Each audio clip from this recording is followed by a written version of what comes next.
Hey everyone, can you hear me okay? Did it even work? Yes, yes. I'm Dan today. Well, for all of like 30 seconds anyway. This is why we're running late. It's taken this long for him to get me to sit down and press the big button. Not as easy as it looks, is it? Mm-mm. Is it? No, this isn't fun.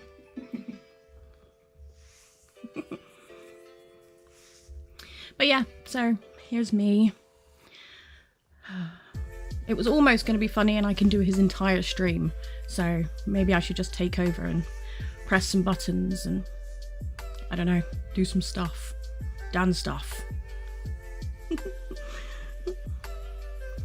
Yeah, Paul, I didn't get much choice. Seamus paid £10 or $10, whatever it was, for me to come and do this. So here I am. So everyone have a think about what you're going to pay for Claire to do next. No. No, but yeah, here I am. I'm the one that sits over there telling him what to do. So you can see my beautiful face. Dance. That's 10 times worse than this. Wow, you're such a streamer girl now. I need to get you some bunny ears or something, don't I? Yeah, no. That's not working. I could do the gardening. I can do all your planting, take over his stream completely, and he can go and make me a cup of tea. But I don't think that's going to happen. So, rather than bore you all, I will hand you back to Dan. Do you want to place an LED strip so they can see you doing one of your jobs? No. I'm good. Bye.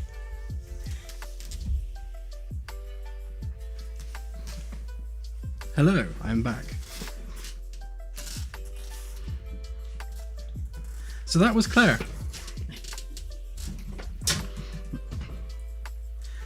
Yes, that is a starship in the background.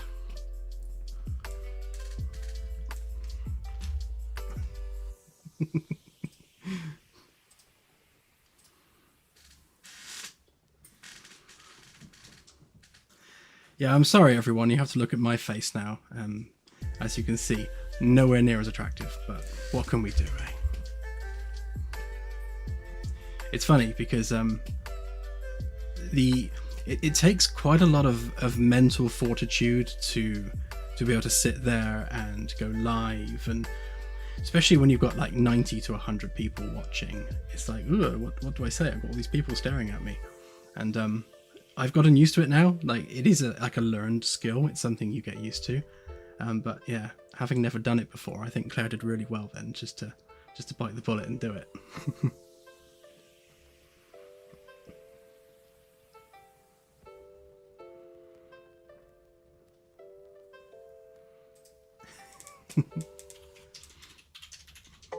I'm sure we'll get Claire back at some point. We'll have to ease her into it slowly.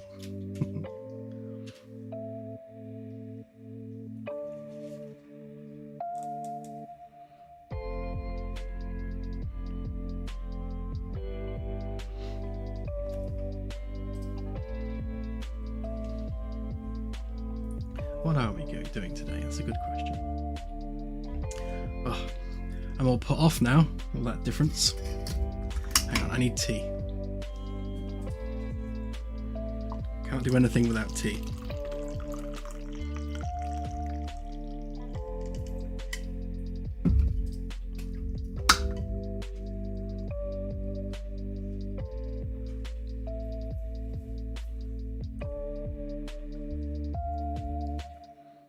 Thank you, Irish dude. Yes, we very much do. It's teamwork. And as I say all the time, I mean, I can't do what I do without Claire doing what she does. I mean, she literally just looks after like all the social media, the Discord, all the engagement, all the emails, you know, all the liaising with third parties. She just handles all of that, which means I can just focus on building the game, which is, you know, it's a good partnership to have. And it's something that a lot of indie devs don't have. So, you know, if you're like a one-man band indie dev, you have to do all of that and work on whatever it is you're working on, which can be an enormous struggle. So having someone else to do all the boring stuff is really handy.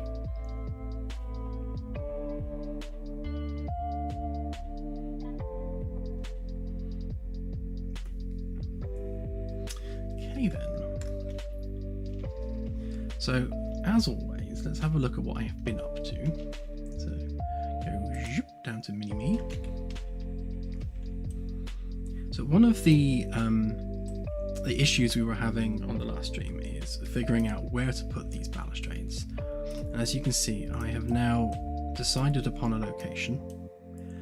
This is actually the midline of this panel. So if you were to draw a straight line from the very center of the ship right through the middle there, that is the center of this circle. So I've lined everything out up as such. The center of there is the center of the circle that creates this, which is also the midline that runs along here. So I've tried to, you know, line it all up sensibly. And then what I've done is I've placed those balustrades exactly on that center line, which means that these floor panels and the geometry here needed to be just cut through a little bit to fit that in. I've also moved the attachment points just to line up to keep it nice and neat. Same on this side. And I've also popped in like a little joining piece, because on the old version we had a gap between the panels, and specifically on this version, in fact you can see it down here. Here's one I haven't finished yet. The join between the two handrails is actually right in the middle of where the balustrade would go, you know, and that doesn't make any physical sense. So by having a little attachment piece like this, it kind of makes sense of the physical structure of the ship and how that, you know, might have been built. I'll probably just draw a groove down there, maybe put some little screws in it just to, you know, sell the fact that this is a piece that gets bolted on. What else did I do? I built a few more of these panels to go around here. I've also resized this hole slightly because it was, I think you can probably see it on this side. Doesn't, there's a gap. Yeah, there's a gap down the middle there. That is now fixed, although I haven't exported it yet. Yeah, so really I've just been tweaking and modifying and lining up and put some glass back in. So we've got our nice tinted blue glass back, so you can see that that's tinted blue. So that's in. I fixed the specular on it as well so that it's more reflective.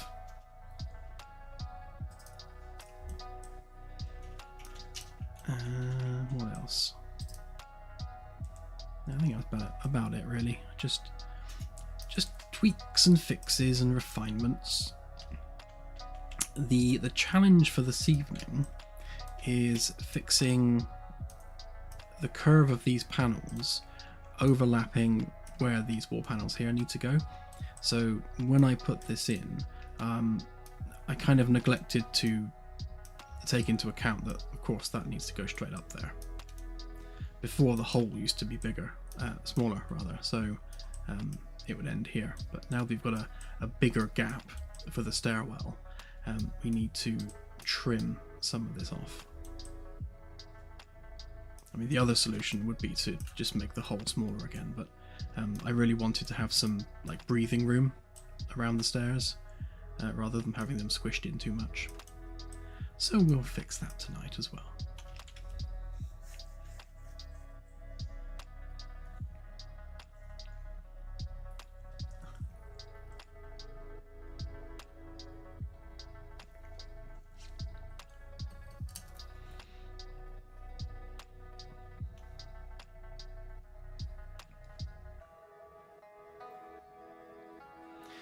Yes, Gaggy, that's a good idea, to be honest.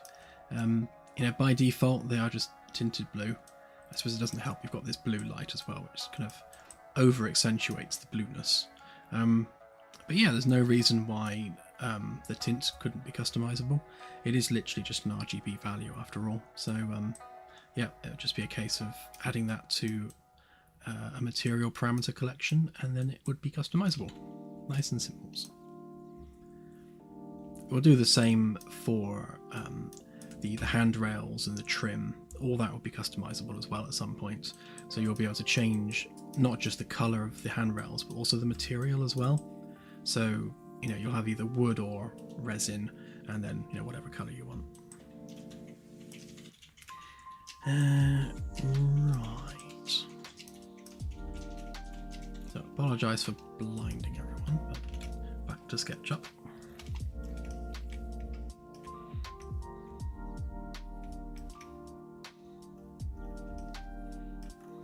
Yeah, I heard nothing.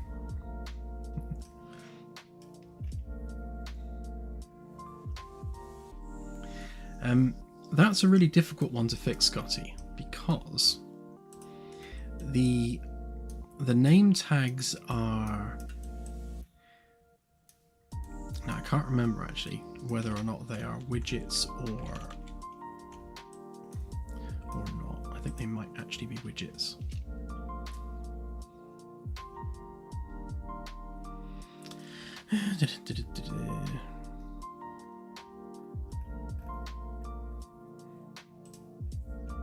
Yeah, it's a widget. So the nameplate itself is a widget, and widgets behave differently to normal things in the game. And the problem is it's screen-spaced reflections, so it's going to reflect anything that is within the screen space. Now, you can set some things to not be visible in reflection captures, but I don't believe that affects its screen space response. So that's probably not something we're going to be able to fix. I can try using a text render instead of doing a widget, but we'll have to see. And the reason I went with widgets is because I want icons and things on it as well, but there's no reason why I can't perhaps show them up as billboards. Although when they're rotating to the camera, you'll have, if they were separate objects, you'd have each icon like rotating separately to face the camera, which would look a bit weird. But yeah, so things like, poisoned or injured or something like that. At some point we'll have symbols for that, which obviously will be toggleable. You'll be able to turn them on or off as desired.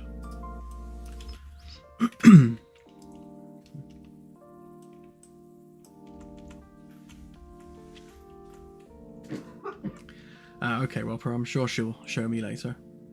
No, she won't. No, she's not going to show me later, apparently. Hey, Binary, good to see you.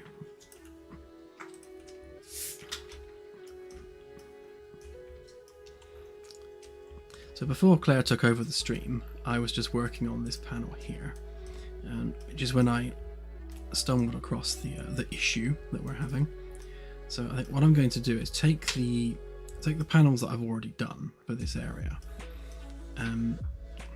and carry them straight. So I'll basically chop the tops off of them and just carry them up straight, which means I don't need to rebuild them then. And then we need to have a think about how we're doing the ceiling here. Obviously we're going to have ceiling panels with lighting in above the planters, and right now obviously there's nothing there, so we need to sort that out.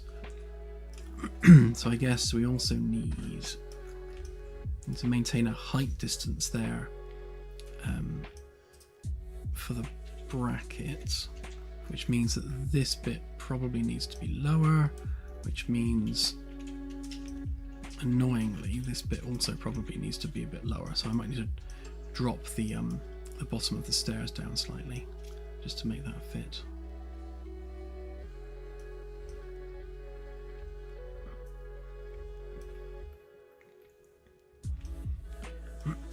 It's not insurmountable.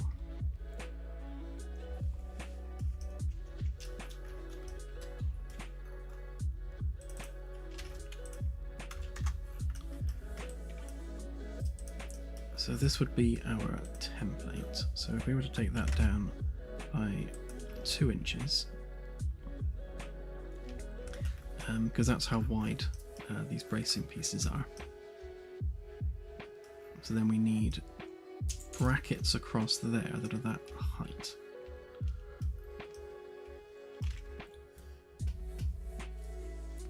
Yeah, exactly, Binary. We've done the easy bits, we're down to the fiddly bits now.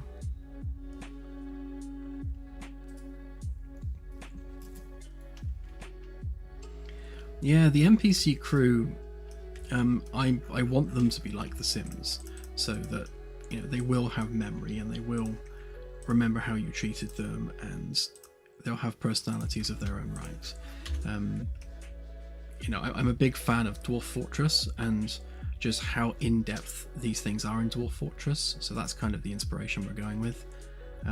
Obviously, it's not going to be as in-depth as Dwarf Fortress, but if you look at what they've accomplished in terms of individuality within the dwarves, that's what we're aiming for. So each NPC on the ship will have, you know, an array of different stats and statistics and likes and dislikes, and that will shape their personality.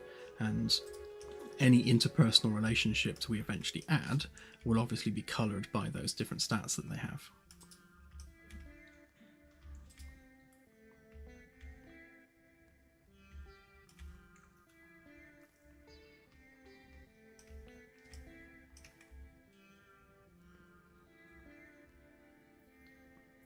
Yeah, exactly, CSI.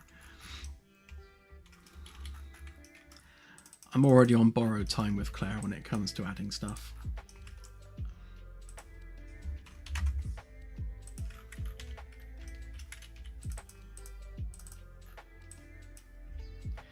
To be fair, yeah, those smooth curves around the planters, we won't be need to do, well, we shouldn't need to do anything like that, so we're good on that regard.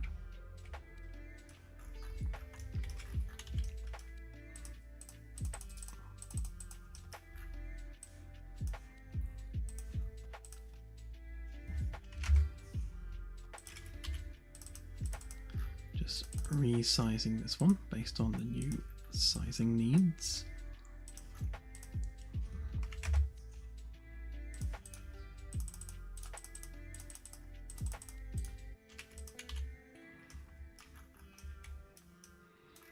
Yeah, so the stairs are definitely going to need to be thicker. Too much geometry. Yeah, they'll need to be thicker to incorporate the ceiling bracing and brackets and everything. You can see on B deck. If I turn on the B deck top piece, you can see here we've got these like ceiling brackets that go all the way around. We just need to make sure that we leave enough vertical separation to fit those in. One of the big unknowns at the moment is what to do with this bit here. So obviously that is the ceiling piece at the top of B deck, and right now it's just a big old open hole. So the question is, do we have a circular light fixture in there that's maybe in line with this circle, or do we make it the same shape as the stairs, or do we just have something different entirely? Yeah, it should look ornate. You know, we have a fairly simplistic circular design above the security desk. Stuck in the geometry again. Yeah, so this circle here is fairly simple. I tried to make it a bit taller because we've got a lot of vertical space to play with here. The thickness between A deck and the top of B deck is bigger than other decks. In fact, it is 27.5 centimeters deeper, so that's a quarter of a meter more space to play with. And I was going to take advantage of that and actually have some of these areas raised up. So I might do that at some point and have maybe like a beam across there which is not raised up, but then have the lights above the stairs raised up and the lights above the security desk raised up more than it is, just to make this space a bit taller.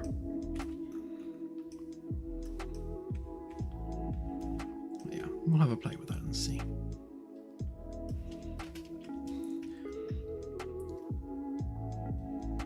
Yeah, hanging plants is not a bad shout, although I'm conscious of the fact that we do have a lot of foliage on B deck.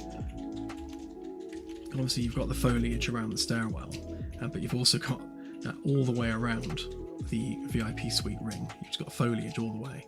So we're perhaps hit our cap on how much foliage we can have on one deck.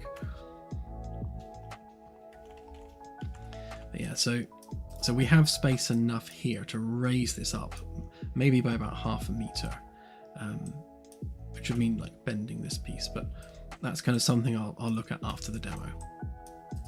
Make this more of a raised space, just to give it that more verticality. But when I do the light for here, I will raise that one up. So when you're on the stairwell, it'll be quite a large space. It's a shame that we have like the conference room immediately above the stairs there. So if we go like vertically straight up, it takes us there, kind of level with this wall. So yeah, it would have been nice to have like a ceiling window that sees out into space, but it's just not possible because we've got rooms above.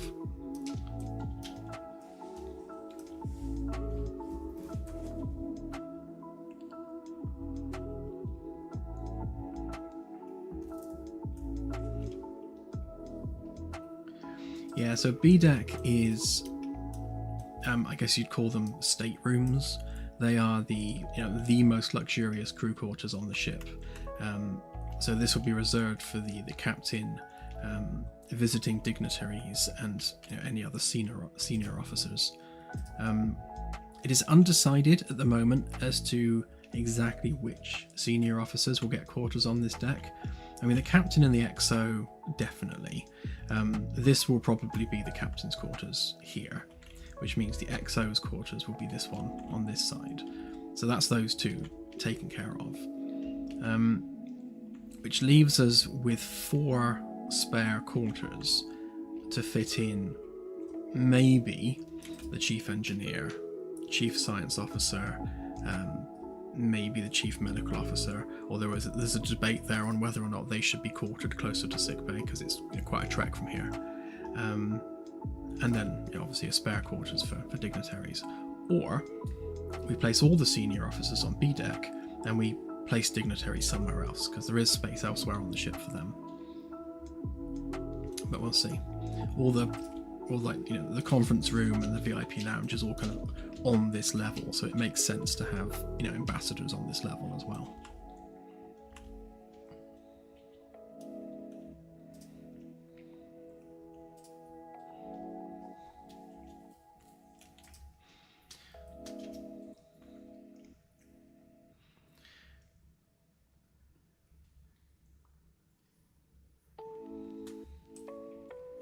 Yeah, so just to reiterate for NL, this is the captain's quarters here. Now, it doesn't necessarily need to be the case because they are all identical, and the mirror of this layout would be this one. So it's the same thing but mirrored, which you can't see because I haven't put lights in there. So really, it's kind of dealer's choice on whether or not the captain's on this side or the other side. But I think one of these two makes sense for the captain. It's kind of these are the closest staterooms to the bridge, so you'd expect the captain to have at least one of these two. I definitely agree with placing the chief medical officer somewhere near medical facility. We can make an equally luxurious quarters around that area somewhere. And maybe it's the same for engineering. Maybe place the chief engineer down there somewhere. It's definitely doable.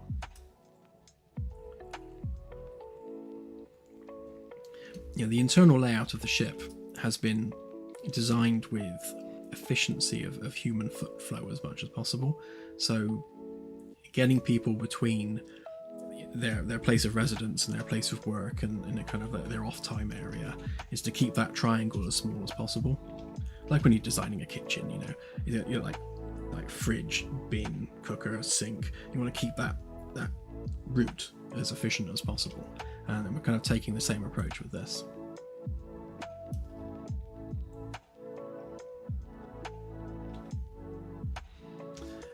Pretty much, yeah. So the office would be here. Yeah, so this is the captain's office here, and then so that's above the stairwell. So if this was the captain's quarters, then it's like next to his window. So there's the captain's office, and his quarters would be directly underneath. Not that far down. Where are we? I'm lost. Here. Yeah, in here. So from there to there.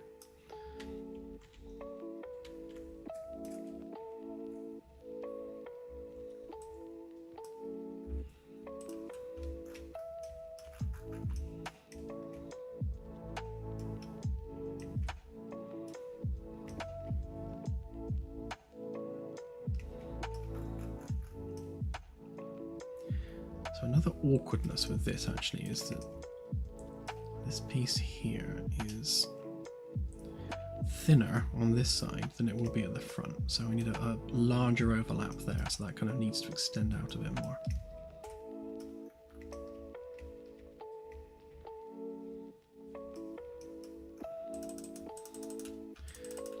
We can probably just wing it and drag it out because we're on a right angle, and right angles are nice and easy to work with.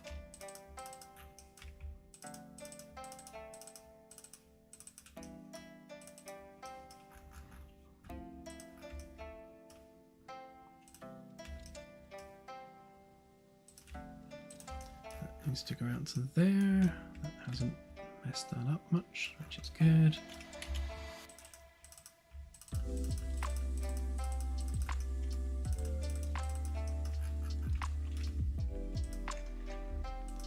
Again, yay for right angles.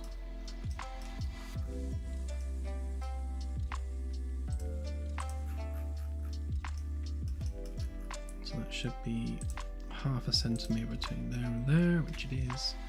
Perfect.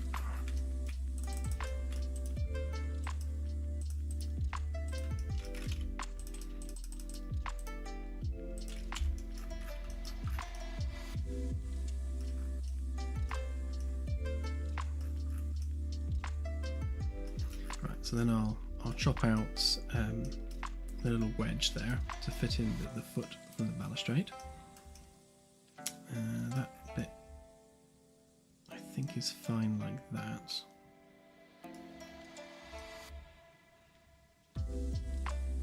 Depending on how far back I take it, I might cut it off level with the top of this panel. Actually, on that note, let's do that. So if we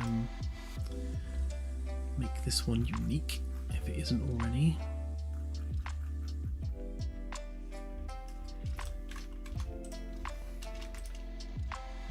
That one unique, and then hopefully each one of these is not a component. No, great. So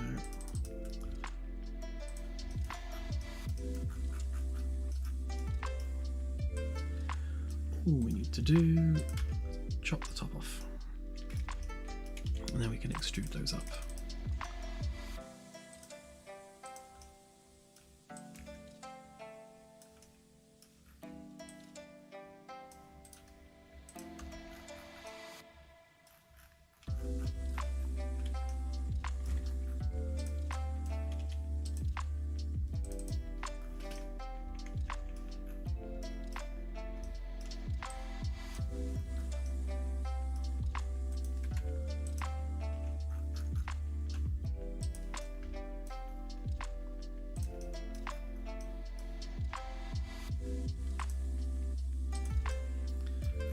Just to make my life awkward, they're not actually flat, are they? So I shall cut them with a plane.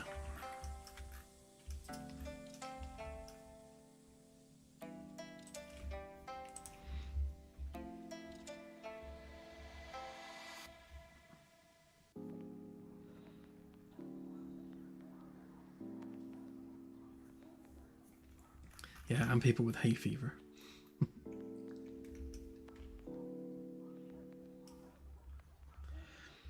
So the future ships, yes, they will be more modular. One of the things that has taken quite a lot of time with this is defining the specifics of the design. So things like the radius of curves generally. So that's a 30 centimeter curve. So defining that 30 centimeter curve and keeping that consistent everywhere was part of the established design language. Things like standard width of corridors, standard separation of all the brackets and things.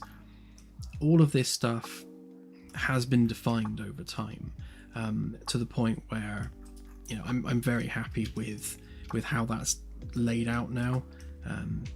Like where to put these vertical supports here for the floors. They've been in flux over time, but now they're kind of nailed, sort of equidistant. So that and that and that are actually the same size. So there's lots and lots and lots of like engineering specifics that are now kind of concreted in, which allow us to make things in a more modular way. So we can start designing modular ship sections that bolt together smoothly because we're using consistent engineering principles. And as long as every piece we build sticks to those engineering principles, then everything will fit together really snugly. So that's what we'll be doing, moving forward. I imagine the outer layers of future vessels will be more manual, because if we want something with, I don't know, like with a specific curve to it, then those curved outer sections are going to need to be made manually, because you can't really modularize that very easily without making things look kit bashed, which we don't want. So we'll probably have the inner decks will be very modular, and then the outer edges of the decks will be manual.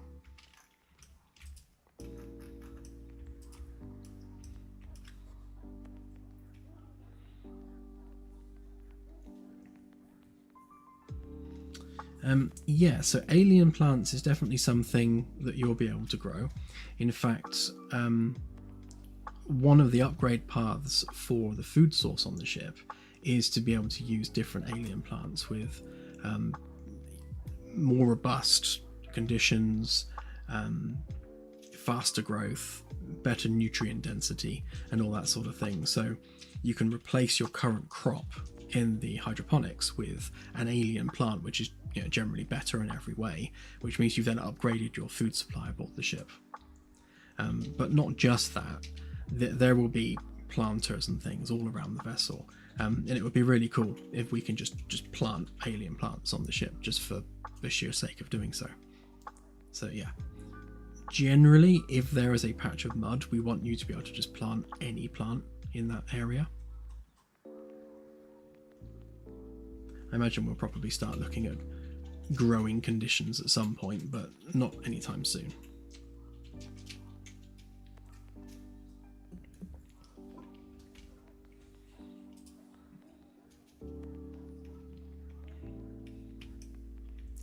Yeah, when it comes to crew assignments, quarter assignments, and that sort of thing, eventually, once we have the full NPC crew implemented, and we're generating names and roles and actual positions aboard the ship, we will have an NPC configuration screen that comes up when you start a new mission. So you'll be able to customize those NPCs individually, change their stats, change their names, and all that sort of thing. And you will have the ability to choose which quarters they are assigned to.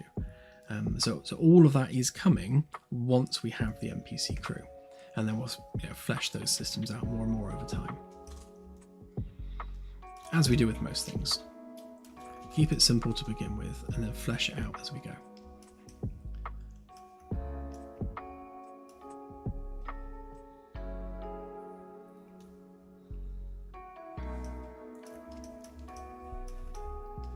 Yeah, I've done similar things to invasive species and that sort of thing before. And on the Orville, I like an alien ball that if you touched it, it multiplied. And I got the idea from one of the Harry Potter movies when they're in Bellatrix Lestrange's vault and everything they touch duplicates. And I thought that'd be quite a cool thing to have as like an alien thing. Like, don't touch the alien ball because it's just going to multiply. And it was good, and there was a lot of challenge with keeping it performant because obviously it was making a lot of copies of itself. But yeah, something like that. We definitely want to do it with like infestations of alien critters. So if you bring up a plant, for example, aboard the ship, and it has some kind of parasite which then multiplies, it would be good to suddenly have the ship filling up with little alien critters you got to go and deal with, and that would be, you know, something for internal security to do, because we do need things for them to do.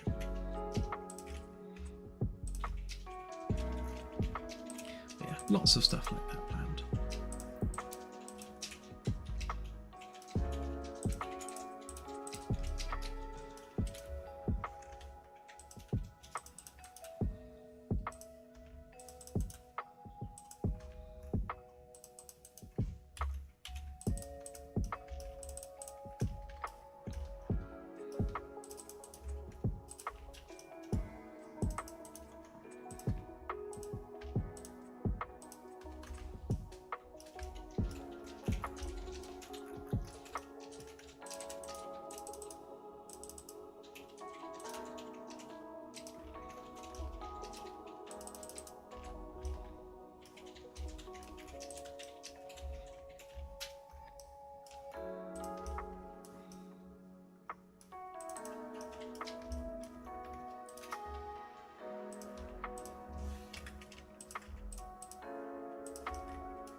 Make sure the template matches.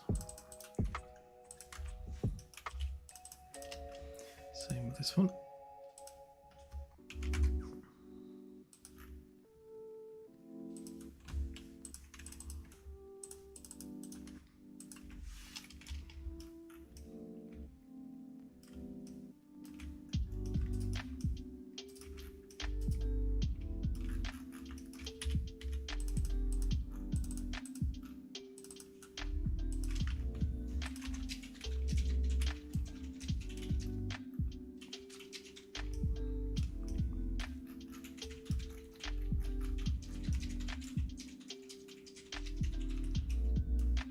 Yeah, to be honest, there's no reason for it not to be on the tablet other than screen real estate. So the tablet isn't big, and it's a case of, you know, how much detail can you squeeze onto just a tiny screen. Maybe not so bad in VR because you can literally lift it up to your face, but we'd need some way of just managing that data. I was going to use a computer screen on the captain's desk and the XO's desk, so you can do crew assignments from there, and also the big screen in the conference room as well. So you'll be able to go in and, you know, look at crew rosters and do assignments and that sort of thing in a much bigger, easier to see screen.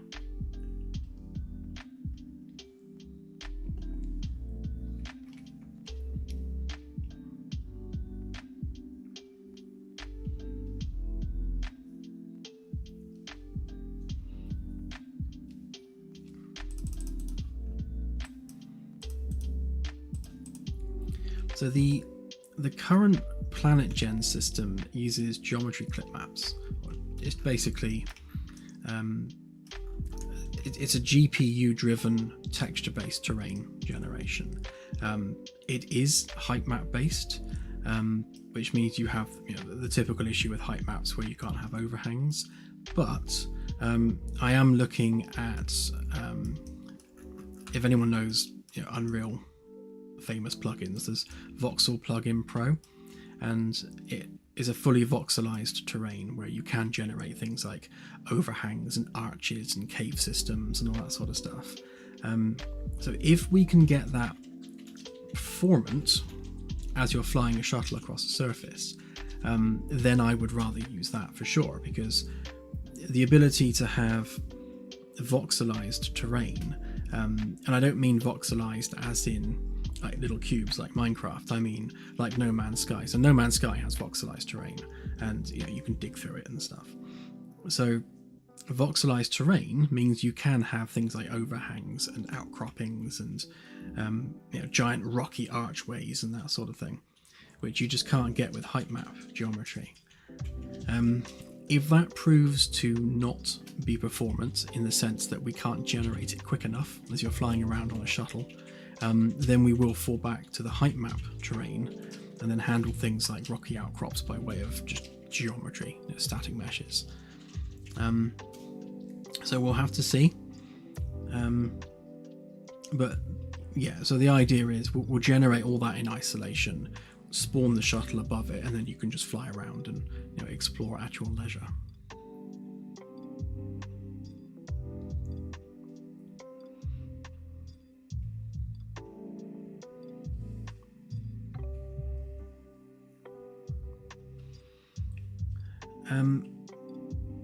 Yes, Lonely Reaper. So one of the things we want to include is just a passive skill system for the different departments and the different roles, both players and NPCs alike. So your ability to do your job in terms of speed and quality are based on your experience in that particular role. So a player that plays as an engineer, like all the time, will passively be better at being an engineer just through doing that role for longer. And we want to try and keep it as passive as possible so it doesn't become some grindy system. And the NPCs will be the same. So obviously when you assign an NPC to a department, they will naturally be reasonably experienced in that department. If you then assign them to a different department, which we want people to be able to do, if you get into a firefight and you lose half of your engineers, then you need some bodies to fill the gaps and start doing some work.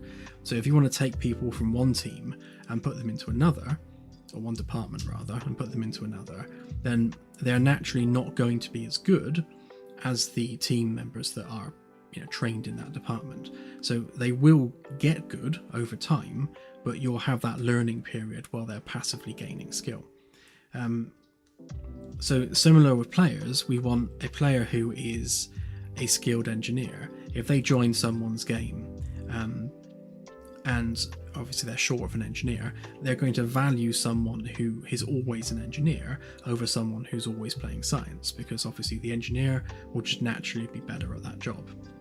And the way we want that to have an impact on the game is by using engineering as an example.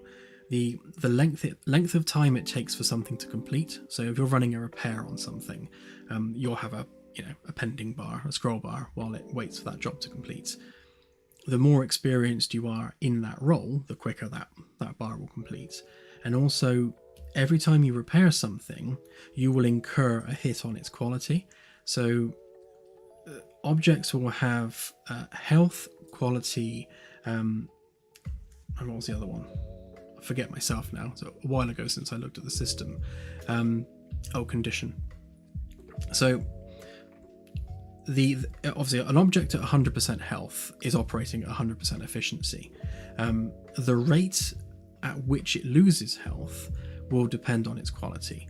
So if you 3D print an item and it's like maximum quality, then it's going to lose health more slowly. But every time you repair that item, it loses some quality until the point where the quality is really, really low and it takes damage really, really quickly. But similarly, if you're an engineer and you're repairing things, engineers that are fully skilled in that department will create less of a quality hit when they're doing repairs and things than people who are fresh to the job, never done engineering before. When they're repairing something, they will reduce the quality of that item more quickly, just because they're not as skilled. That's the plan. Obviously, plans always change once we start implementing them, but that's kind of the plan right now. That's a very long-winded explanation, sorry.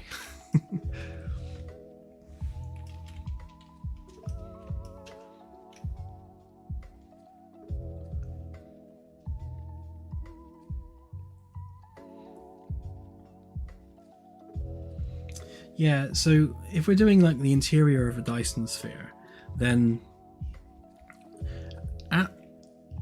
right now the plan is to do flat planetary surfaces. So when you see an object from space, like a Dyson sphere or a planet or whatever, obviously we're rendering that as a sphere with all the detail that we can cram into it from orbit. When you do the surface transition, it's generating the surface environment flat. Obviously it will still have mountains and valleys and everything, but effectively it's a flat plane. It doesn't wrap around as a sphere, which means that we have a much easier job in terms of adding detail to that. So we're not having to worry about circularized gravity and circularized physics and all that sort of thing, because it's just a flat plane. It will, however, wrap at the edges. So when you're actually, on the ground and you're exploring and you're, say, walking around a planet from end to end, you shouldn't notice that it's flat because it's going to wrap. So if we're doing, say, the surface of a Dyson sphere, it would work the same way, where we have just a flat Dyson sphere terrain, but wraps around at the edges. Where we're going to struggle with that is the polar caps. So if you get to the exact polar cap of the planet, obviously the wrapping is going to converge on the polar cap, and I'm not quite sure how we're going to do that yet. We might have to place some kind of physical barrier a certain distance from the polar cap, maybe like a mountain range or like an ice wall or something, just to avoid that problem, because otherwise it's probably going to cause an issue. But that aside, I can't think of any other gotchas with that system. But again, once we start implementing it, I'm sure we'll stumble across things that are challenges that need fixing.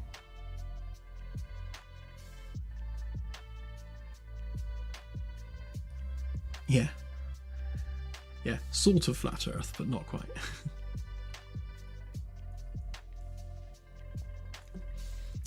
Yes, Anassi. So what I want to do is I want to add a character profile system.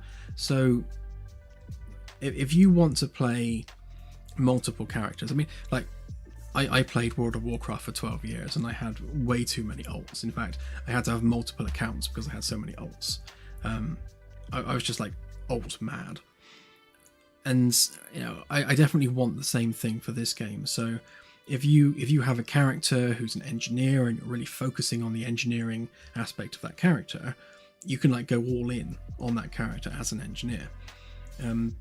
If you then want to play, say, as a scientist, you want to go all in on that, it would be nice if you can make a separate profile and then just switch between them as desired. So you can have named characters that you bring onto ships. So you could, play as your engineer on one ship and then go and join a different ship as your scientist, and just treat them as characters as you would in an MMO. That's the idea behind that. So they should retain skills and knowledge between sessions. It will be possible for someone to be an all-rounder, so there'll be no penalty for multi-rolling. So if you wanted to, you could like max out your skills as an engineer and then max out your skills as a scientist on the same character and just work your way through all the different departments and just maxing them all out if you wanted to. I see no reason to limit that. We don't want to limit things, needlessly if we don't have to.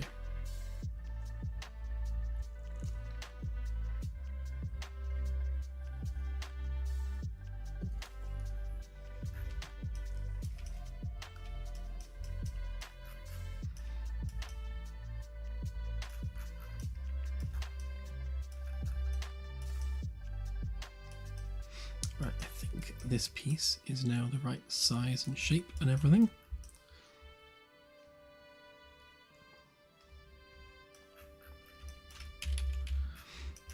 Right, let's get back to cutting this one up.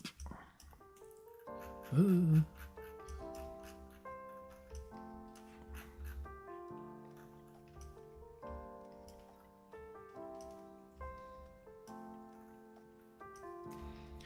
Yeah, Ultima Online was my first ever MMO, funnily enough.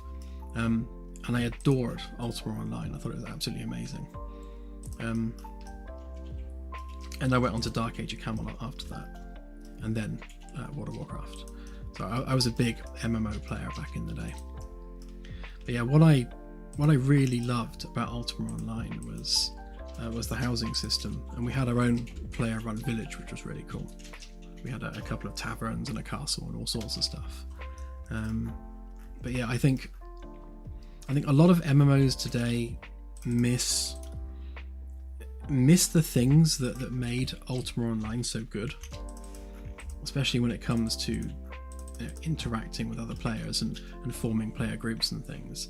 Like, I've never played an MMO that has allowed a group of players to run their own town in the same way that you could in Ultima Online.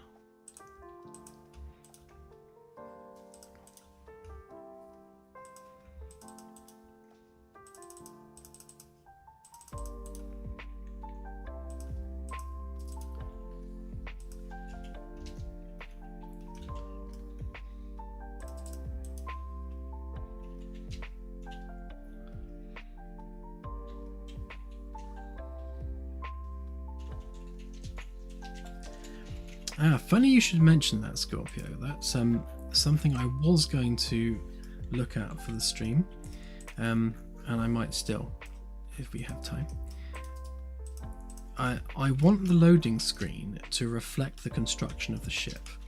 So as the loading screen progresses through the different levels that make up the ship, you actually see the ship being constructed as part of the loading screen, which I think would be all kinds of epic. So we'll have a crack at that.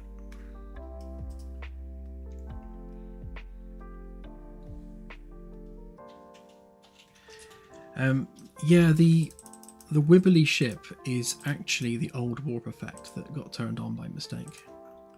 So it's just a case of flipping it off again. Easy fix, hopefully. When I turned on the plaid mode to show people what it looked like, that accidentally turned on the actual warp graphics.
Forgot to turn my email off. Sorry about that.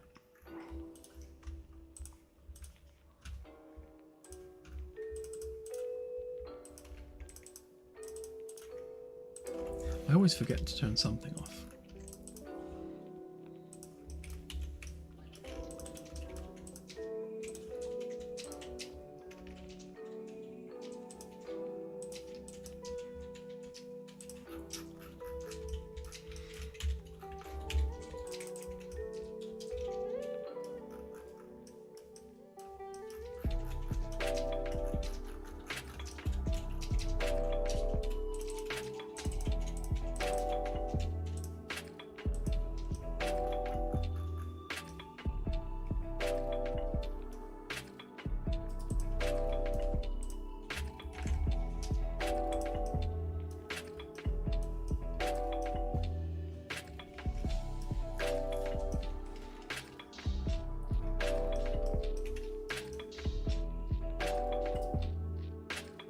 So one of the challenges here when it comes to lining up the ceiling panels is obviously we've got multiple converging curves. So you've got like a curve there which is converging with that lesser curve underneath. But then you've also got this curve here. So all of them have to all kind of line up and intersect with each other smoothly. I think having that panel just straight works, because that will just butt up against that nicely. But obviously the one on this side is going to curve around, so we might end up with a little gap there, or maybe I'll just square that off. I might do that actually, I might just square that off at the bottom. That removes any potential gap that might be there.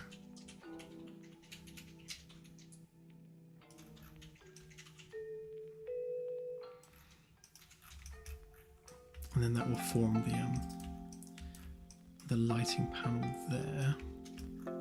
And then we have to work out, once we know how big that lip is around there, we also need to work out the piece that goes across there alongside the corridor panel. In fact, if I turn on C-deck ceilings,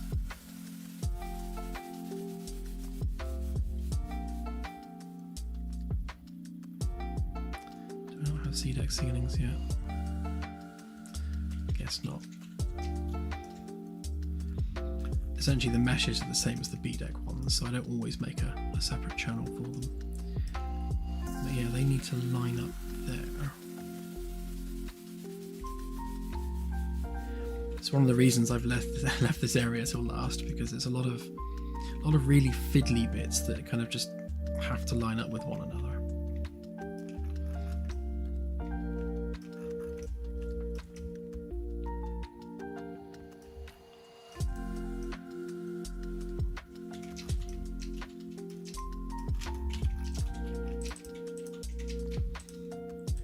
So that bit can definitely join up with that bit.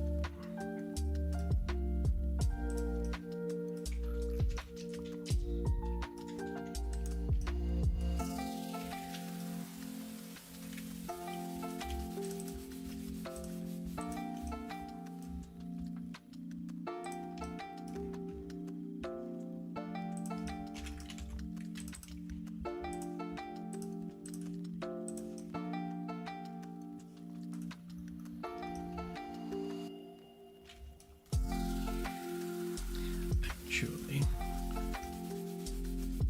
do I make that go across the top or not? I don't think I need to. I will, however, lift up that rubber bit in the middle.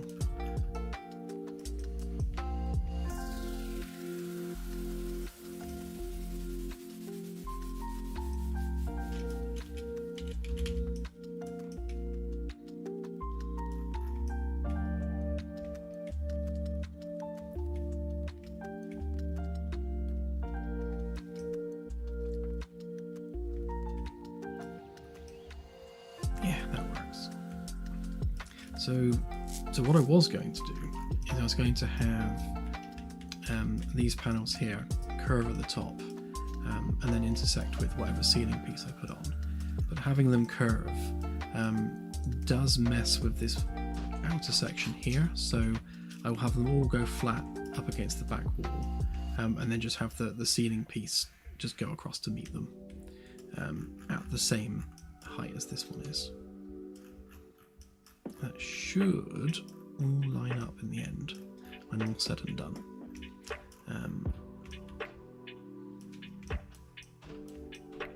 And that one's going to be interesting as well because that also curves.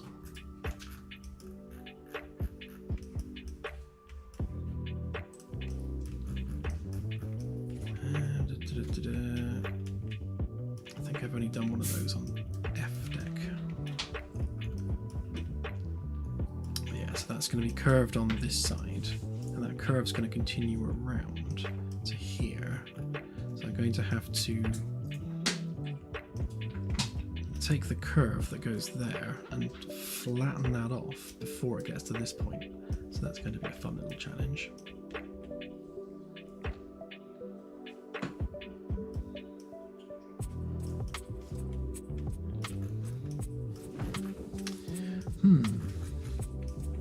We do love challenges. So let's get this panel exported because I think this one is pretty much what we want it to be already. So we'll get rid of that middle bit. And we'll get rid of my inner edge down here. So don't want that bit either, because that's just an inside face that we don't need, which means that we can then curve all those bits without anything intersecting unnecessarily with anything else.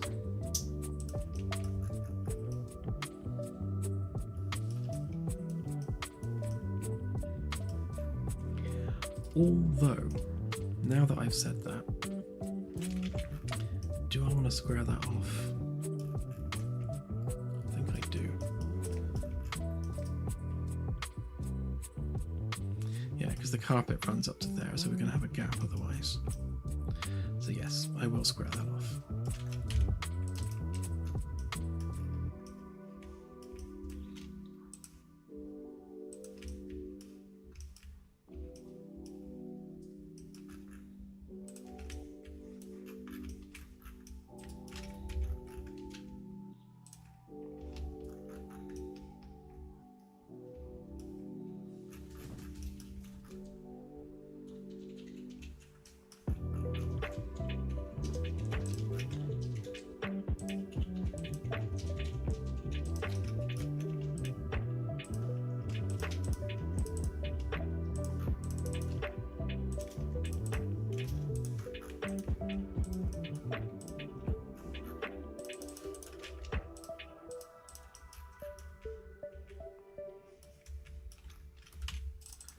Okay, and the same with this one too.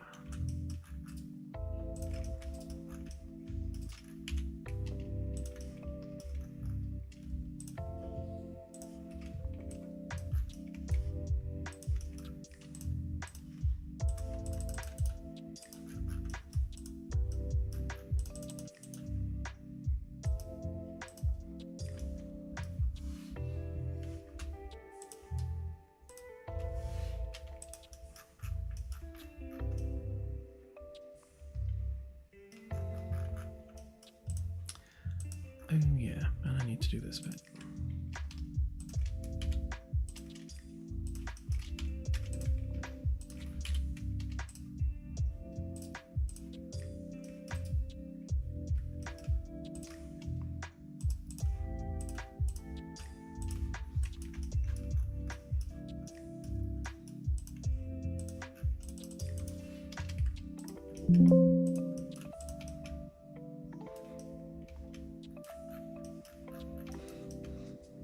Right, pretty sure that's everything. Oh, no, it's not. Cross needs to do it underneath as well.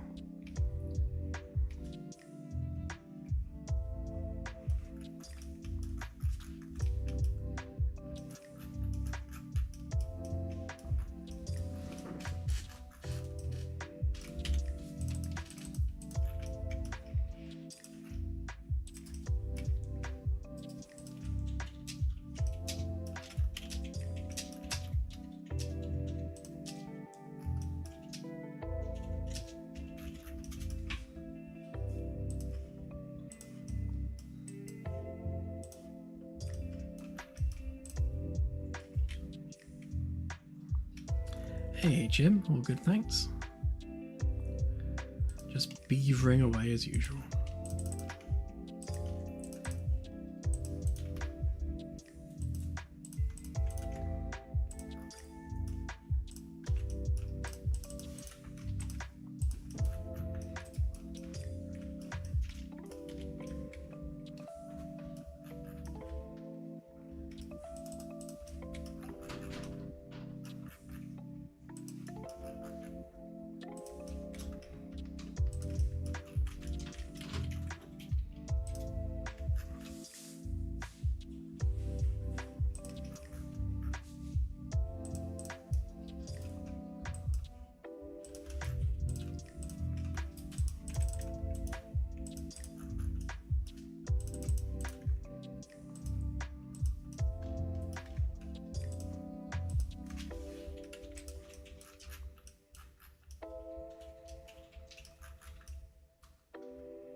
Okay, that's all lined up. That side looks good. And then we can just grab this bit and copy it down. Because they should, in an ideal world, be completely lined up.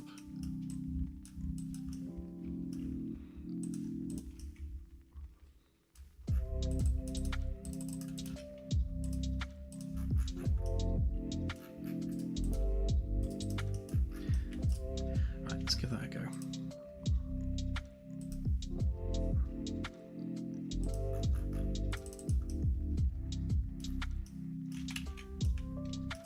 It's weird. Why did it try and do that?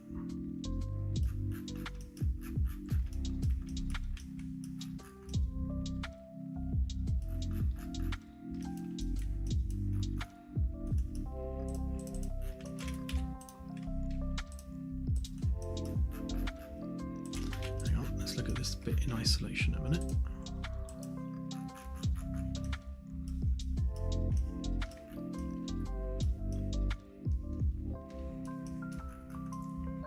Yeah, so we've got no stray edges or anything, so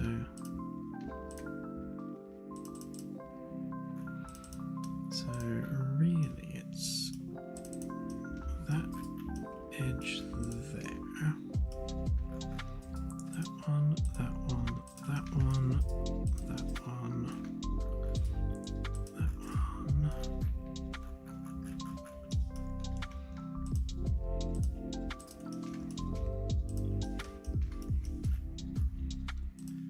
Right, so those are the ones we're all smoothing off.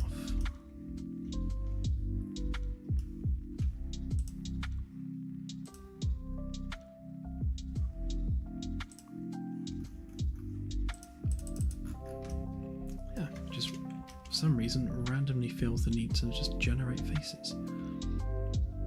Thanks, SketchUp.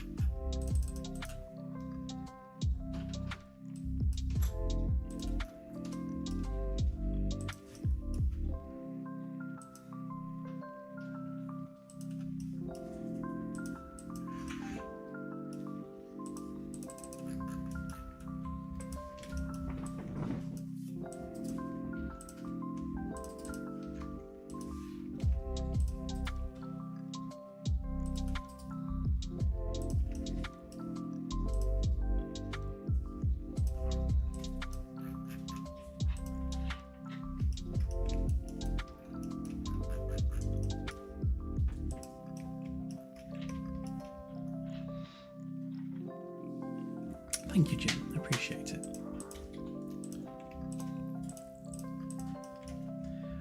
Yeah, so for anyone that hasn't heard yet, we're going to be spending some time with family over the next couple of weeks. So this is actually the last dev stream for 2.5, 3 weeks. 5th of March, yeah. So the next dev stream after this one will be on the 5th of March. So we're having a bit of a break.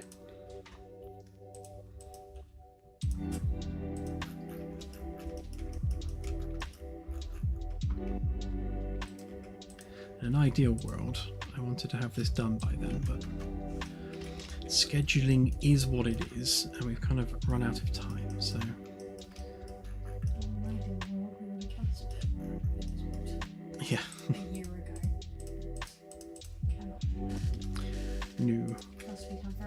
children if we did.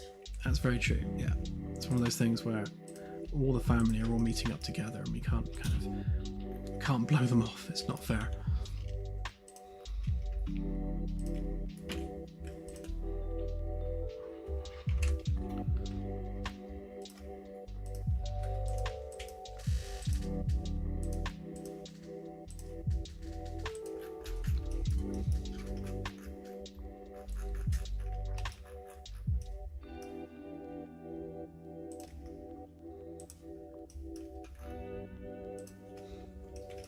Thank you, Delta. That's it then, the stream will be on Sunday instead of Wednesday. Because Delta's telling us to take extra time off. Oh, that's nice then.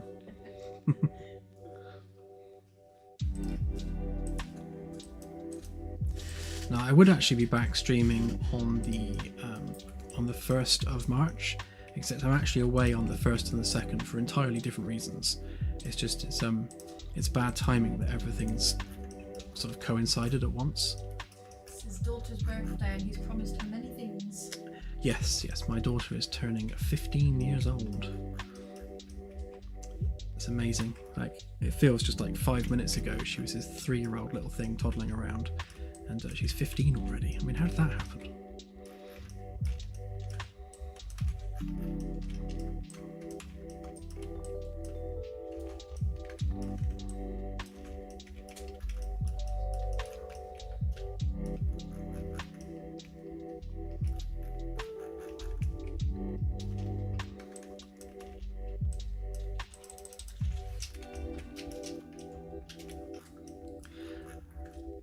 Yeah, very much so. It's like suddenly you blink and an entire decade has gone just whizzing by from nowhere.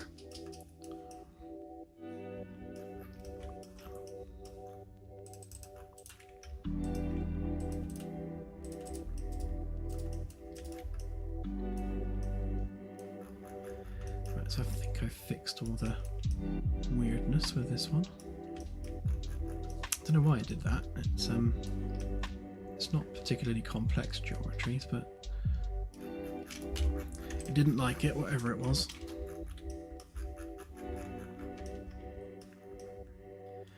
Right, so that lines up there. That lines up on the... Did I? No, I didn't need to do that at all in the end, did I?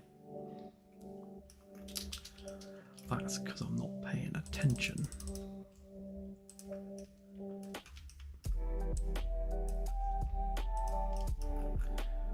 So yeah, this is the underneath bit. It doesn't actually need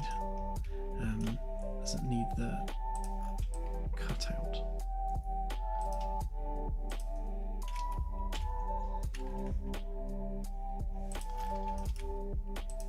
If I just isolate that bit, it's easily fixed. Oops, if I don't delete everything, it's easily fixed.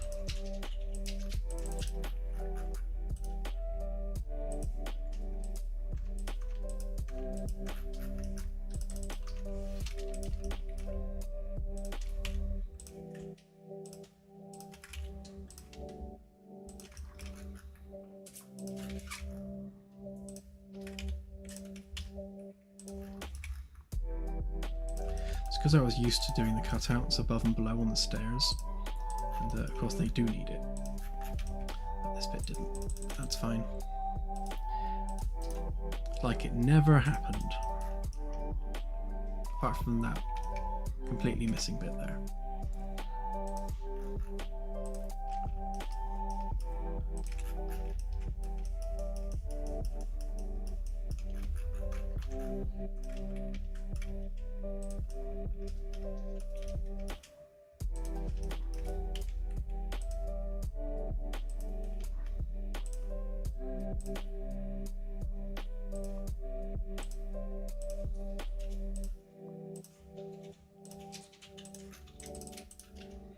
Like it never happened. Right, it's better.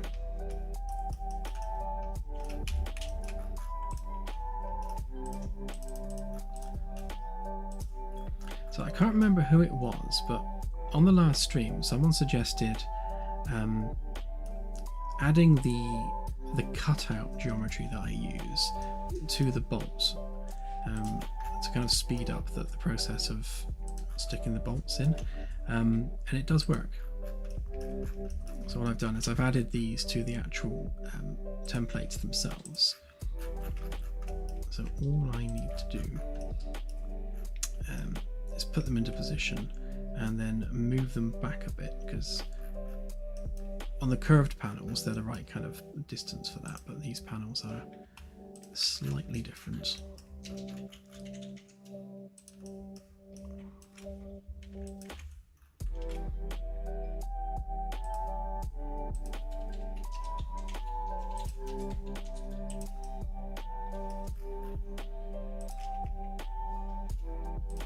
I think it was a distance of 2, if I recall. Yeah.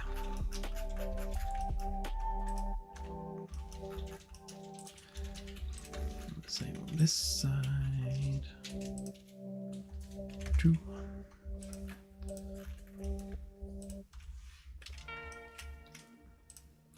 Ah, it was you, AJ. Yes, thank you. It did definitely help. Because all I can do now is select all 4 of them, explode those groups, which leaves me with these tubes, and I can then intersect all of those at the same time.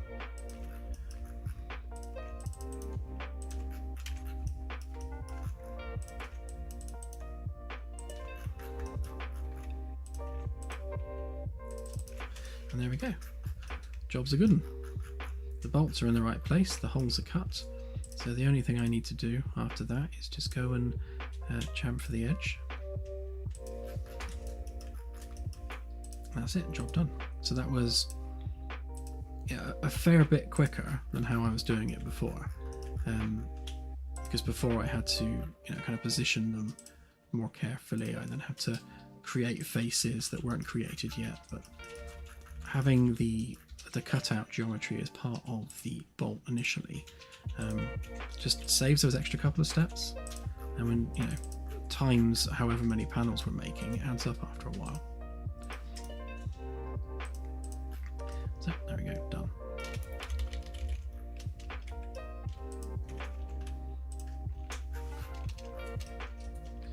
Right, so the anchor point for this one,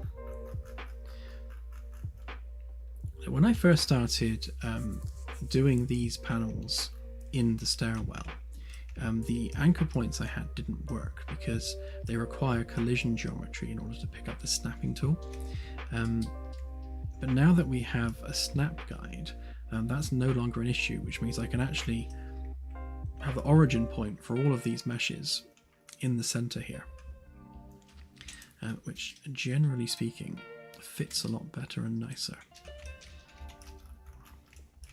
So we just need to grab a copy of that little angle marker,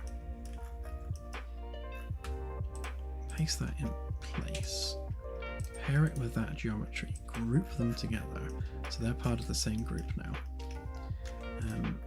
go into that group. Where's the marker gone? There it is. And then I can use that to set the axis direction, like so.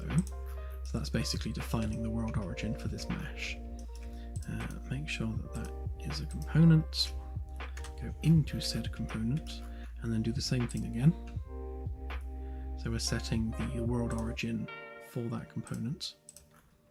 And the reason we're setting the world origin there is because that's the sort of the global anchor point for the stairs. So when we now export that, it should be in the right place and immediately snap into position exactly where we want it to.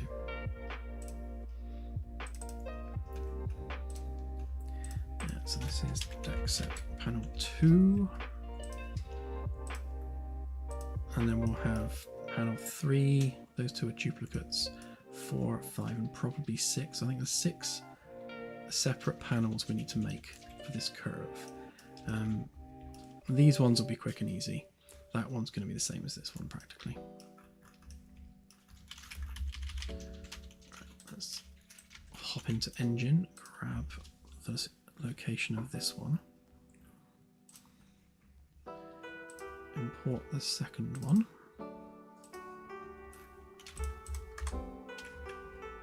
Okay, set up all bits and pieces. So that's corridor rubber. Oh, no, not the master one. That one.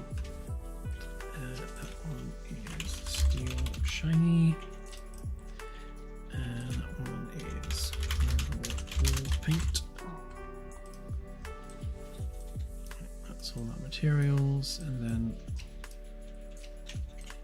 just need to change the complexity of nanite, because you can see that nanite kind of trashes meshes up close if they're like tiny details, but you can fix that. So normally they're 1/16, 1/16.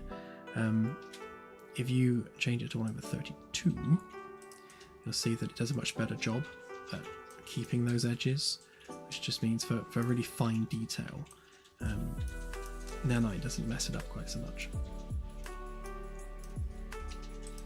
And as far as I've seen, it doesn't increase the memory footprint like hardly at all, so which is all good. Right, just give that some basic collision. Add the anchor point. And again, the anchor point is over here, which is where we put it. So that's the center point on the stairwell. This is a piece of static geometry, so it doesn't matter that the anchor point's not like at its center of gravity or anything.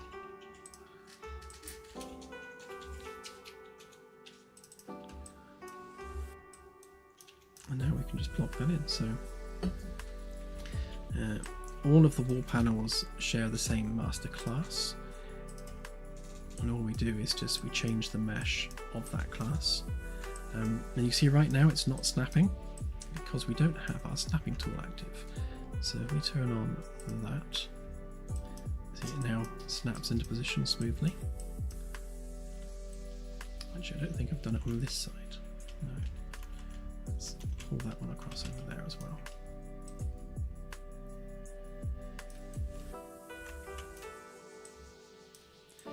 And this one needs to be flipped on the y-axis. There we go.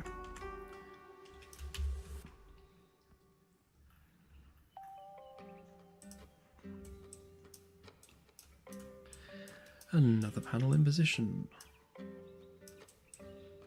Yeah, I think squaring that off was the right idea. That would have looked weird if I'd rounded it. See a couple of creases there, so we'll see whether or not we can just get rid of that with some face weighted normals. Maybe.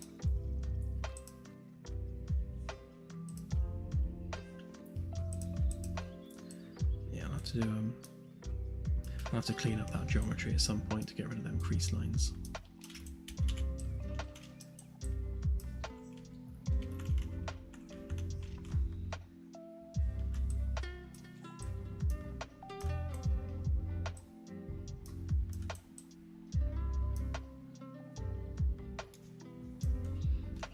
Cup of tea, that's a good idea.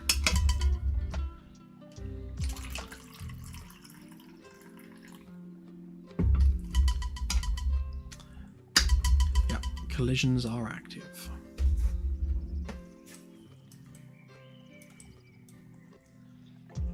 So the beauty of this bit that I'm doing now is that this will be copy pasted all the way down here. So, you know, do it once, copy paste it down.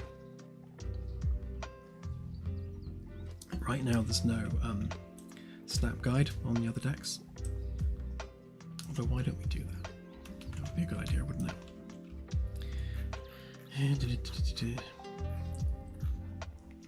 So right now, literally every level is loaded because I had to have them all on for doing the collisions, the pathing for the NPCs. Every other build, the NPCs like lose their pathing, and it's because we had 2 nav mesh recasters on there, and they were conflicting with one another for some reason. So I deleted them both and just recreated the navigation from scratch, and that seems to have fixed the problem.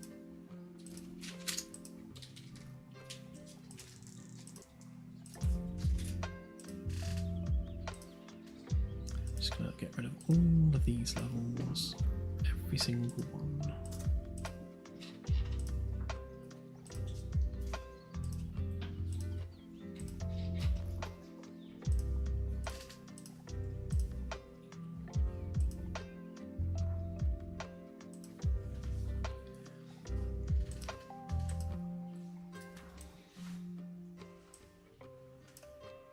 Okay.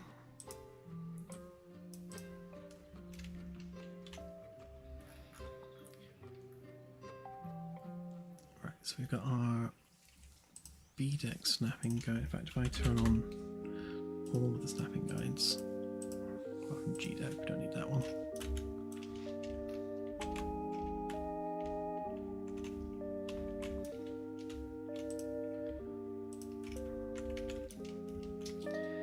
Right, so C deck. So that's going to be.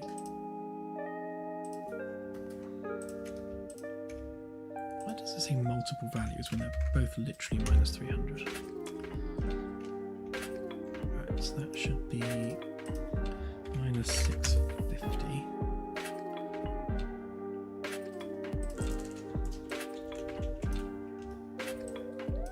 And that's minus 650 minus 350.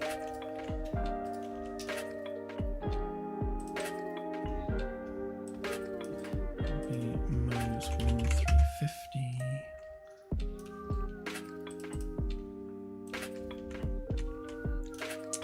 And then minus 1,700.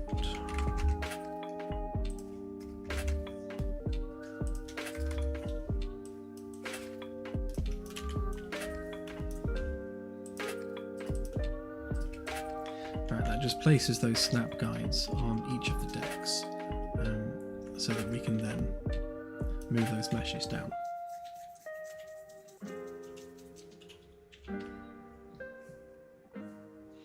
Have a good one, Binary. Thanks for watching, as always.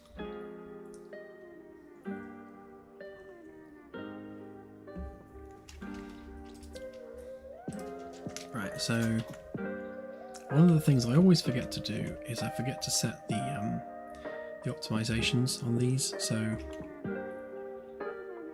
these don't need to be visible from A deck.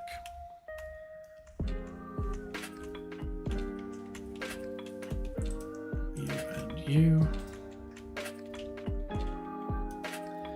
Right, so B and C. This basically defines what deck they're visible from, and the game knows what deck you're on the ship. So if you're on anything other than B or C deck, then these are completely hidden in the game.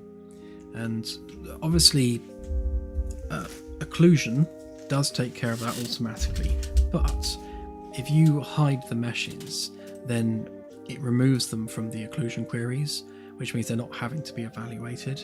And when you have a ship this big with so much stuff on it, the more you can remove from the occlusion query, the better, because that all takes, CPU overhead. So every time the player changes deck, anything with deck awareness like wall panels will hide and show themselves as required. And it's purely event driven, so there's nothing ticking, there's nothing running in real time, it's just events that trigger actions, all nice and performant. Right, so if we go now to, actually let's turn off these snapping guides because we don't need them now. but we do need the C deck one. That said, let me turn on C deck interior walls, like so.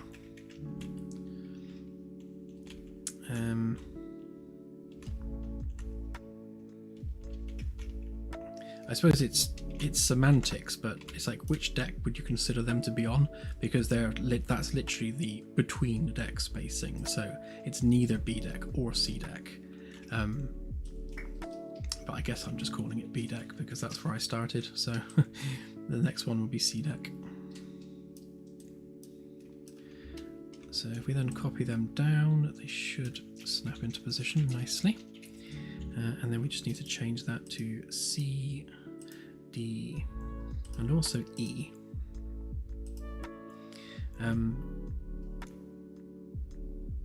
Actually, scratch that. I'm going to make this visible from all decks. Reason being is that you can see it when you look up from F deck. So if someone decides to, and I'm looking at you, Scotty, if you lean against the wall and look up with the camera, obviously they'll disappear depending on the optimization, so I'll make them visible from all the decks. I'll do the same for these as well.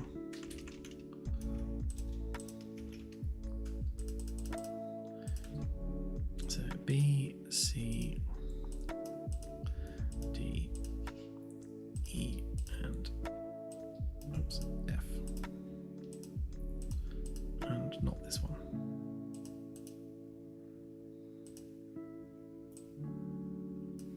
Is there not a delete option? Why is there not a delete option?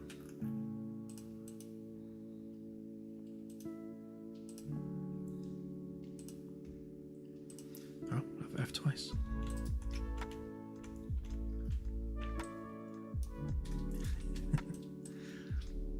Alright, Scotty and Thiessen.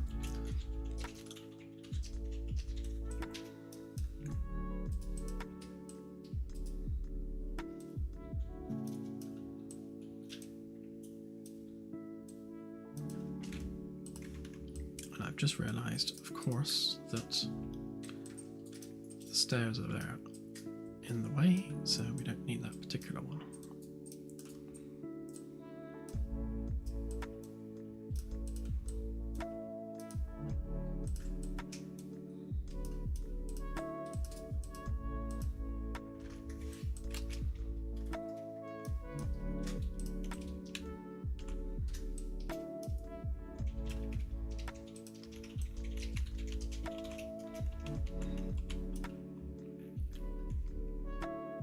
So D-deck walls and D-deck snap guides. Drag it down, snap into place. All good. Oh, we need to turn off panel labels on those actually. Yes, already off, so that's good. We don't want floaty panel labels showing up everywhere.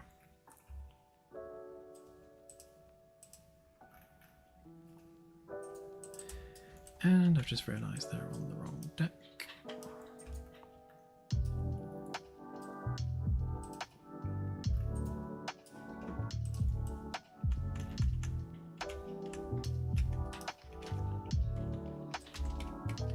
Just move them to D deck.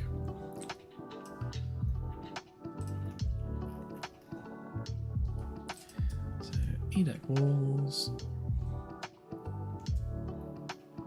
It'll take forever to open. And E-deck snappity snap. Oh, of course, make sure we have E-deck active.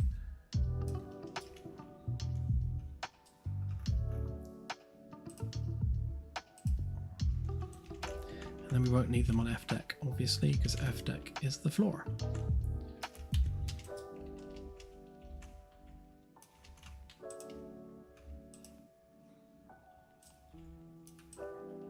Yeah, so this particular panel, of course, is only needed here because this doesn't have an extended staircase going up any further, whereas all the other decks do.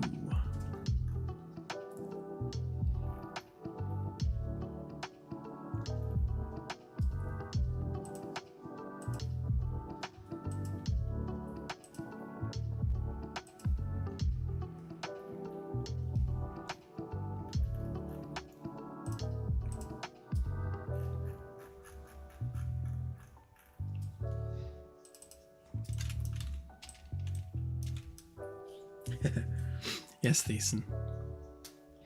Mentioned in the context that you're one of the people that goes, like, there must be a pixel wrong here somewhere. I know I'll find it. If I look long enough, I will find the one pixel that's in the wrong place.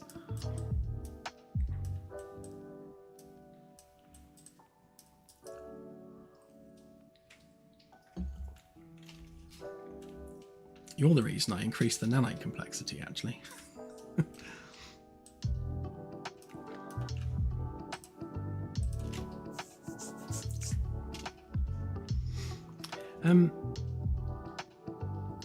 Okay, so let's do something slightly different now. I want to fix that loading screen. So why don't we sort that out?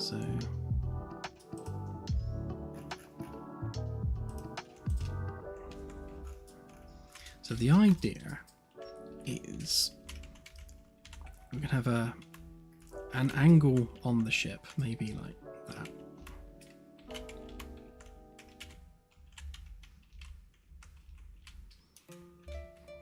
Alright, let's turn on some of the frameworky stuff.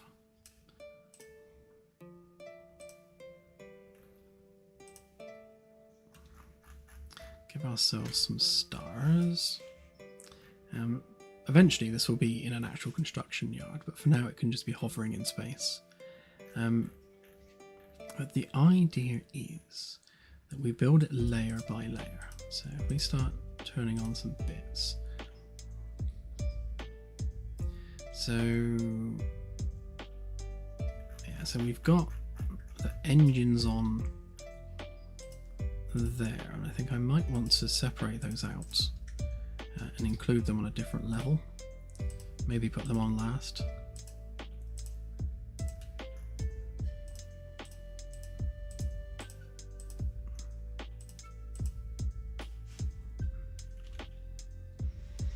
Yeah, so that's kind of our base layer as it stands.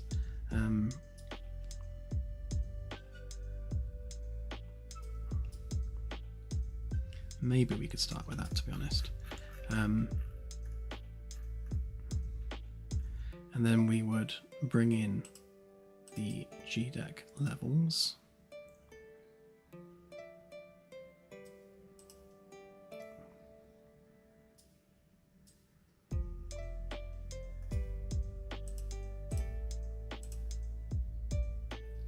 Probably without the sheet metal, to be honest, just so we can see. Yeah, maybe without the top as well. You want to see as much detail as possible. And we'll use the fake lighting just so we can see the whole ship. But the idea is, as the level's loading, the ship is literally appearing as you go, until we get to the completed vessel. It is quite duck-like, isn't it? You're right. So that's the top of C deck, and D deck contains the ring.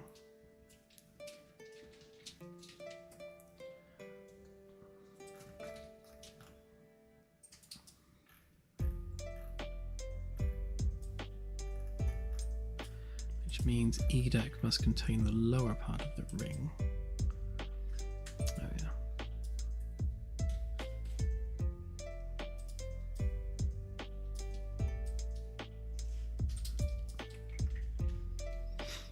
So do I use the super light so we can see everything from every angle, or do we use an actual direction light? Because what I can do, let me save everything a minute in case it crashes. Let's go back up to our persistent level so we're not putting things where we don't want them. Maybe just stick a direction light in there. And we can actually light the ship like this instead. Might be a bit better because it gives us some shadows to work with. Maybe even a pretty sunflower.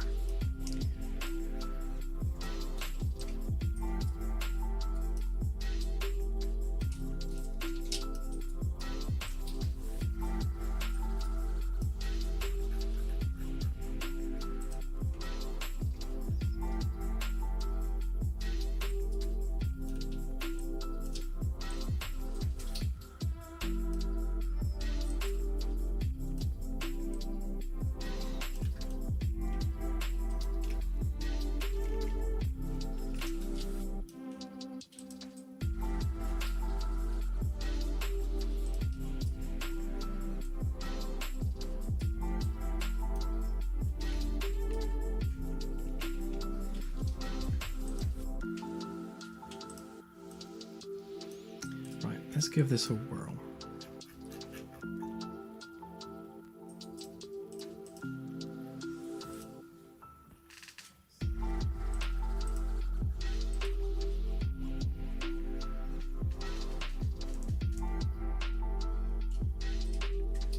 Actually, what I could do is if we leave... leave that bit till last. Then we can also bring in where was it? That we can bring that in afterwards because it's underneath the ship, so you're not going to see it. So if we actually start with just that little circle, I need to move these to C deck actually.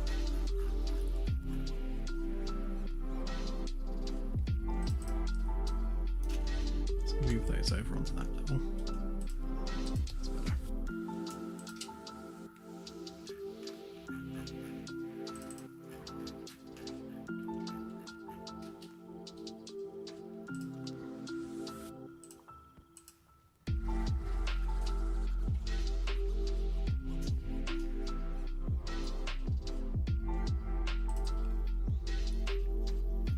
Right, so just going to turn on the main big bits just to make sure we have an idea of our angle.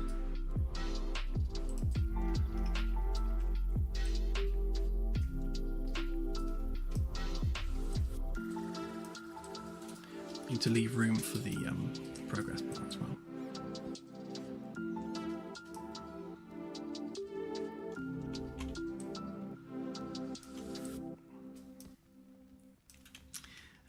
No, the ring's full of hardware.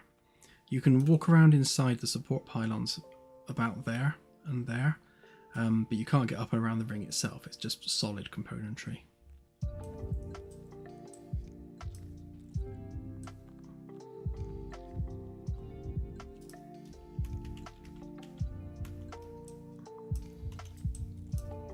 Just trying to find the best angle for it, I think. Probably that. Hang on, let's turn on the top as well.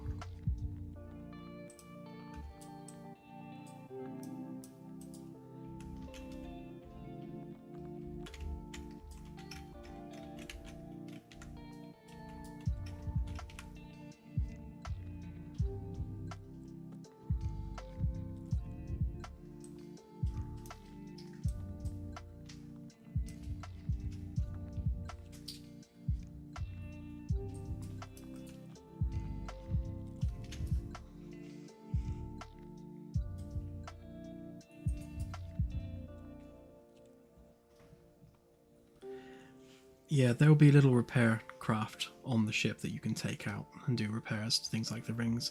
So all these different ring segments, if they get damaged, you'll be able to print out replacements and then bring those replacements out with a little repair bee thing. Basically like a flyable JCB with grabby arms.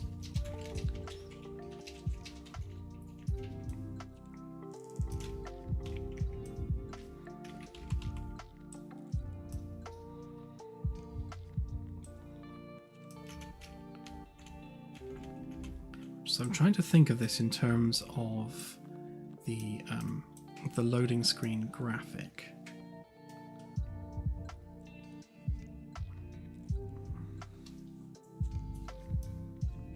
In an ideal world, I guess we could move it up a bit.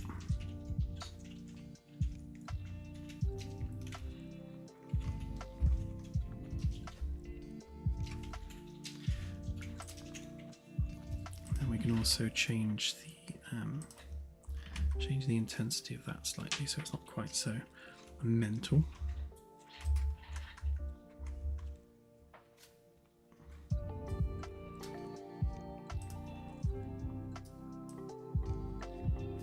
Cool down the temperature a little bit.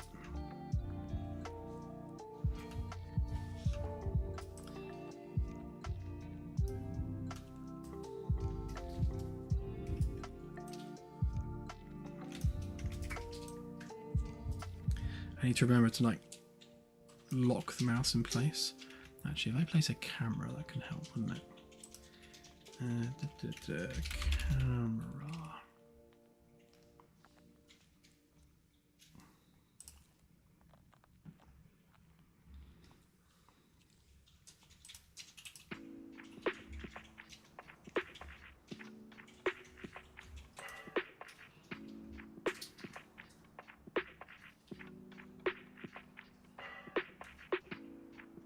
So I think you can like snap view to it. Snap object to view, right? Okay, there we go. So and we can also snap our view to that as well, I believe. Yeah, you can. So if we use that as our marker, obviously we don't need that to be selected. But if we lose the camera, we should be able to just snap straight back to where we were. Great, okay. So that's our camera position.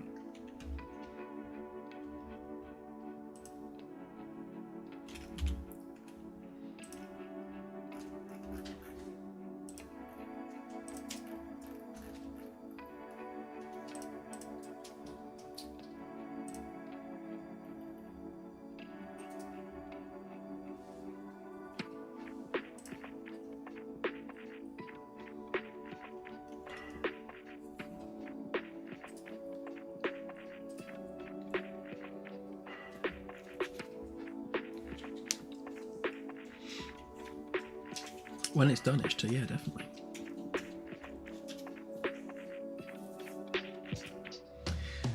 The bloom is attached to the brightness, so I can't control that directly.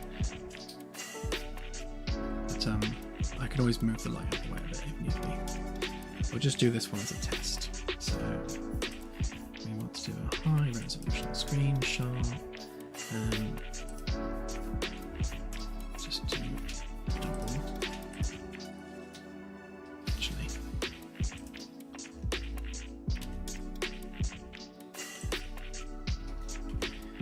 Do this full screen,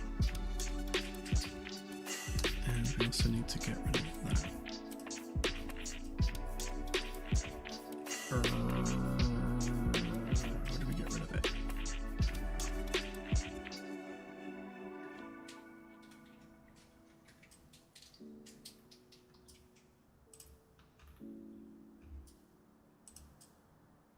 There we go.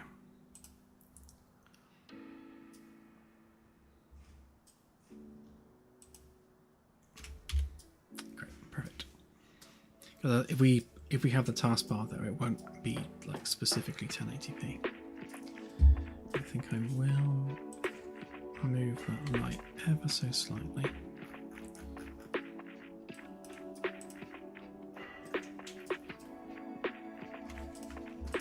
So just move these into that folder so I don't lose them.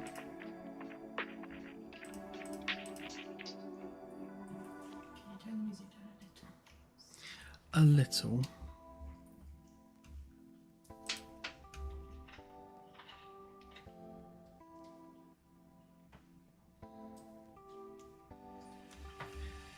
Just to demonstrate how low the music is, by the way, it's like this is how low the music volume is. It's like just like 1 pixel.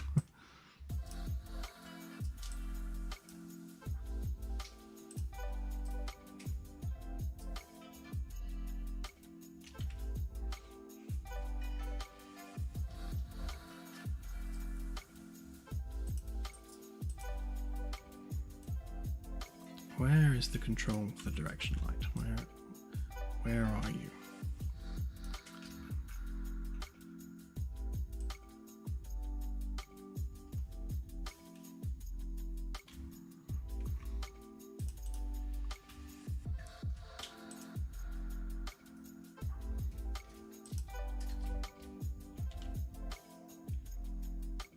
Okay, if I have the light up in the corner there, that shouldn't be too bad.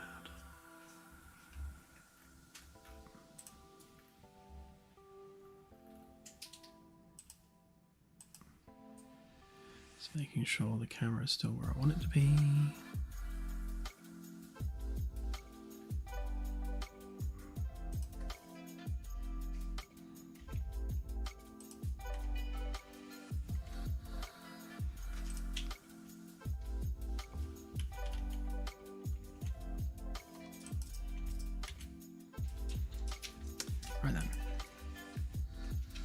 So, picture number 1.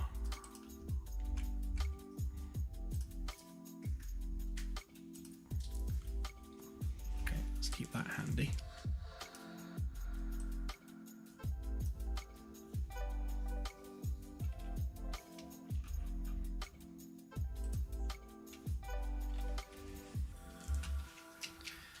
Right, so next we want to bring on G deck. So we want G deck power, G deck interior walls. We won't do the ceilings.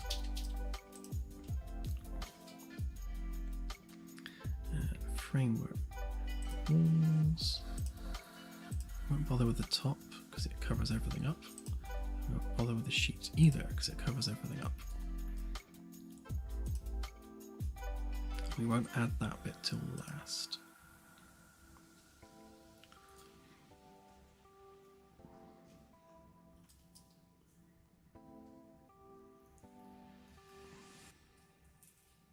Okay, I think that'll do for GDEC.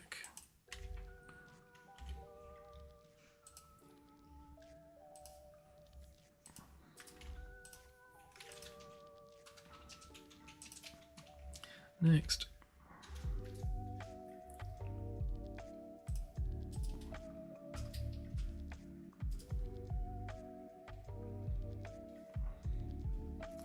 See ya, Jim. Have a good one.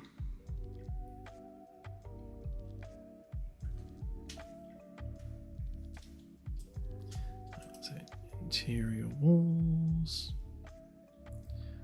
Framework walls. It's a shame that we don't have a lot of ambient occlusion around there because they look a bit nasty. We won't bother with the top or the sheet again because it kind of covers everything up.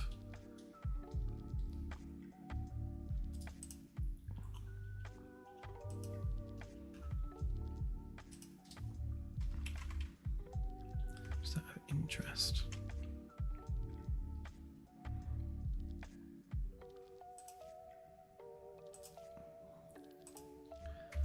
Why is the intensity doing nothing? Might need to go and have a look at that. I was wondering whether I let the main light do the bulk of the work and maybe just have a little bit of ambient light just to bring out the detail rather than it being quite so extreme. But we'll keep going as we are for now, just for testing purposes, just to see how it looks.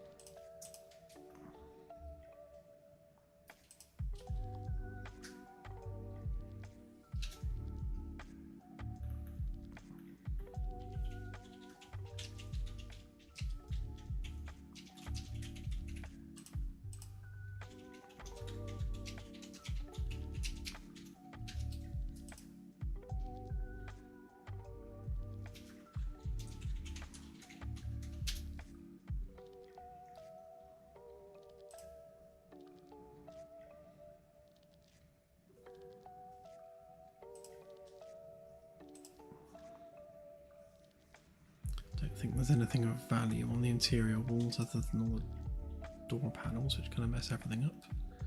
So we don't want that bit, we don't want that bit. But we will do that bit next.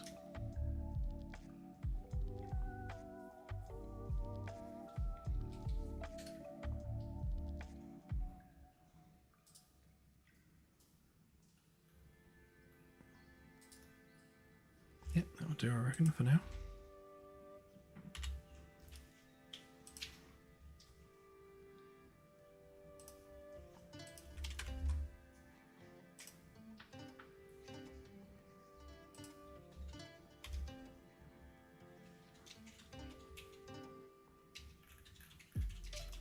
Actually, something else we could possibly do at this point is maybe add those bits in. think I will actually. Yeah.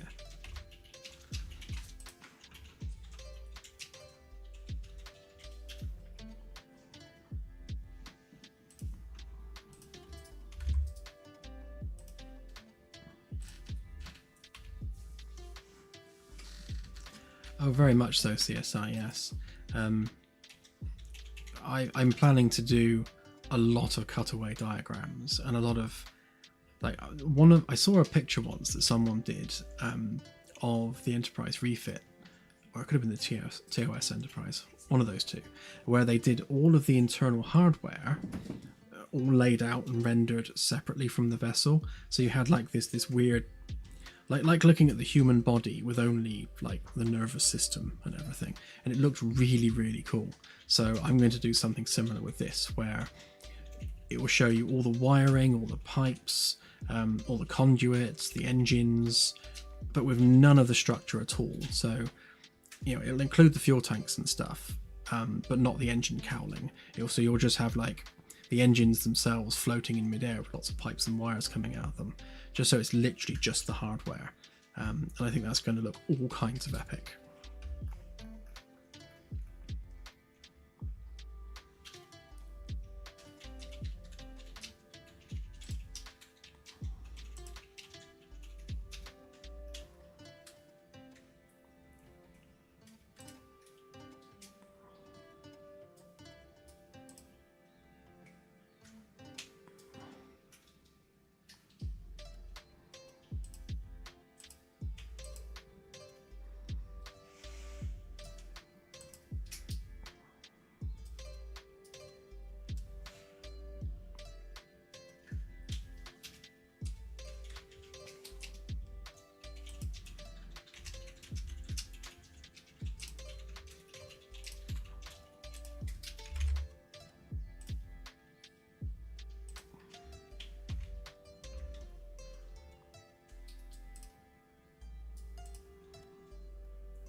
Okay. So now what we have to do is get the loading screen to load all of those in sequence, and we should be on to a winner.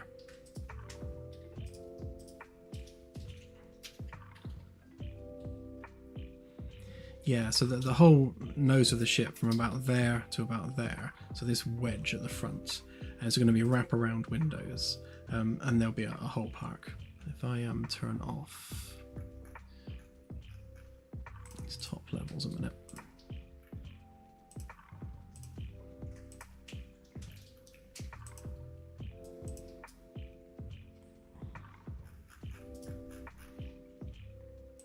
Wrong ones.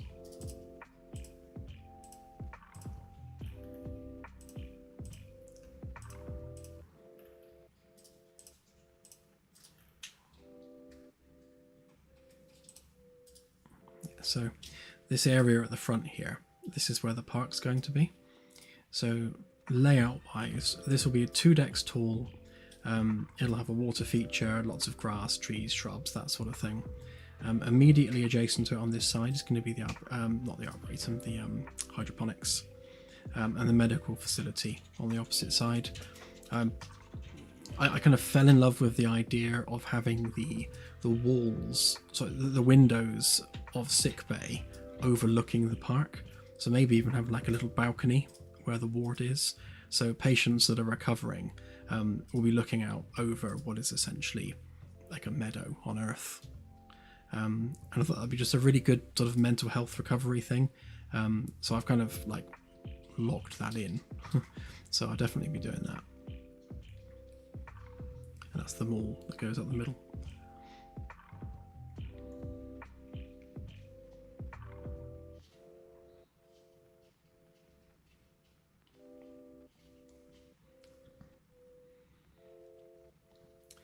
Yeah, that's the optimization, Scorpio. So I need to tell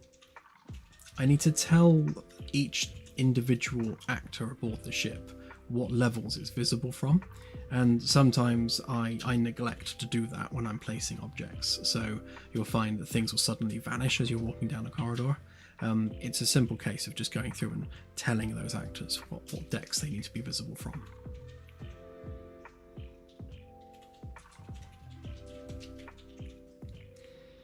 Sickbay doesn't have its own shuttle bay, but we have a ring road, and the idea there, obviously this is the shuttle bay at the back, and we've got this double wide corridor with like seating and planters around it, which goes all the way round to where sickbay is. And sickbay also has 2 ways in, so you've got this rear access way into sickbay, or you can come the front way. Generally speaking, the rear access would be used, but there's nowhere really to fit any particular access for sickbay specifically. Yeah, so anyone coming aboard the vessel needing sickbay would have to go around the ring road. It's not actually that far.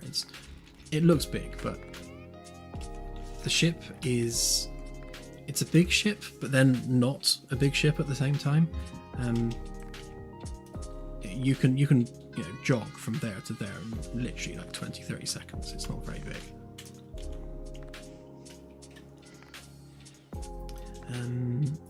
Right, I need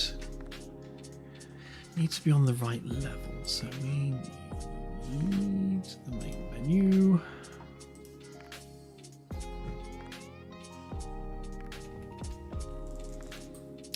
Then we need the loading screen.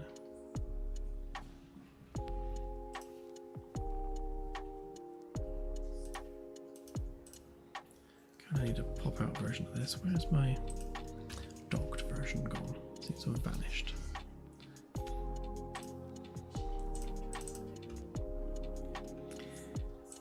Right, so that one.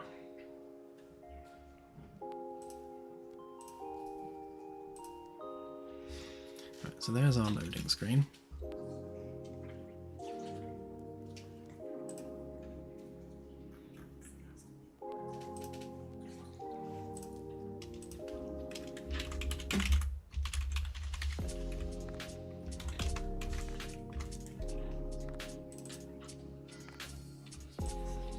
Let's get these sorted. So what's that one? That one's G deck.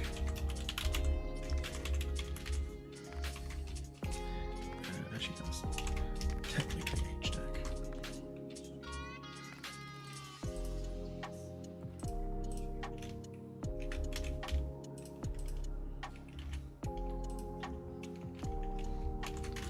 So that one's G deck. That's F deck. I think we're going for that one for E deck with the engines.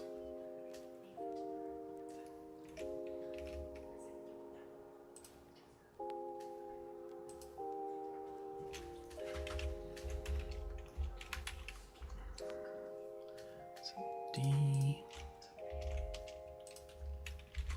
C,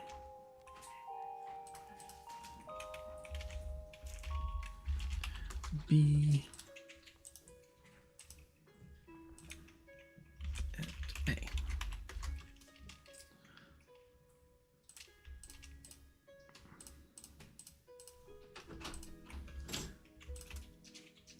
Right, so pop them in there.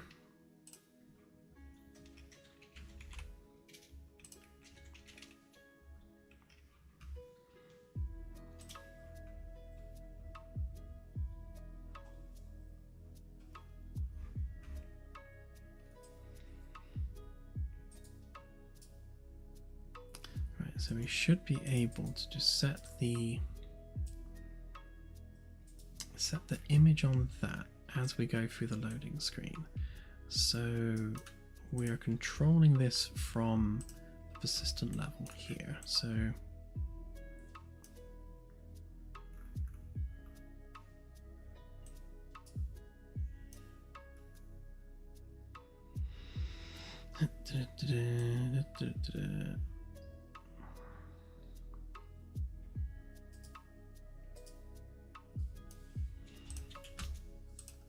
to remind myself how I did this now.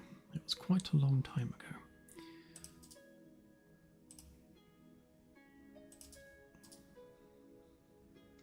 So you can't update widgets whilst the game is loading because the loading is not asynchronous. However, if you pause it between the loading of levels, then you can get it to do something, like update some text or a scroll bar or whatever, which is what this is here. So this is basically the loading screen doing its thing.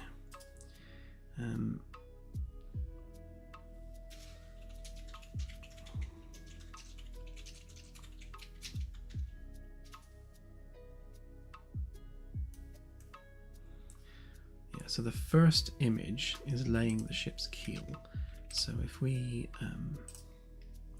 actually set that as the H deck one, let's get rid of that a minute.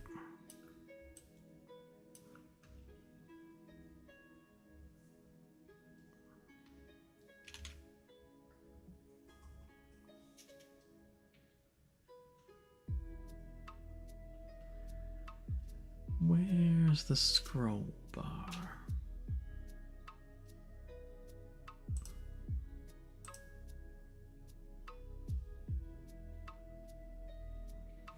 I'll find that in a minute, but this just needs to change. So this needs to be G deck.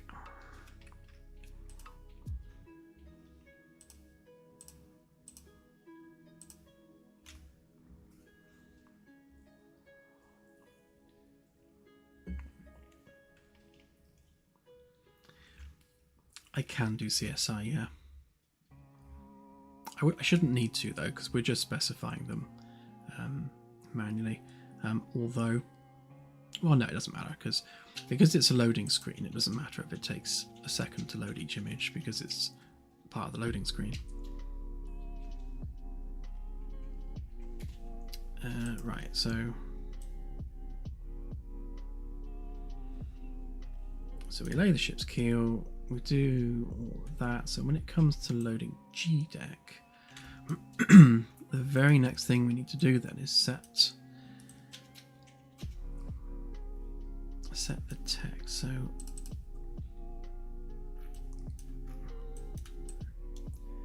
So we're getting a reference to this, which we are.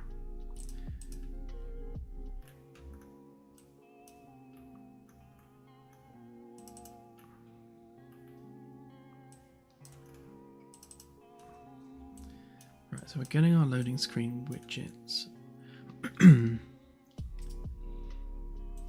Right, okay, so we're searching for the widget, getting the widget,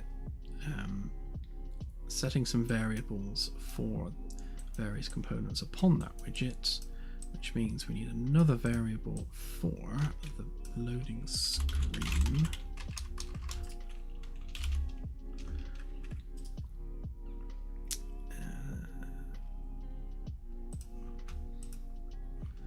What did we call it?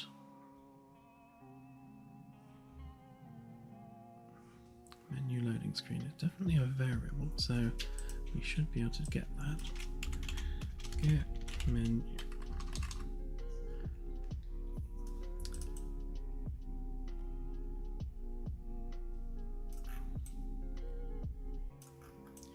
Hang on, let's find out where we're setting that in a minute.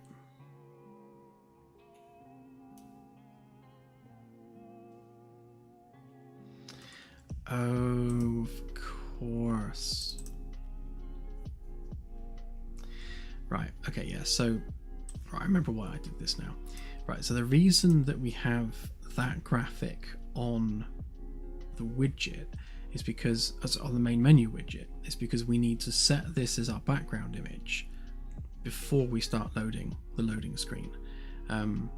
Because if we don't do that, we just end up with a black screen, which is why that needs to be there.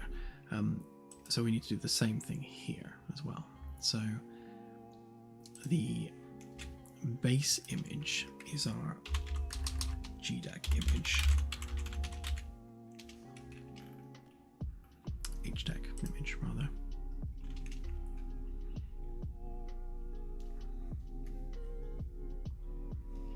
Actually, if we load up that one, then we can set the progress bar and everything accordingly, so we can move it all up.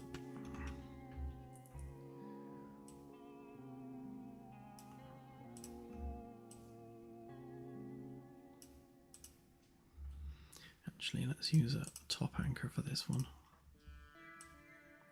Oops.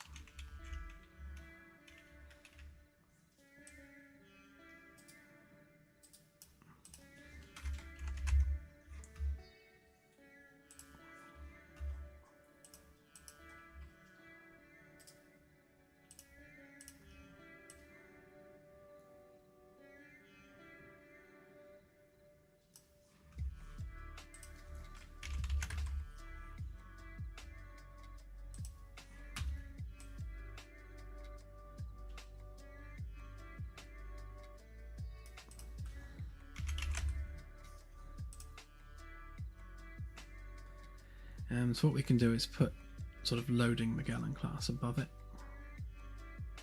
and I'll have that as text on here actually, rather than being part of the menu image. I don't know why I added it to the image in the first place. That was kind of redundant, because we can just add it on here instead.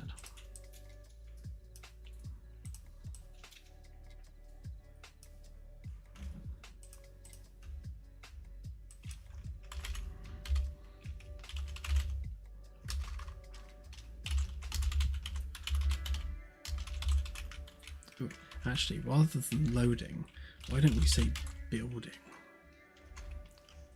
Might be a bit cheesy, but funny nonetheless.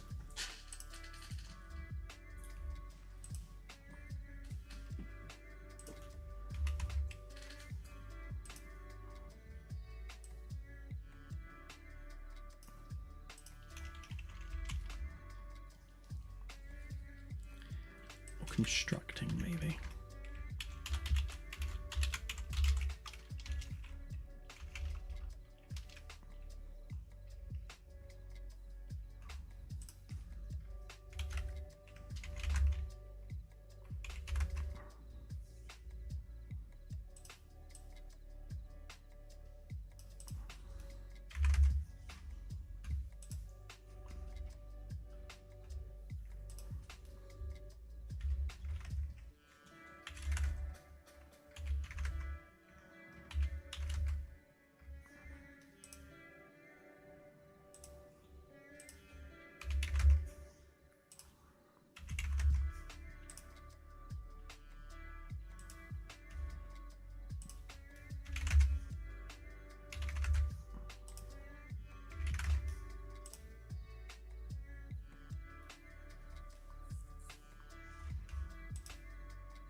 Yeah, eventually we will have planetary landings.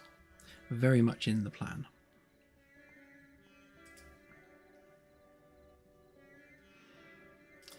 Right, okay, so if that's our base text then, let's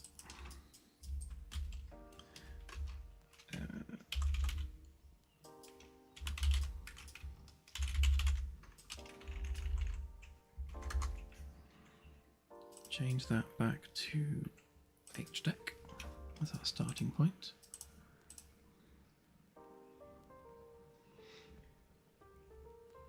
Right then, so armed with that, we should now be able to get the loading image.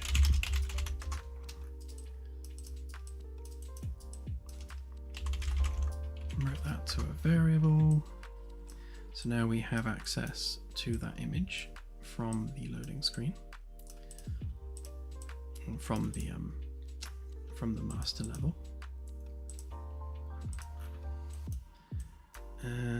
So what we need to do over here then is we need to get our loading image, and I guess prior to each one of these we will just set the image. So it's set brush from texture.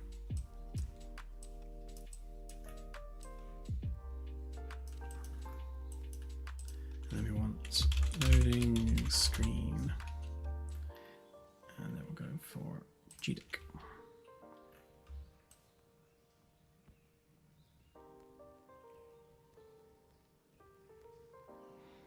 So normally, again, because loading the streaming levels is happening non-async, and I did try doing it async, but that really slows it down.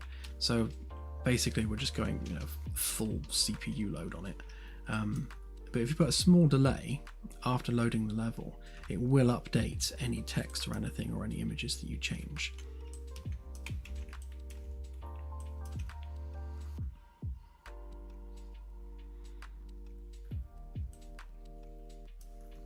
Okay, so blah blah blah.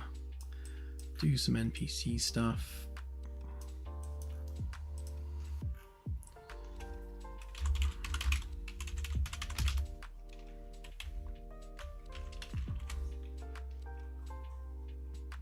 So, deck.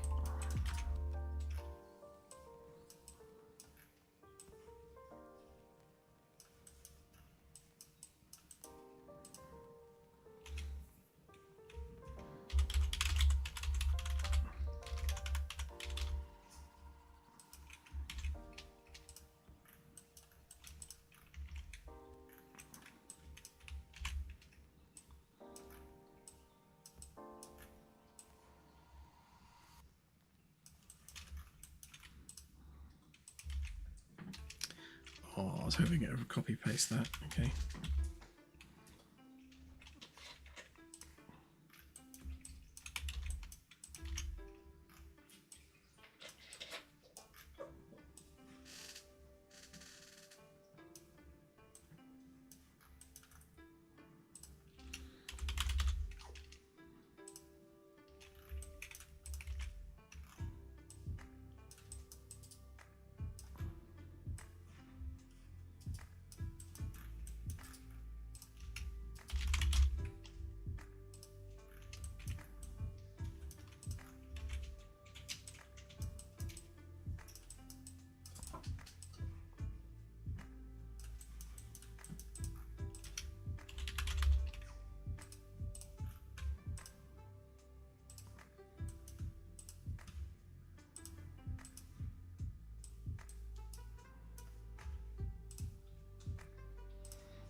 get rid of those actors a minute because they'll mess up the game otherwise.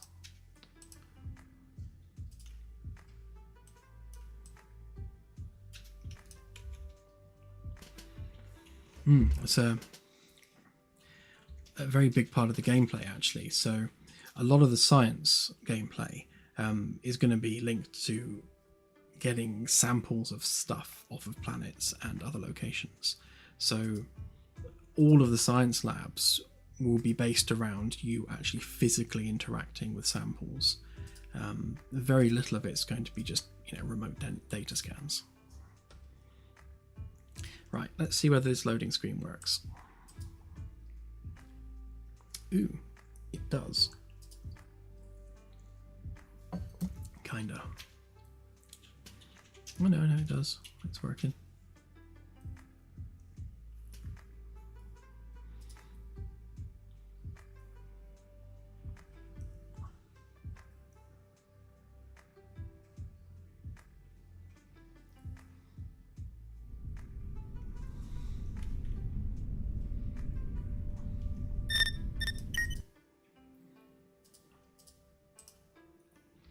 So I think more granularity is needed.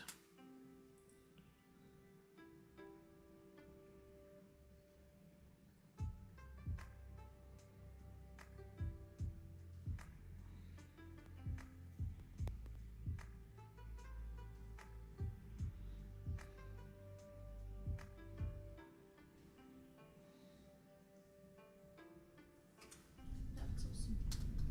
Yeah, thank you. Welcome. It's a nice evening. Oh really? Is that my one nice comment of the day? That's it. Put it in your diary. Great. Yeah, I can't really do much about the fact that some bits load really quickly. In some ways, the quicker it builds, the better, because people don't want to hang around looking at a loading screen. I think the main issue with it is that we're taking some pretty big steps between each piece of the construction, whereas we are specifically loading the framework level, the power, the interior walls. I could do a picture for each of these individual items, so you see the framework appear, then you see all the walls appear. But I guess the issue is that we're so far away from the ship that you're not really seeing the detail. I mean, I could go closer in maybe, so that you can see like rooms and things appearing, but then you do lose the the overall shape of the ship. Maybe something slightly closer in, but yeah.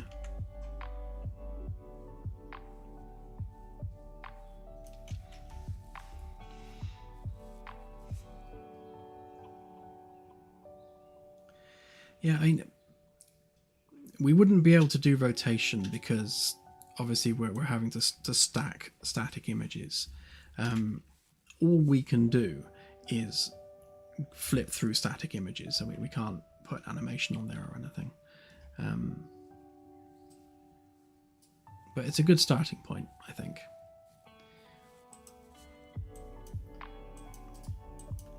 But yeah, so literally the only other thing we could do is to make these 1 second.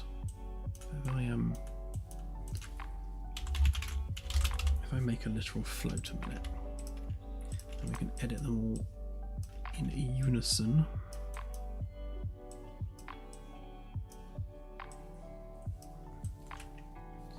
Although, of course, let's not do that because it's going to increase the loading time significantly if we do that. At least on every step, because how many we've got here? So that's 1, 2, 3, 4, 5, 6, 7, 8, 9, 10, 11, 12, 13, 14, 15.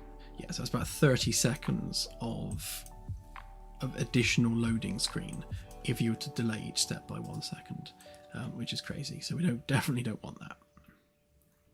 1 millisecond is a long enough delay.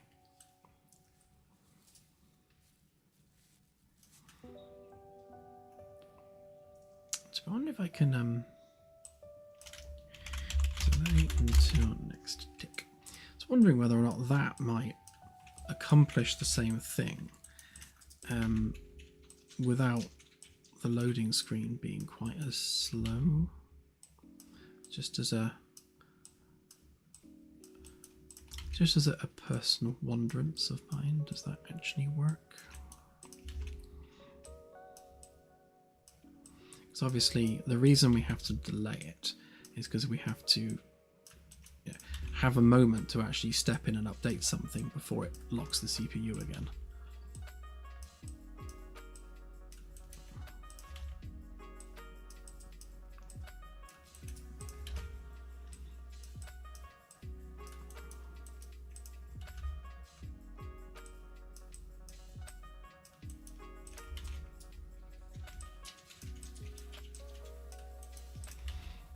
Yeah, so eventually we will have an image for every step. I guess the biggest issue is that a lot of the decks don't have a lot going on right now, so there's no real visual difference between having the framework and having the interior. When we have interiors across the board, then it's going to look quite different, because we'll have obviously rooms with beds and furniture and things in, and you'll see all that appearing.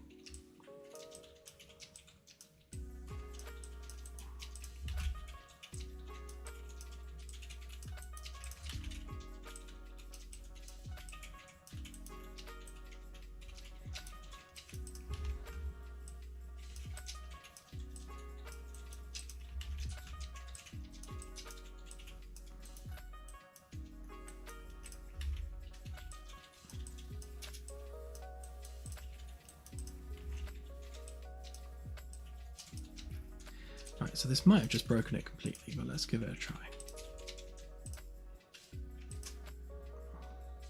Oh, no, we're good.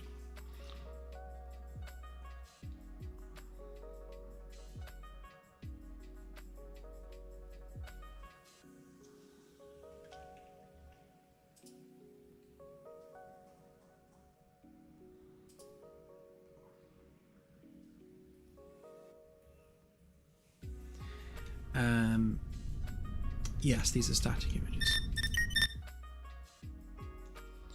Right, so what I can do then is I can,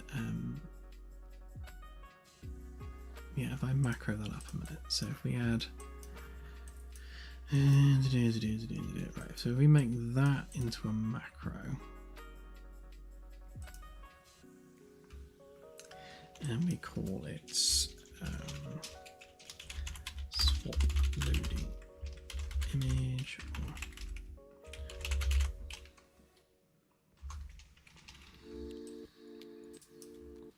right, and then we can give that a delay.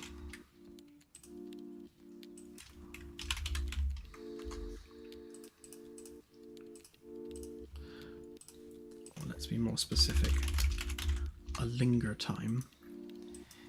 And then what we can do on here is we can add a delay node, and we can apply our linger time on that image. Oh, of course, we need the image as well.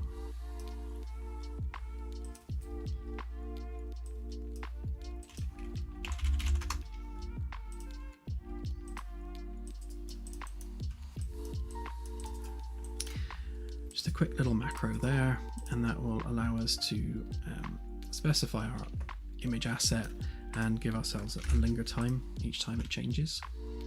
So what was this one? So we want to do GDEC.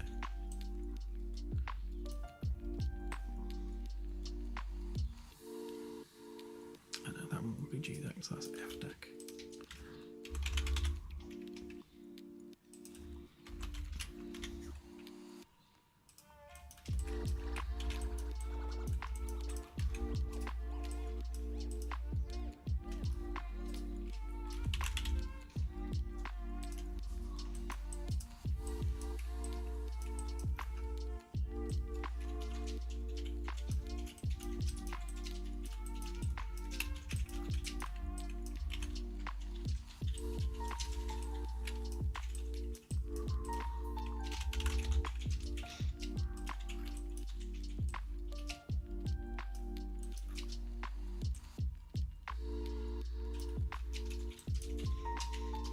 if we force the initial one to 1 second,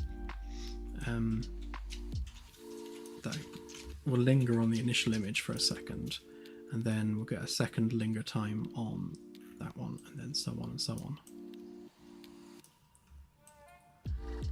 So that will be deck.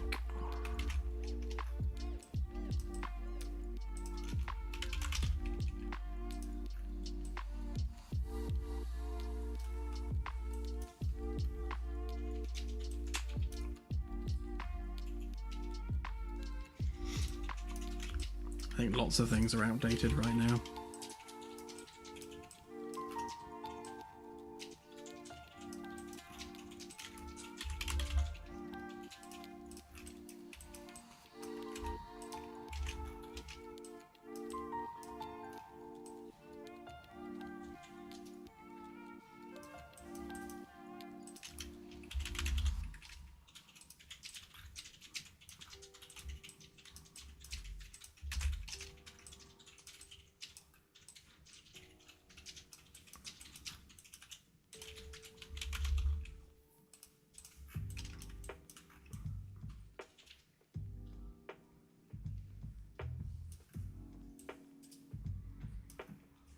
Right, let's give that a try.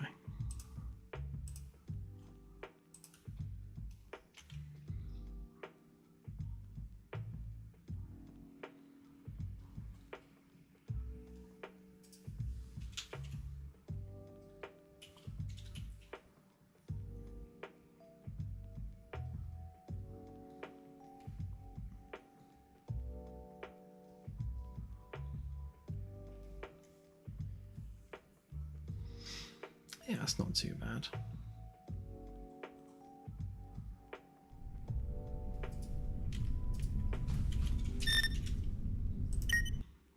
Okay, I will I'll make some in-between graphics for those. Something I want to try though. I just want to try how it looks with this light turned down a bit.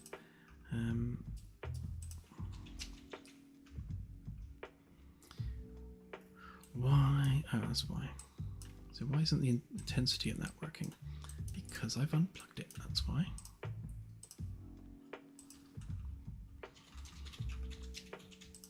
Right, so 1, 0.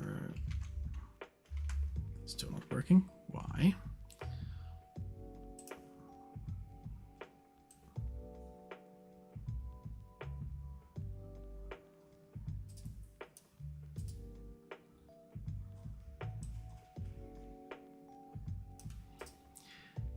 Is it because we're using a skylight now?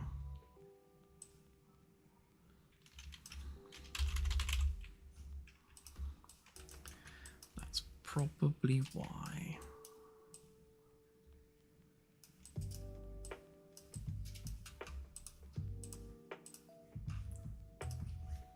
Yeah, that's why.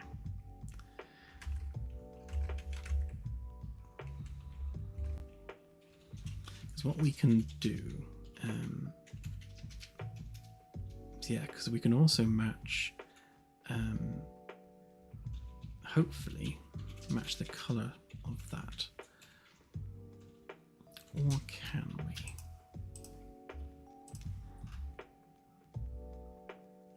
Oh, yes, we can. Yeah, okay, so.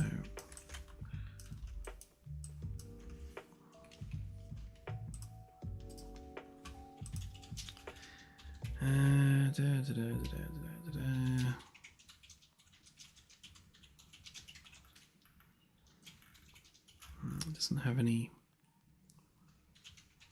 Kelvin mixed into it, so we want Kelvin to color, and then we want to set the light color to that Kelvin value.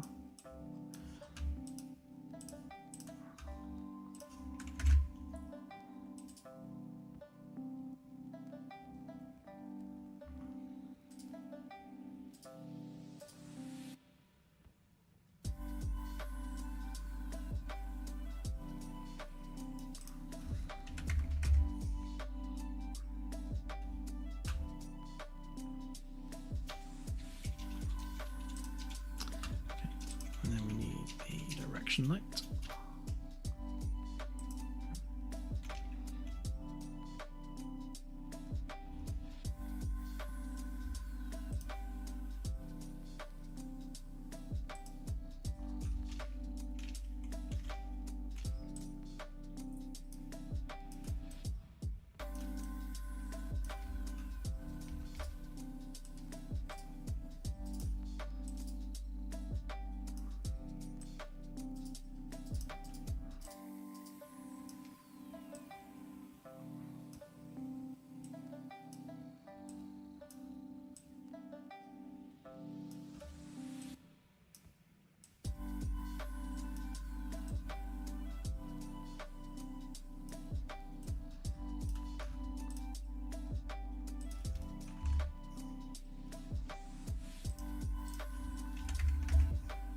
Oops, not that low.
Yep, I like the idea of a nebula.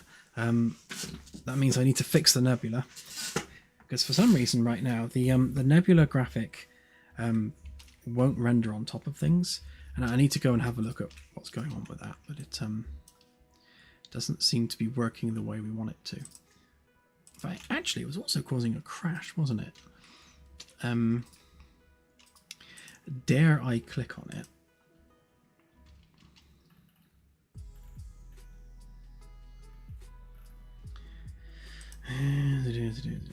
Which one was it? Was it ultra volumetrics? Can't remember now. Oh yeah, that one.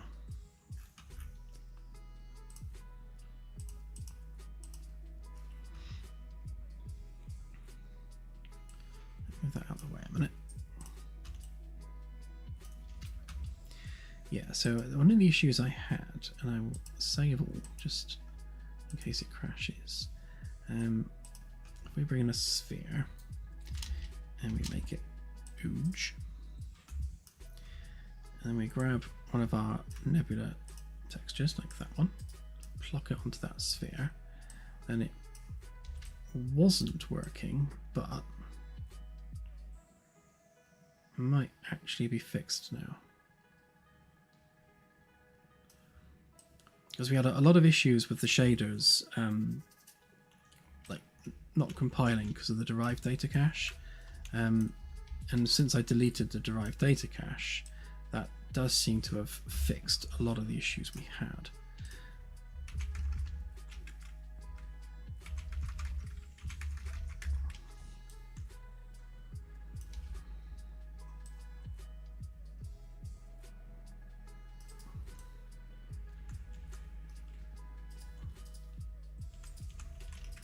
So yeah, we can do something like that, which I agree immediately looks more cool.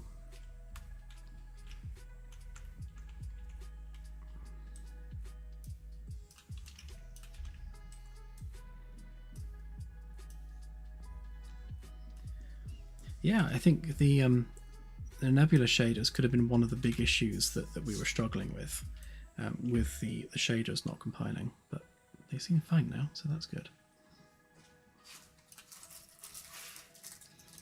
As far as loading screens go, that's definitely looking nicer.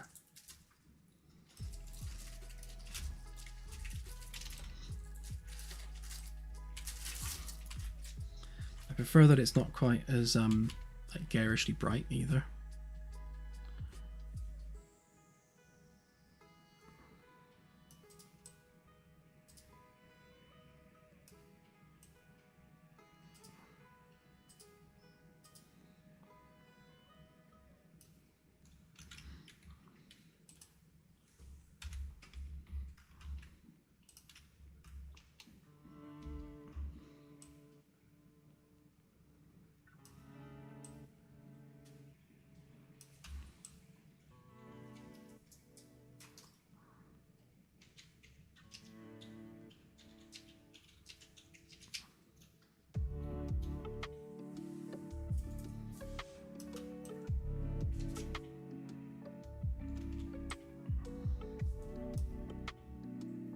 Kind of need it up there to create the shadows, so we might not be able to have the sun in view,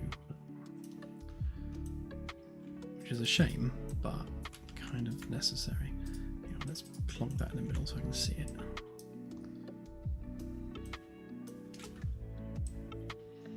Yeah, because if we go too low on the horizon, we lose the shadows a bit.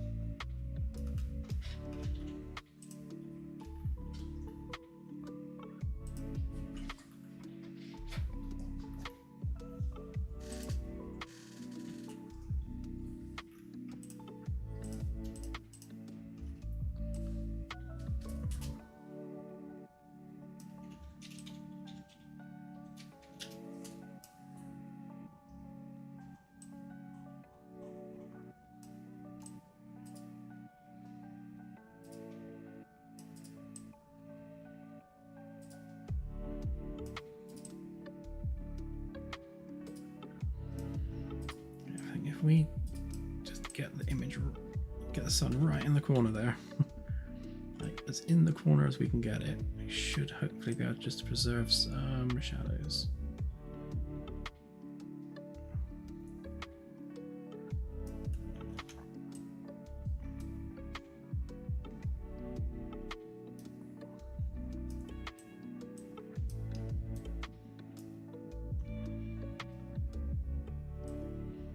Actually, yeah, if we move the camera around a little bit, and we can move that over there a bit more, just get a bit more shadow definition.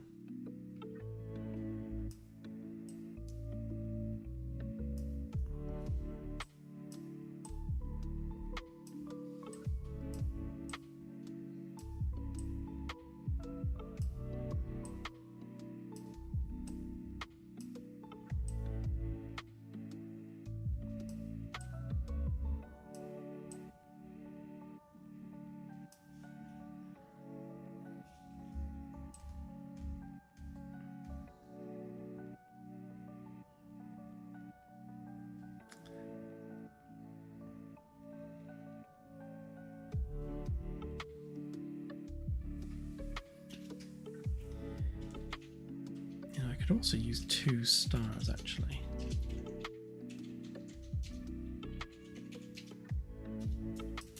Ooh, hang on, I have a plan. If I set the lighting channel to 1, not 0, then we get the star without actual lighting. And then what we can do is we can then duplicate that.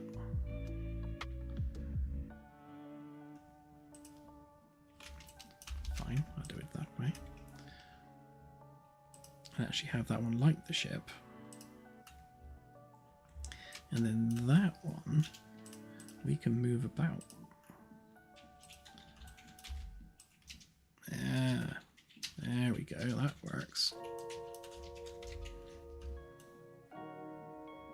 So we can have one for the look of the thing, and then another one to actually generate the light.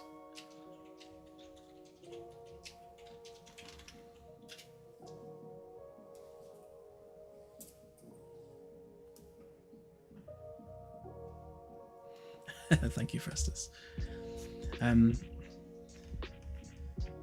Yeah, no, I can't make the loading screen live because of the way it locks the CPU while it's loading levels. So yeah, we can't do that, but we can do this. And this works quite nicely, I reckon.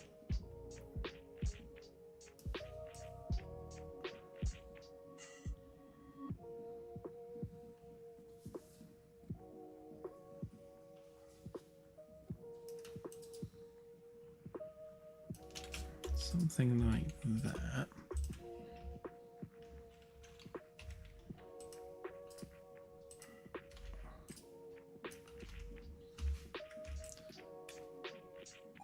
Where's it gone?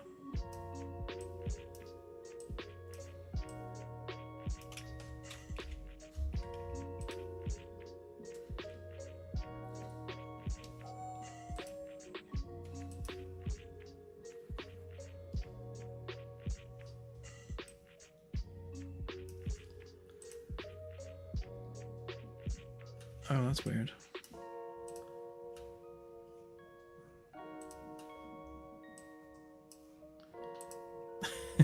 Alright, so you can only see it when the other one is selected. That's nice and awkward.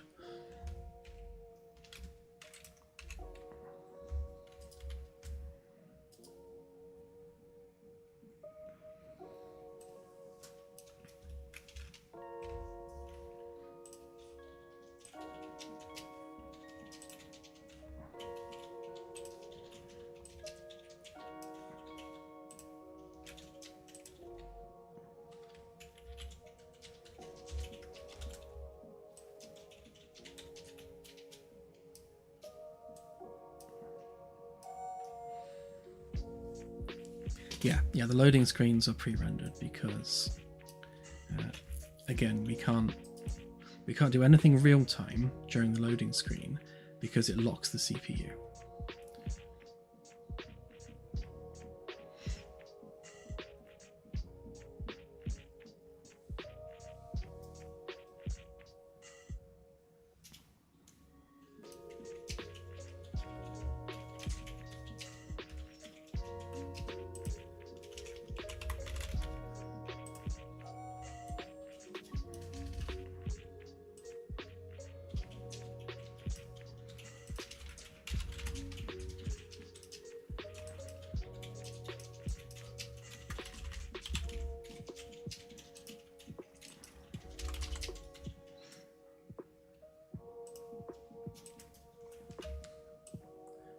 That thing was messing with stuff, so I just wanted to disable collisions, etc.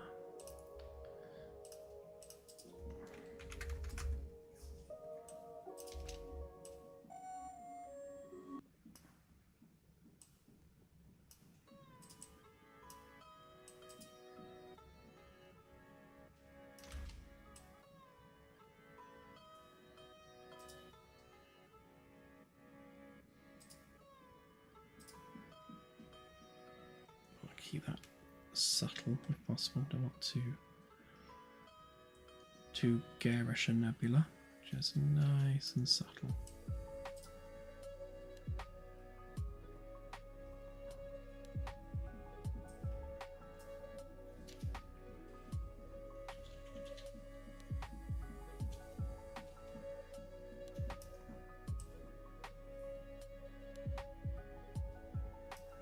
Yeah, something like that.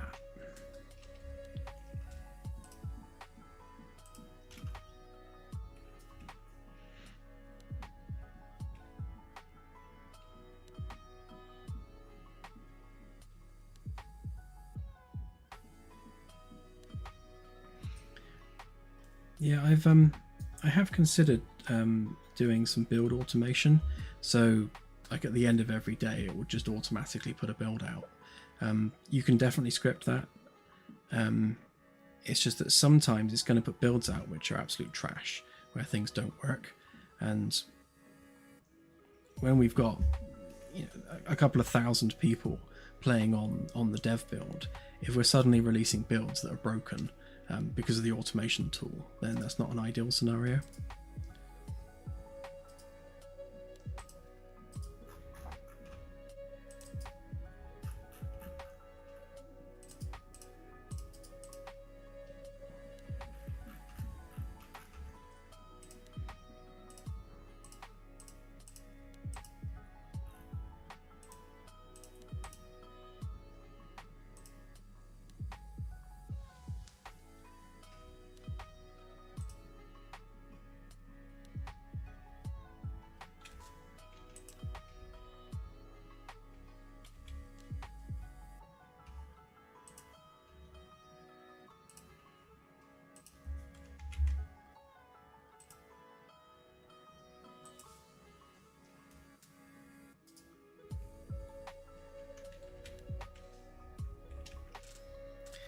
Actually, before I absolutely nail this in, let's just check the lighting on that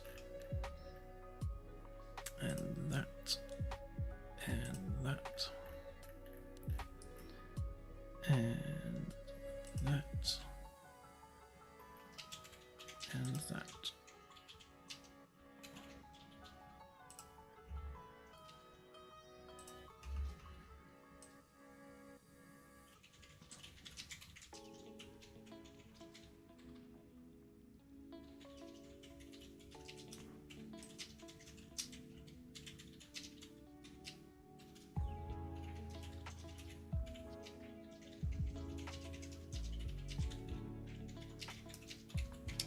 Actually, rather than temperature on there, I'm going to literally just go straight color instead.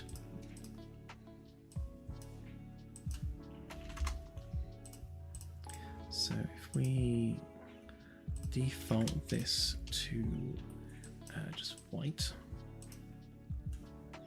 obviously make that instance editable, then that will give us the option to just kind of color wheel it so that we can like tune that in a little bit more. Yeah, that's nicer. And just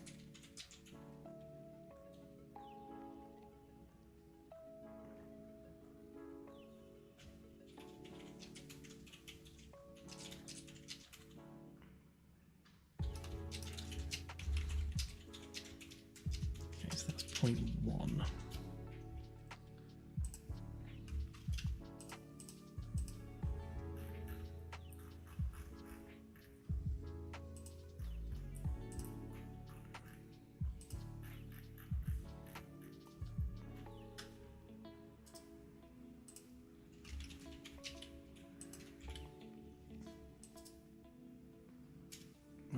Yeah, we do not want to move the camera. Have a good one, CSI.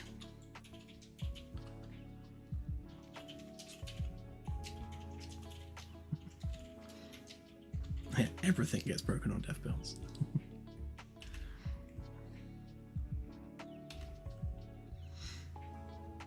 Right, let's try this.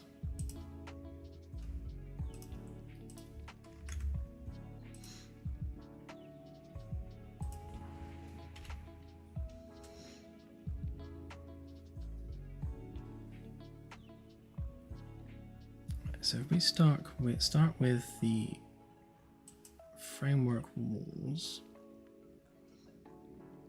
and only the framework walls.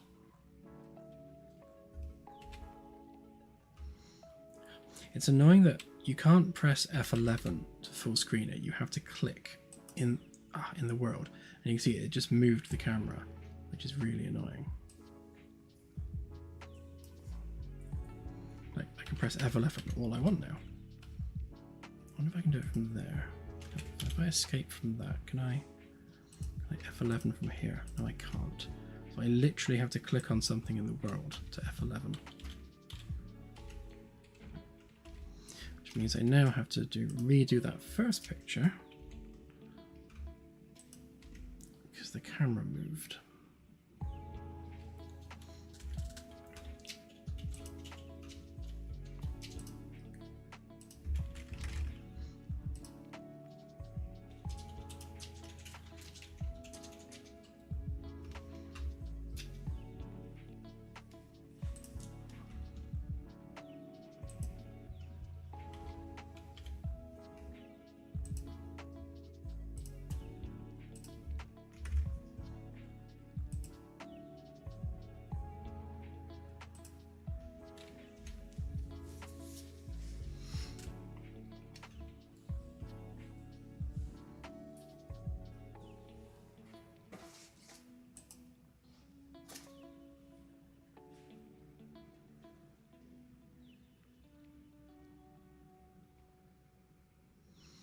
So what comes first? So we do framework, infrastructure, then interior.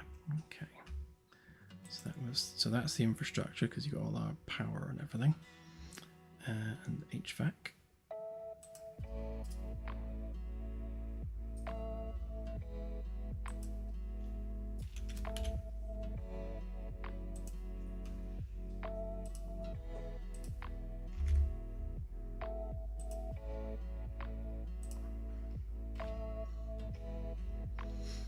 Okay. And then we want the interior walls.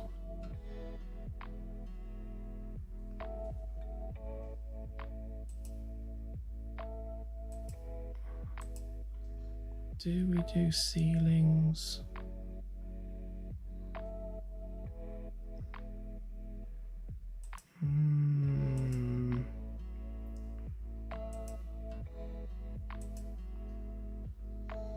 I suppose we will do ceilings, because at least it gives it just like visually there's more stuff there, so we'll include the ceilings for that one. Should be it.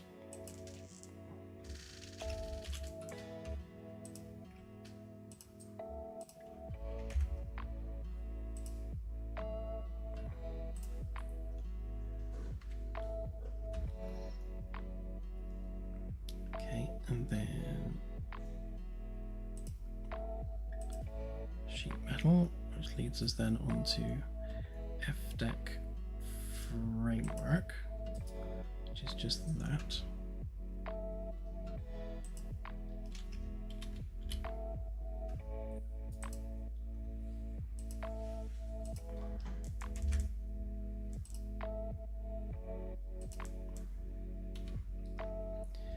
And then F-deck power.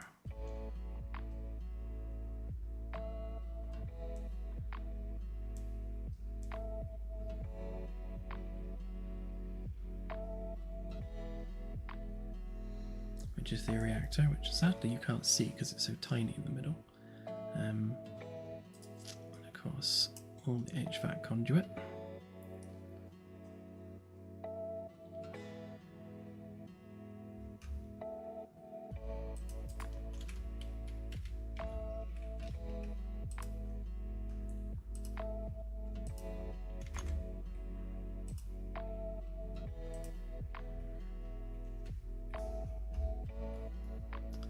And then we want the interior walls.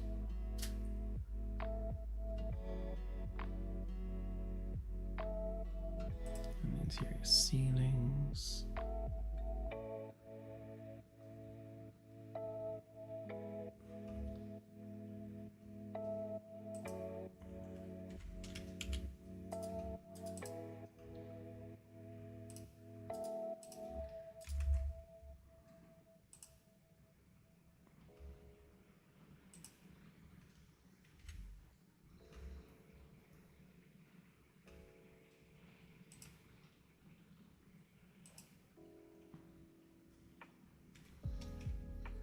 Okay, so E-deck framework walls, and then we'll also include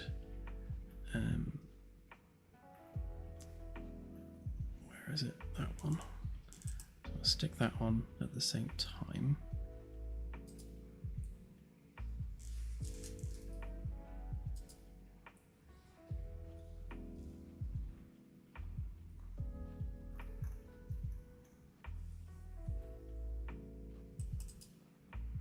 So it would include the rest of the ring, but it covers up the middle, so I'll have to include the ring perhaps as a separate object in the future.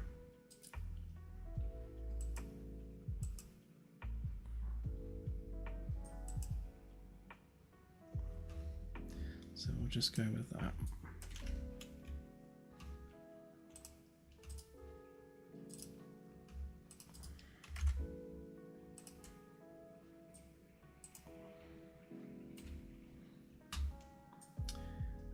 Stream looks like it's buffering. Hopefully I'm still live.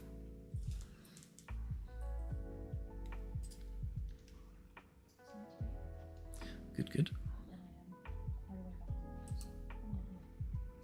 Very cool. Right, so E-deck power, E-deck HVAC.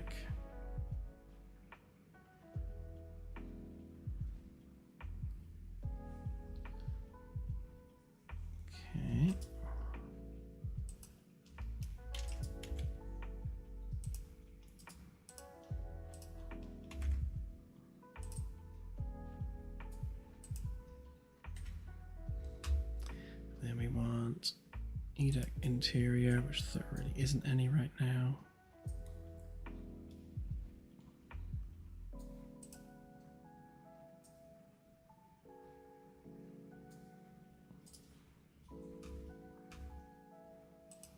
Oh, camera. Just 1 pixel. 1 pixel. There we go.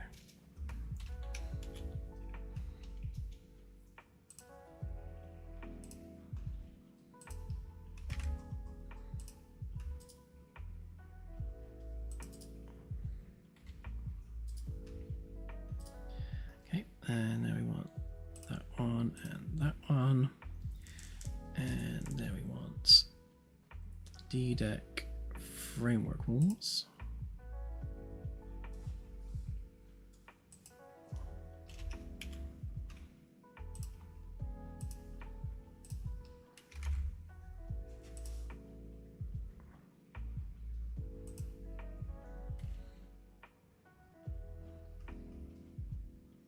Apologies for how slow I'm going through this. I just want to make sure I get it right.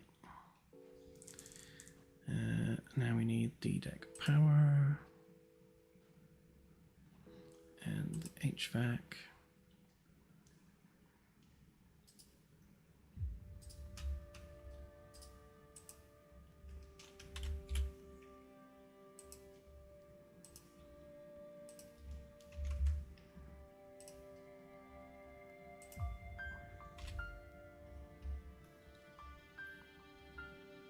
And interior walls and ceilings.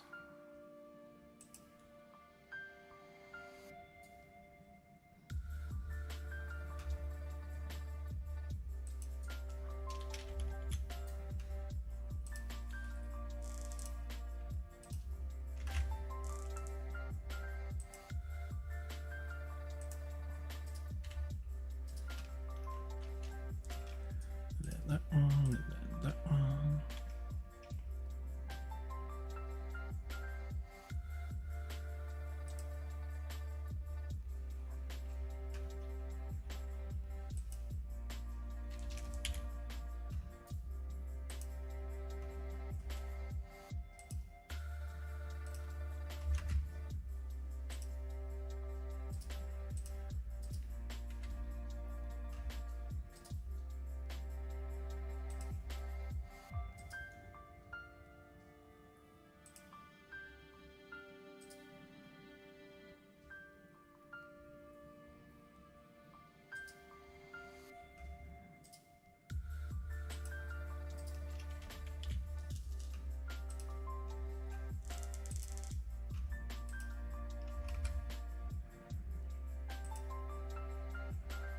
So what I'll do long term is I will set up an actor that's like facing the right way with this, you know, the sun and the nebula and everything. So I'll set that up as a scene on a separate level so we can turn it on and off as needed.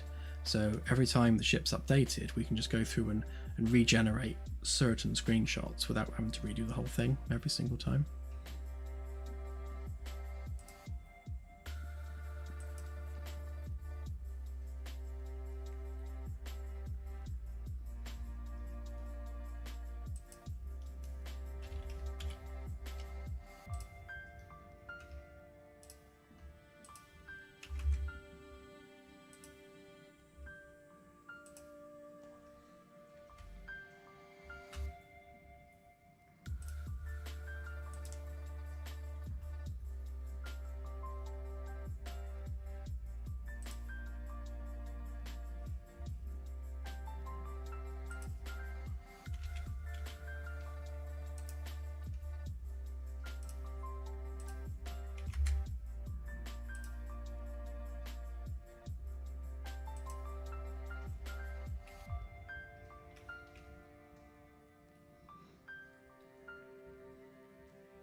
when you turn the A deck power level, it's literally just a dish goes pop on top.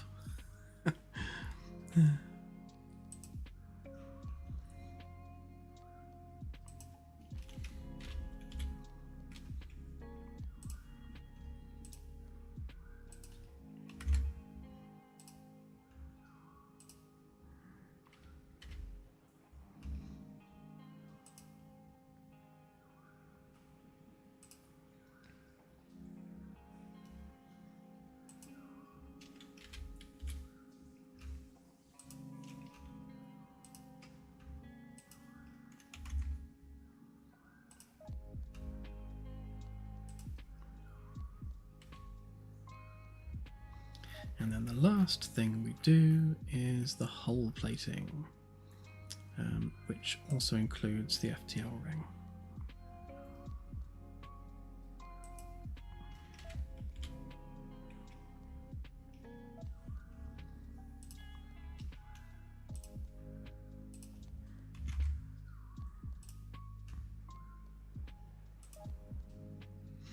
Okay, there we go. One ship. Though actually I think we need to make sure we get that screenshot with the lights on.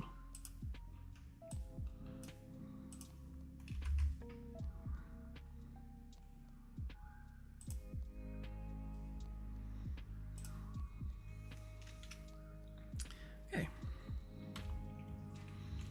Let's see what we ended up with.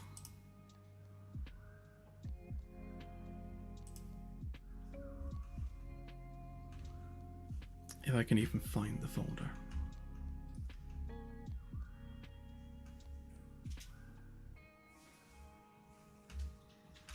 Because it doesn't help that I've lost the lost the taskbar now. No. Actually, there's an easy way of finding it. I think it's in the saved folder, but if we take a random screenshot and go, haha.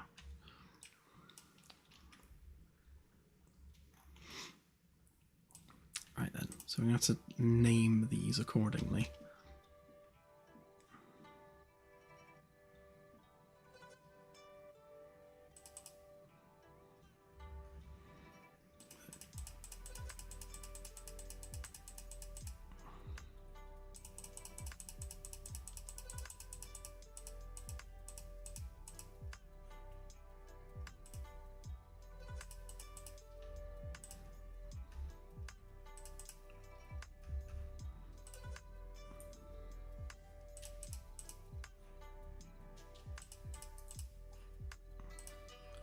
So I think that was the first one there. So loading screen, HDeck 1.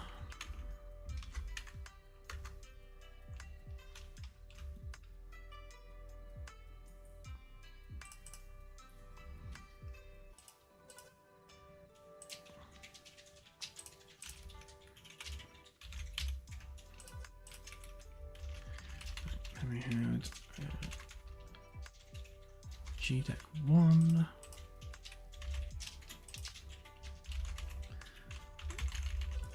GDeck 2,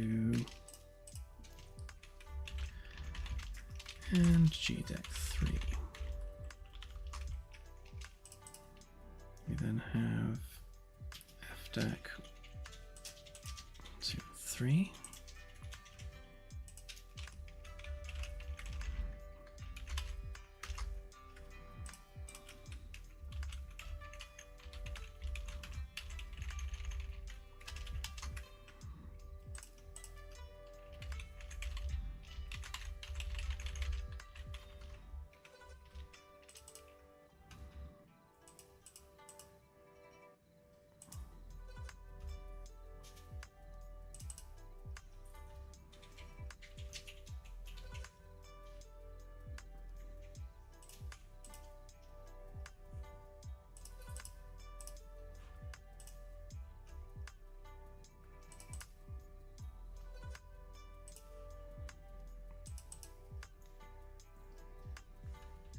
Hang on, which one's that?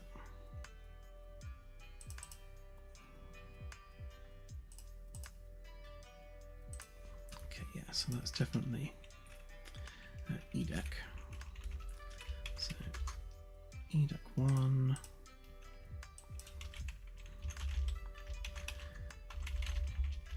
EDEC 2. EDEC 3.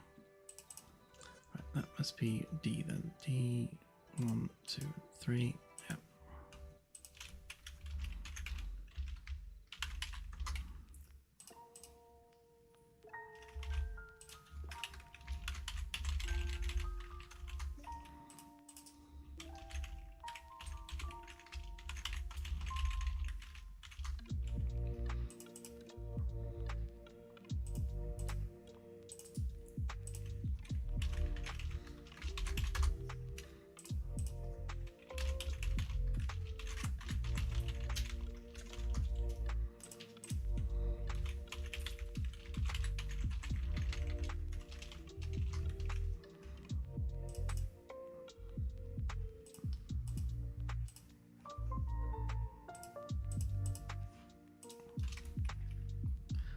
Very little noticeable difference on the BDEC ones, but there will be once we have the VIP quarters all fleshed out with interiors. Hopefully you'll see that from that kind of distance.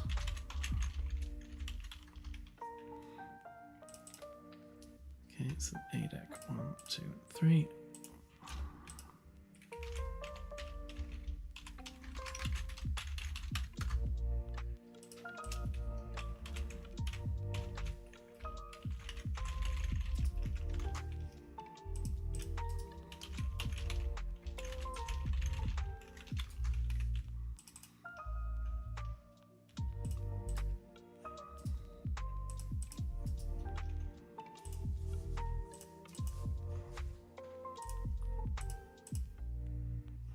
Go with that one. So loading screen, hull. So I'll get rid of those ones, get rid of those ones, and that one.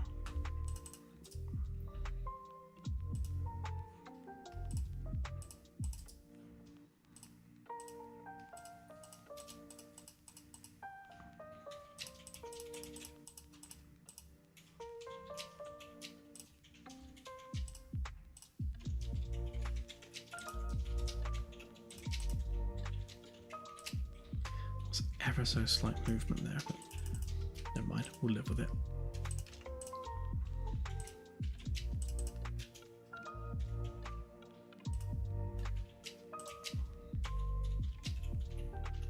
Oh, hang on, that was that one, wasn't it? Oh no, we're good. No movement. Right, so get rid of those ones. Okay, there we go. So that's our image selection.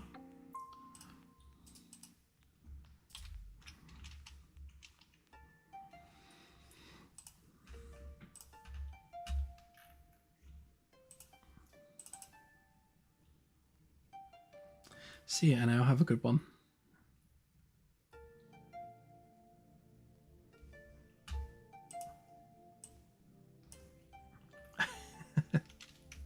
Yeah, kind of, Jeremy.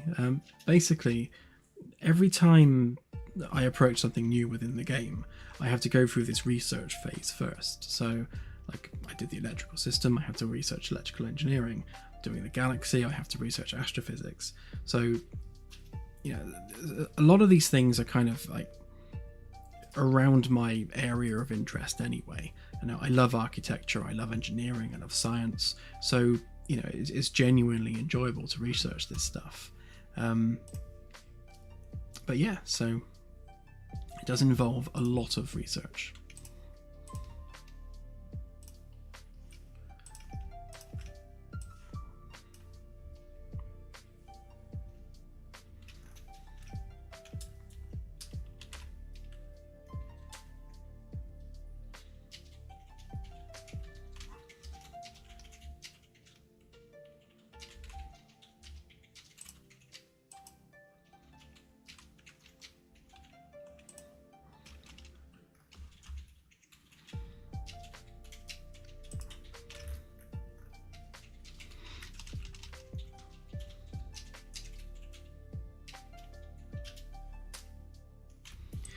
So I think for these guys here, I can actually pop that in and use that as our delay. Obviously, we don't want to delay the images too long because yeah, that's going to make the loading screen take forever. Right, so GDEC1, GDEC2, GDEC3. We don't want them lingering for a whole second, so maybe a quarter of a second minimum. And then obviously however long it takes the level to actually load is on top of that minimum of a quarter of a second. So then we don't need that there anymore. Loop that back round to there, pop that in there.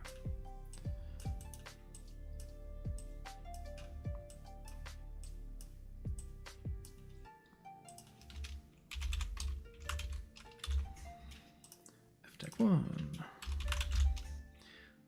FDEC2, FDEC3, delete that one.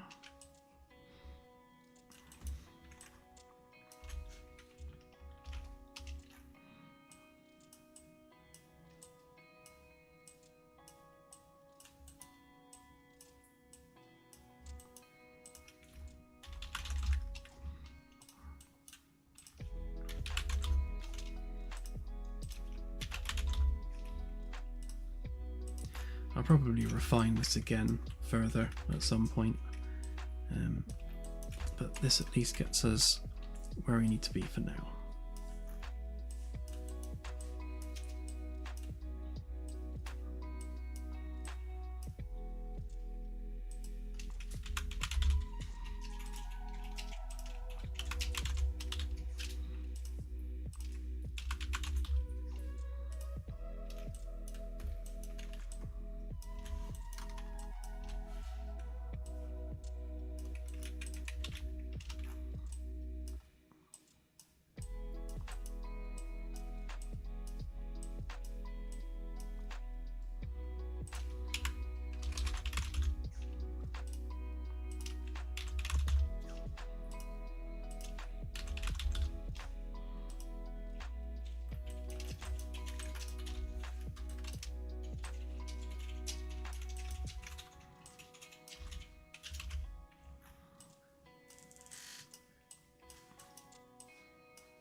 Nearly there.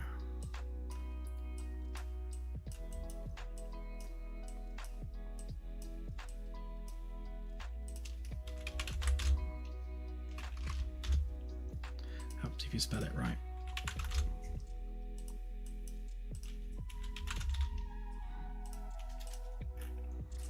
Right, so there's those ones, and then we need. So we need the outer hull.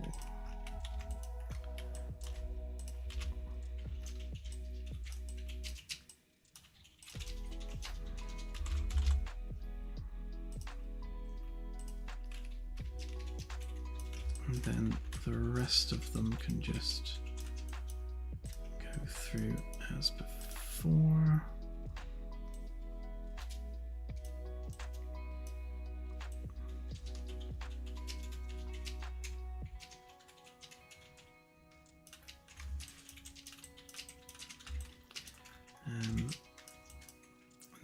And then we don't need that so much because we've already got the GDEC1 loading there. What we do want though is that minimum 0.25 delay. so that we're not getting rid of the H-Deck one immediately. So we need to replace that image with our H-Deck one. That one, which looks prettier. So what's that? So that's the loading screen. So we also need it on the main menu.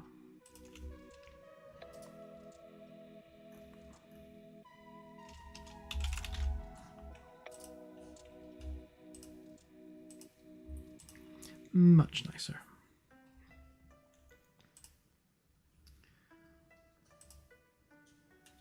Right, let's give this a whirl. See how it looks.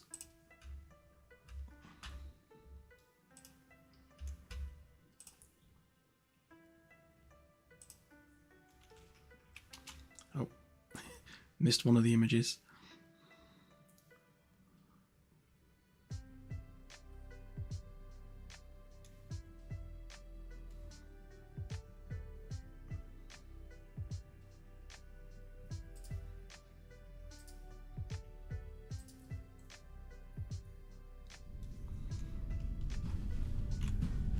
Hell yeah.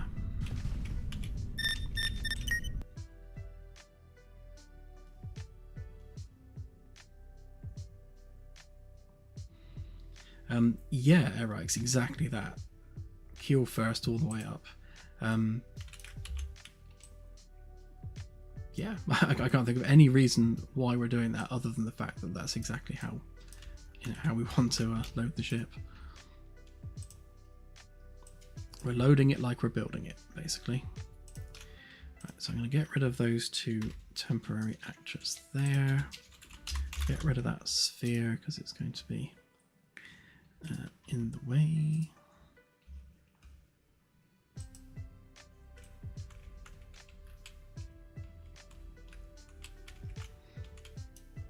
Oh, of course. So I was like, where's that light coming from? But I forgot that I lit this one up, didn't I? I'll leave that there as our super light when we need to light the dark spaces.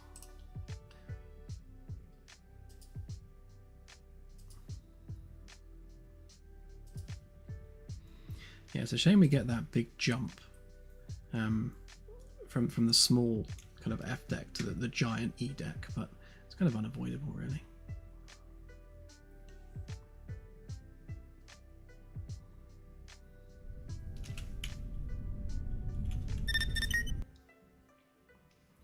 Right, so where is it picking up an extra image from?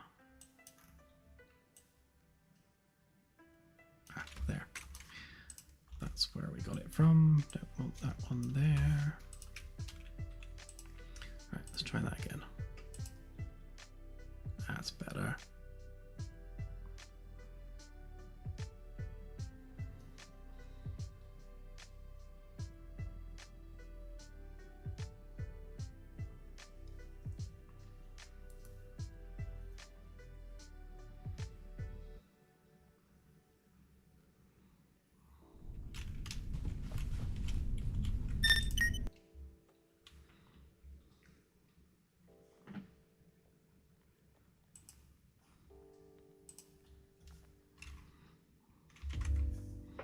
Maybe linger ever so slightly longer on the first image. Let's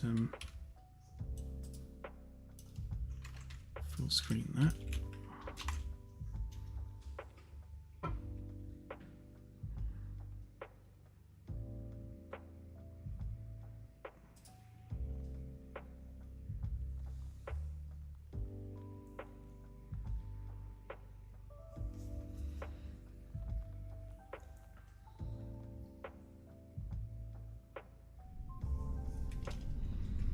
Yeah.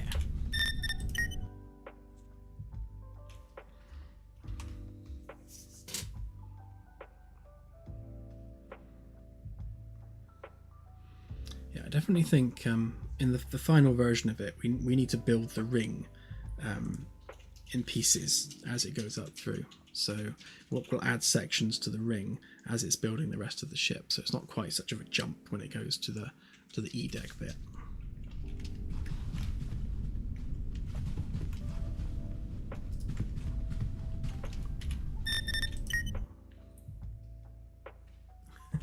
You're welcome, Festus.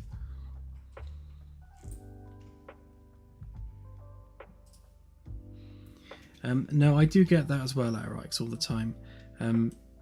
Like you can even replicate it in engine sometimes. Like if you're, like it used to be the case that if the camera was facing like exactly on one of the like cardinal axes, it would like go black. And I've never yet worked out why. It seems to be an Unreal thing.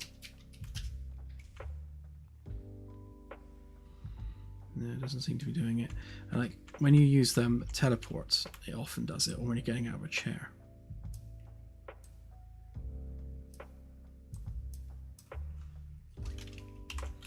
Now, it gives me an excuse to leave loading screen again.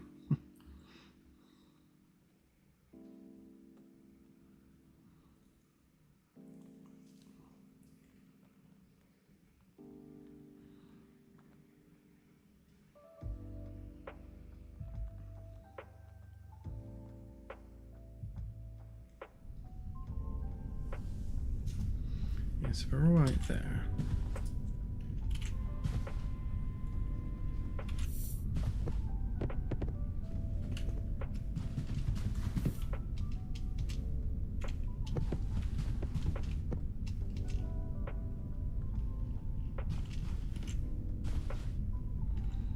Yeah, I think it's an intermittent thing. It's definitely not doing it for me at the moment.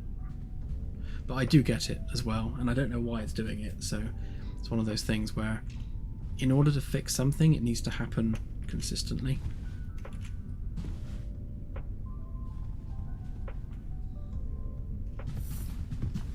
Oh, let's remember to take out that test star. Right. A quick run through a minute.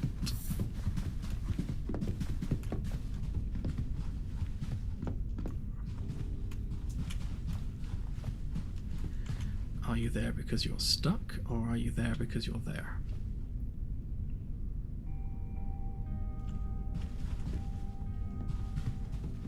That's the annoying thing with testing the cat. It spends a lot of time just standing around, as cats are wont to do.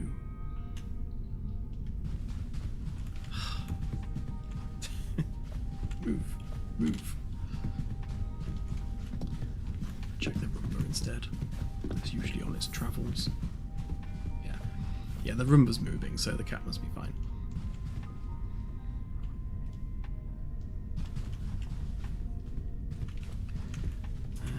Yeah, so they are there and not vanishing. Oh, what is vanishing? Oh, right, so yeah, so those wall panels, as I go down a deck, they're all disappearing because their optimization is set wrong. So let's fix that. Well, there is a non-zero chance that the cat can ride the Roomba. If the cat and the Roomba naturally collide with one another, then the cat will ride it, or it will ride the cat. Both are possible.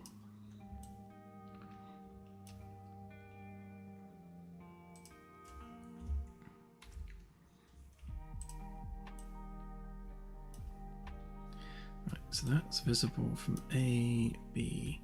Right, it should also have that C in there as well. Because basically we need to think about, you know, where can we see those panels from? You can't easily see them from there, so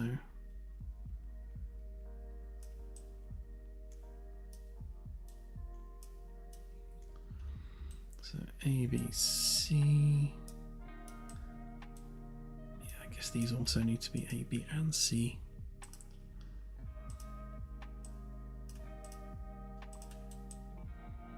Basically anywhere the player can stand where they can see all those panels. So you, and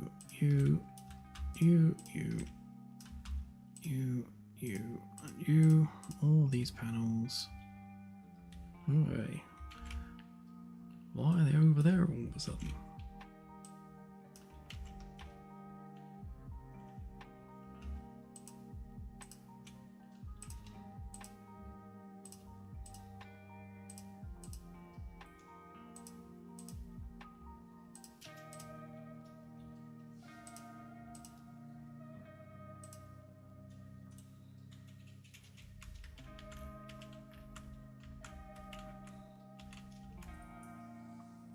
Okay, weird. And the worst thing about that is it's removed it from the undo chain as well, so I can't actually undo it. Brilliant. Thanks, Unreal. Do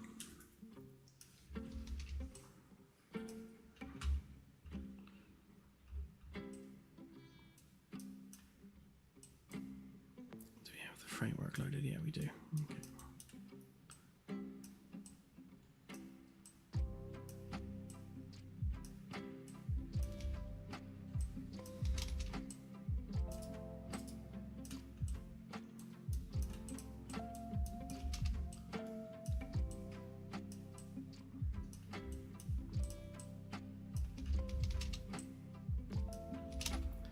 Don't think. Oh, they will snap. Okay.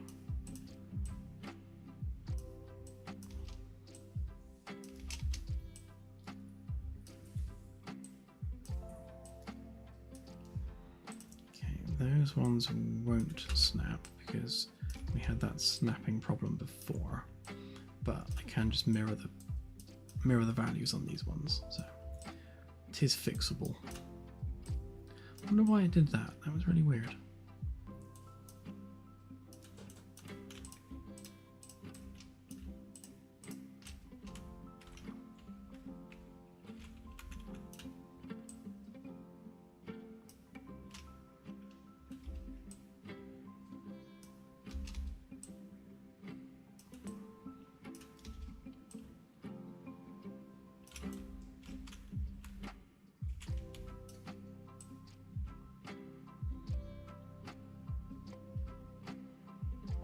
Which way around are we? That way.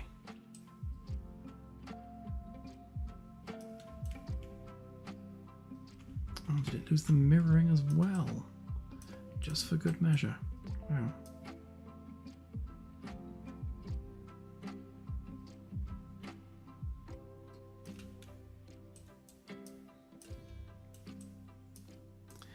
Well, that went all kinds of wrong, that did.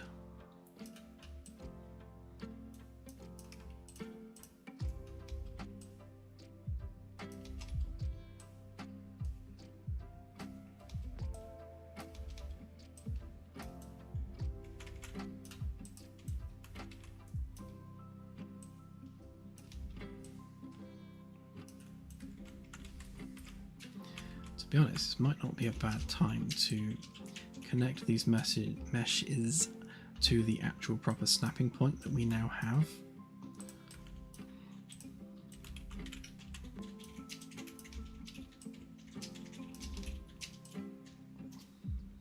Just going to put them roughly into position first for a minute before I sort them out properly. Yeah, see, because that one was supposed to be mirrored.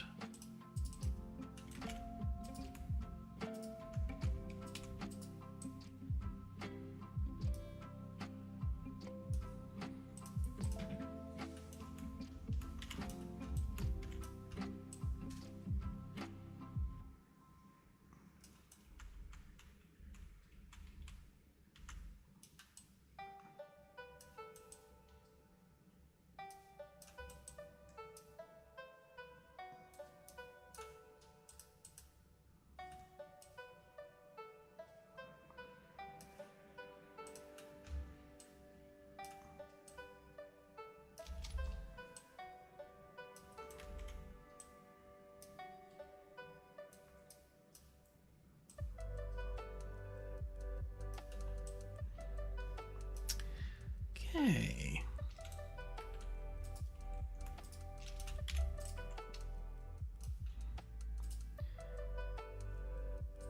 Well, don't know why that happened. That was really weird, but we can fix it by going to here and giving those meshes the proper anchor point. So because we didn't have the snapping guide before, they couldn't anchor to what was essentially empty space in the middle of the stairwell. But now we have a snapping guide that's no longer empty space, so we can actually set these up properly. So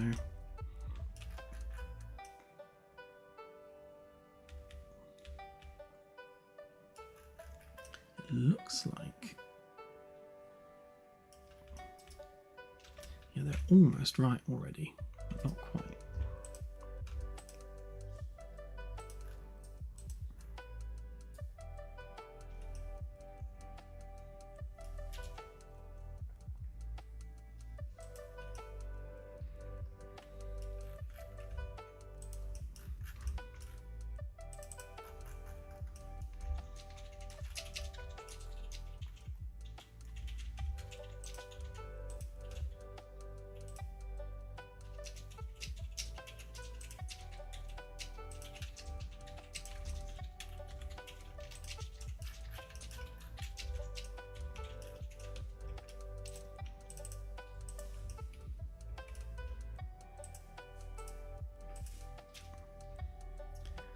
So what one was this?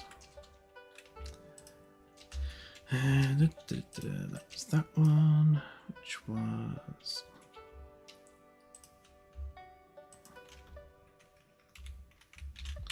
that one. Curve 4.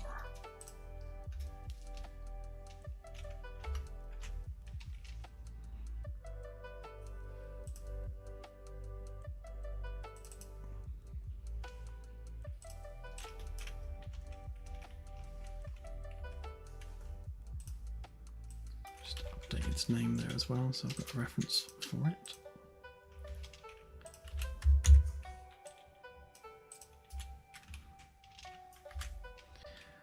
Right, so we should now, if we re-import that, be able to snap it into place.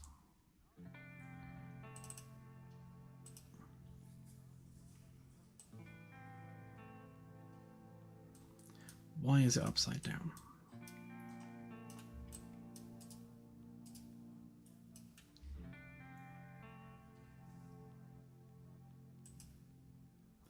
Weird. Oh, I bet I know why. That will be because I've mirrored the template here. So if I pop that way like that,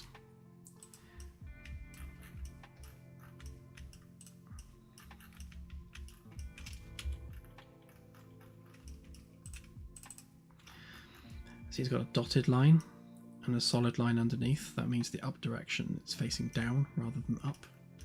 So all we need to do is just on the axes, turn it that way instead. So you can see there's a blue line that appears there. So that's actually telling you which way's up. It's very, very subtle, but it makes a big difference.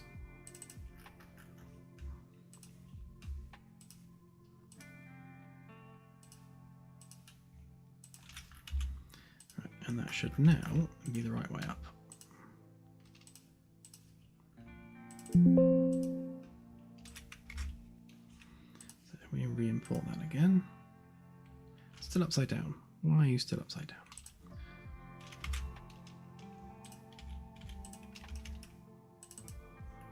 Oh, because that one didn't save. Sigh.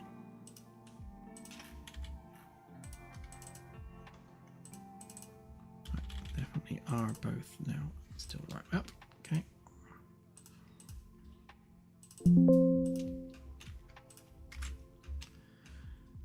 Okay, try again. Alright, there we go. That's better.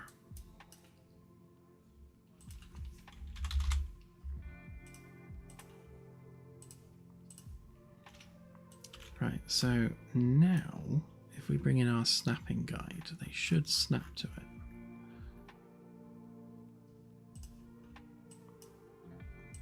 So,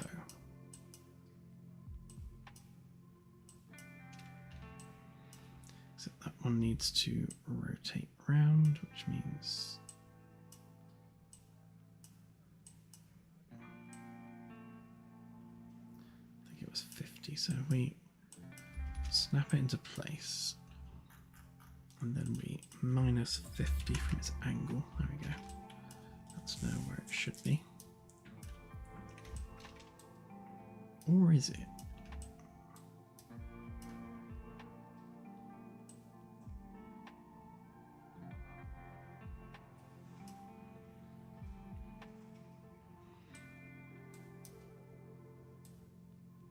That's interesting, actually. It's not quite lined up.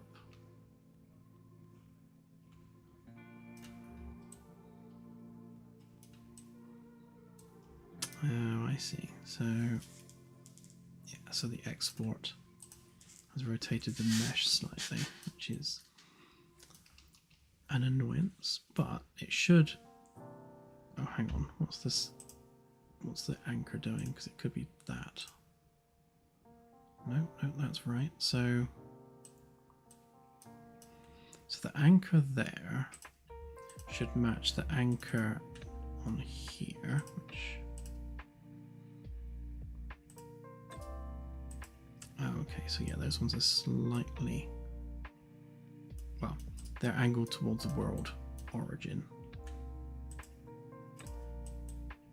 So that's fine.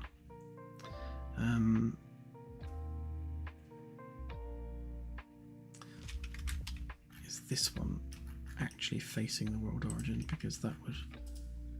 If it's not, that would explain it. Yeah, it does seem to be.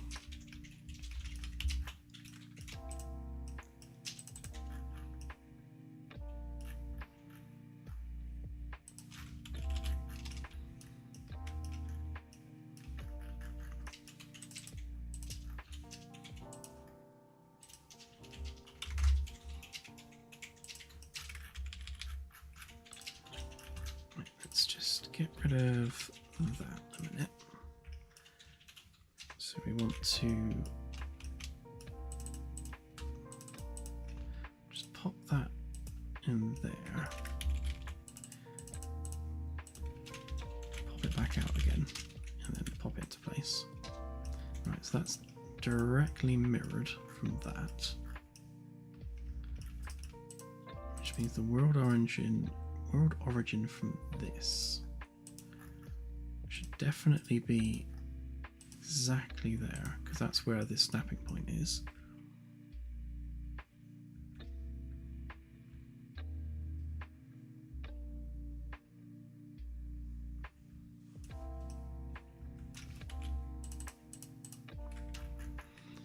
And this one. Definitely bang on where it should be.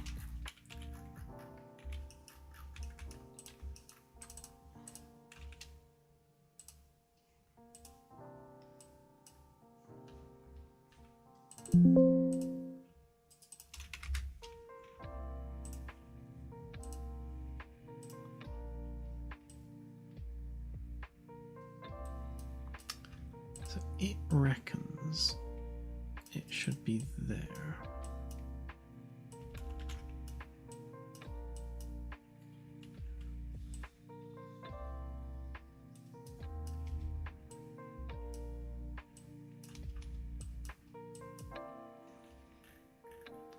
So is that in fact a mirror of that? Yes, it is.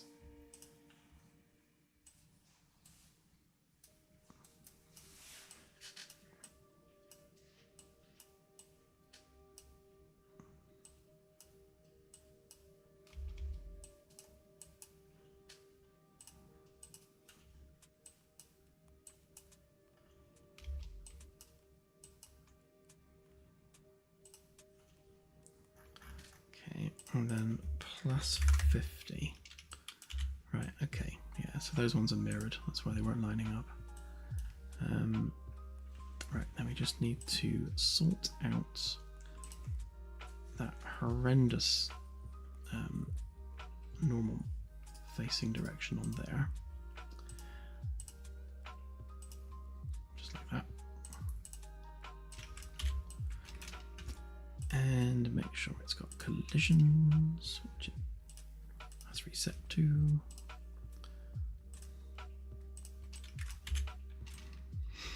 Right then, so that's that one.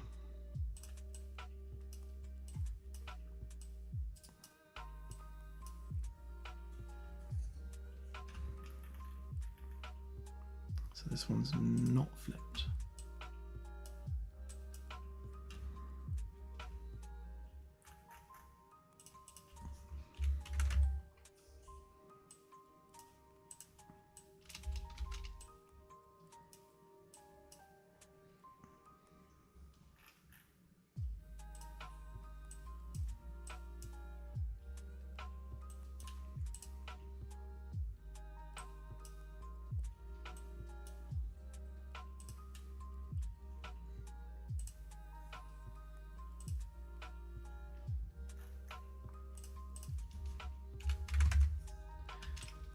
Right. There we go. All lined up.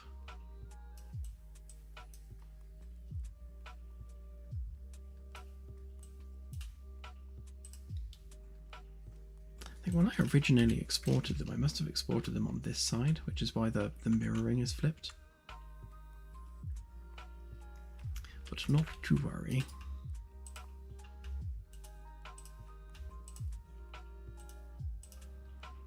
So I pop that in there.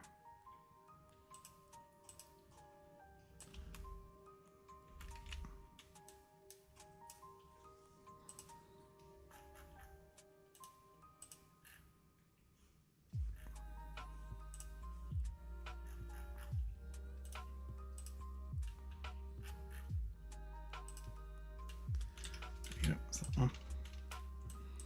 Yeah, I think when it moved them, it reset their orientation as well, just to be extra annoying.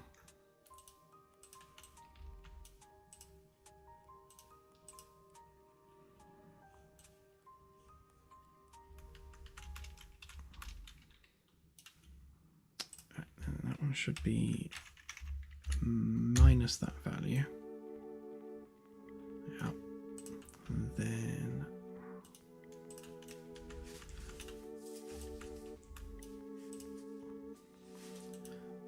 that rotation, and then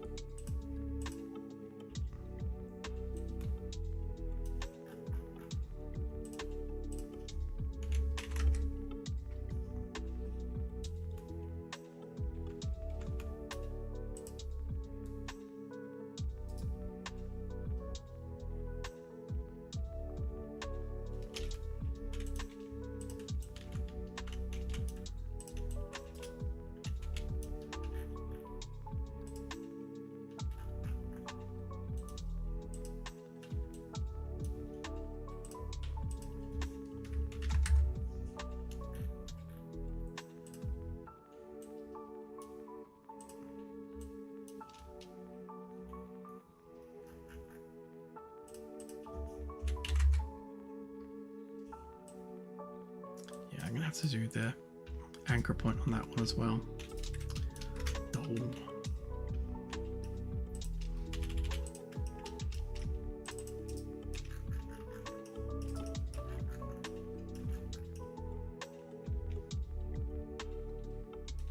It's ever so slightly off.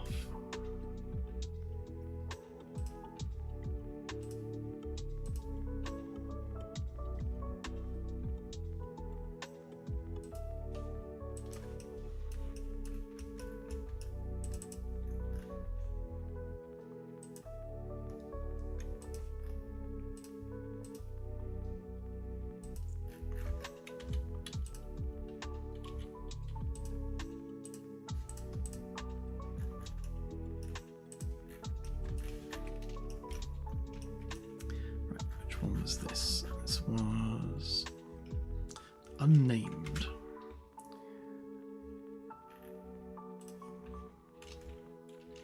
Curve 2.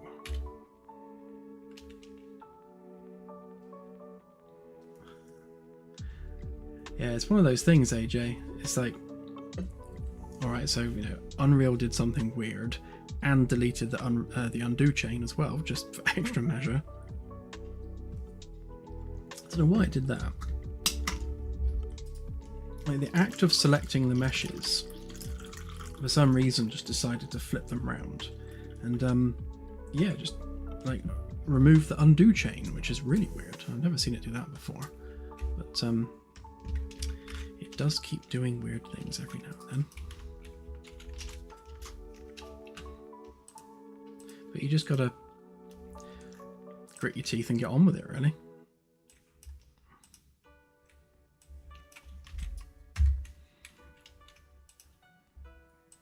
Plus, it gives me the opportunity to set the anchor points up on these meshes properly, because these never had anchor points to begin with, so it's nice to be able to sort them out.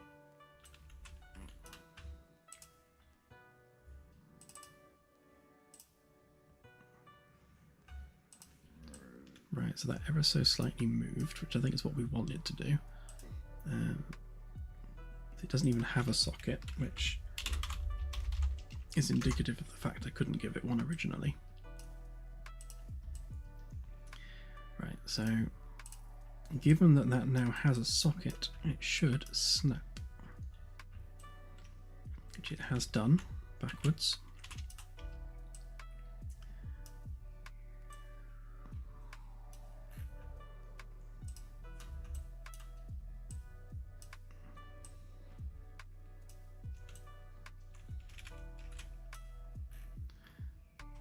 Okay, so yes, we want it to face that way.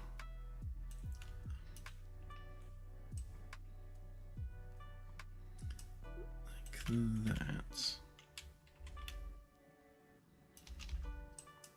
So it's definitely snapping.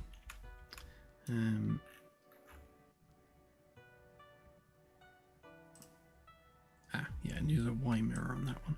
Yeah, so when it moved all the meshes, it also removed all their mirroring settings as well. So of course they don't. You need to get the rotation and the mirror the right way round for them to line up properly. Let's just fix that. Okay, so that one's done. And oh yeah, that one needs to be shunted over a little bit because it's now there, so that needs mirroring. Yeah.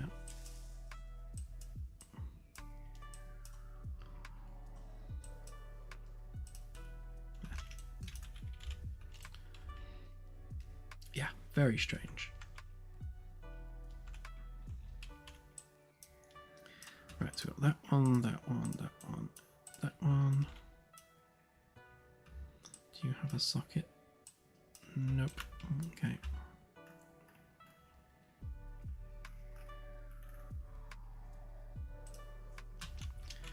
So you are curve 3.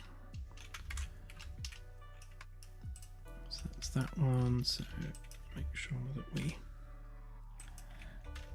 give it a name.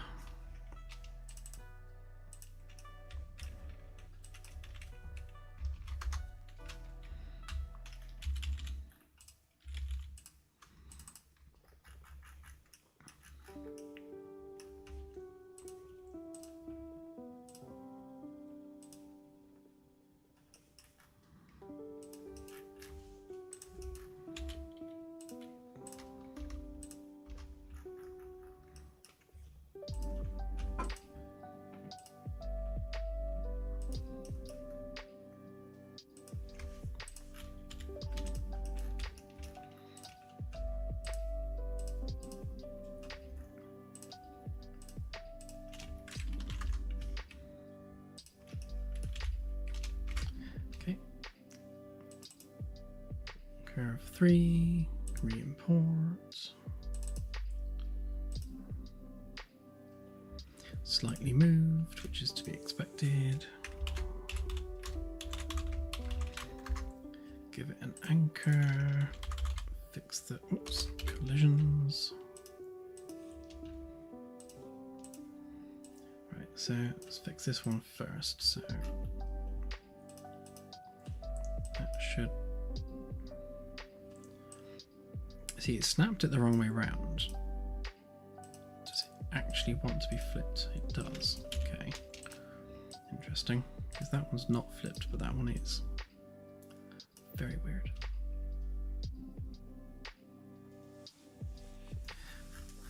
Oh, that would be why. It's because the actor is flipped.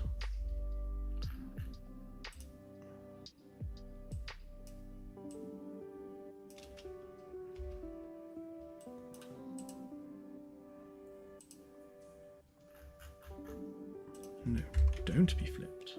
Oh, I see. Because of that. There we go.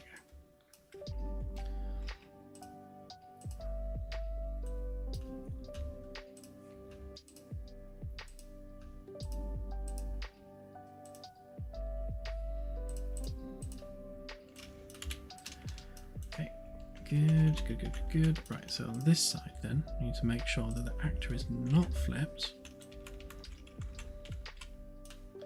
but the mesh is flipped on the y-axis. And that should hopefully pop properly into position. Or does it want it on the... No, not at all.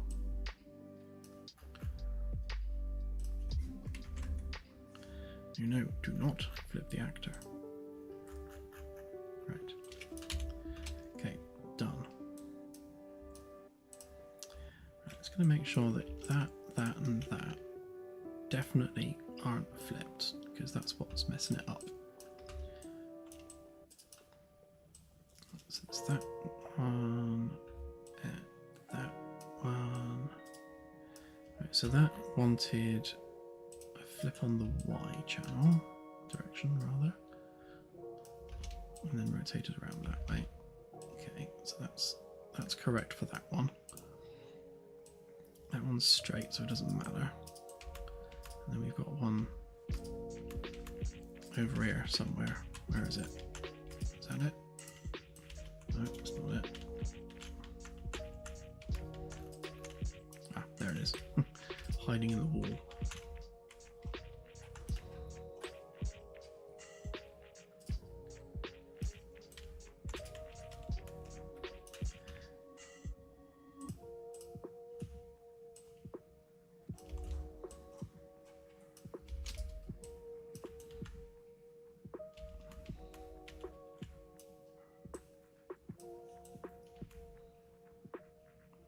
Okay.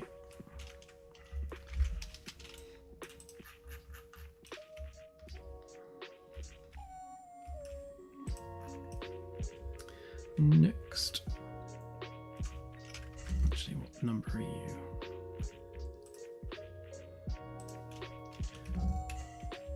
That one.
It's not a big job to fix these things when they go wrong. It's just an annoyance, but it's definitely an annoyance we can do without.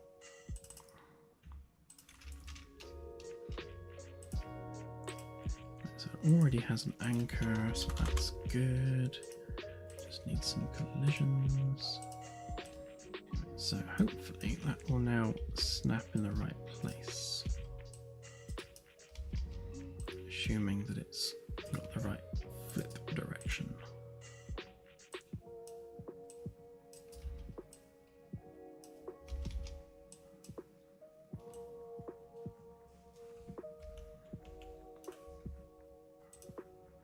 Oh, look, it set the actor scale to -1 again. Right. So you're there, you need to be over there.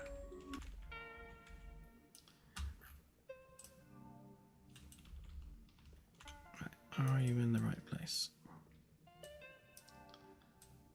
does appear to be. Good.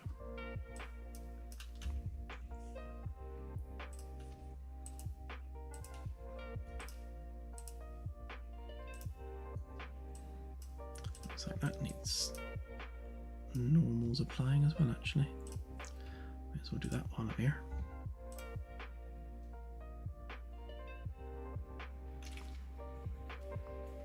Better.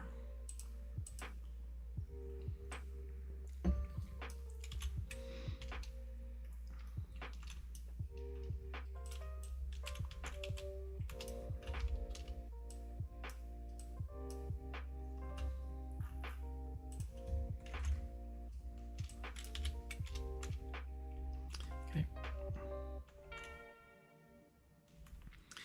Almost done.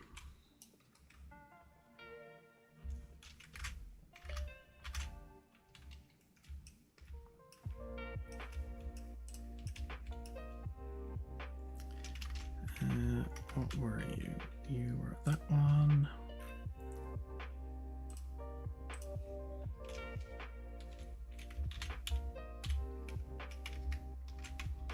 Biggest challenge really is remembering what I named everything, which is why I always kind of try and make an effort to name it the same stuff inside SketchUp, so that we're not having confusion between what actual panel we're working on. So that's the base object.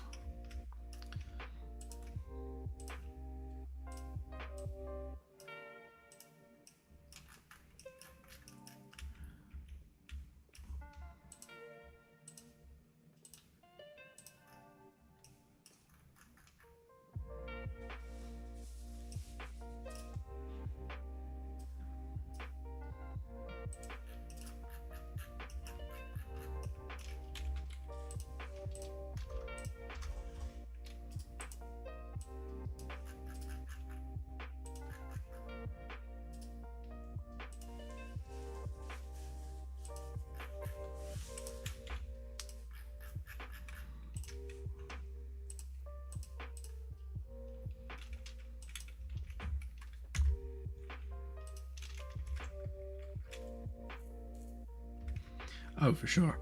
And I've done exactly that. I'm trying really hard to be consistent with the naming convention, because obviously we're going to have multiple ships stored on the same engine. So, you know, we need to make sure we can differentiate between different ships, because otherwise that's going to get nightmarish really quickly.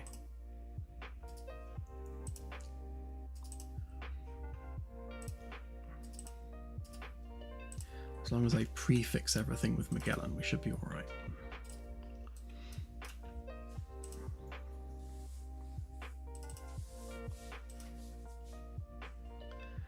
Okay, so we've got an anchor. That's all fine. Give it some collisions.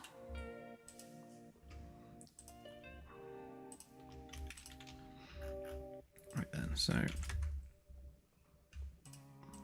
scaled, just need to pop into place. Oh, looks he's inherited that scale again.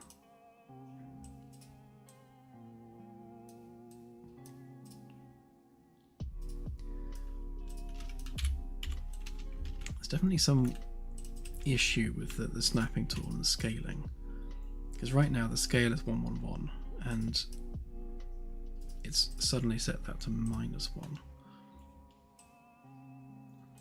Now it is actually set in the options there to ignore scale. So we've got here blah blah blah blah blah blah blah blah blah blah. Yeah, so we've got ignore spline socket scale, and the default scale snap is 1. So unless there's a setting there I'm missing somewhere, but the it shouldn't invert the snap scale, but it is. So it's doing what it shouldn't do. Save all that just in case. Right, last one. and then we can do what we actually wanted to do in the first place.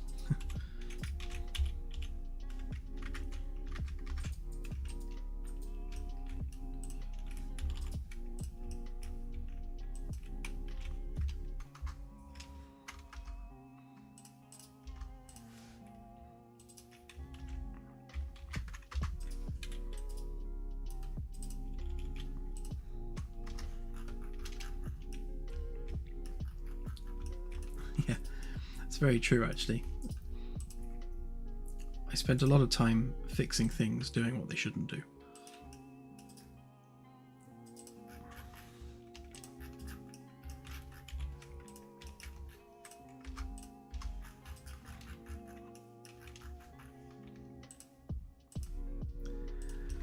Although, like I said, it's good to finally get these meshes like properly set up with accurate anchor points, because they didn't have it before. So although it was a pain in the bum and it caused us to have to go and do all this again, at least at least that we're getting a small win from it.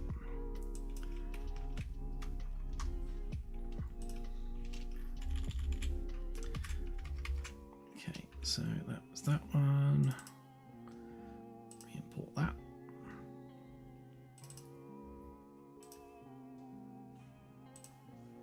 It's now where it should be. Anchor points in the right place. We've got some collisions. Right, so reset the scaling. Wait for it to go wrong. Right, so this one might actually need a flip. So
hang on a minute, why is the anchor point not near the origin point? That's not right. Something's gone wrong there.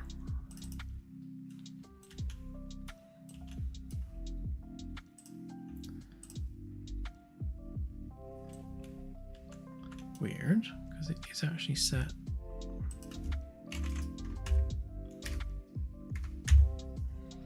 It is definitely in the middle.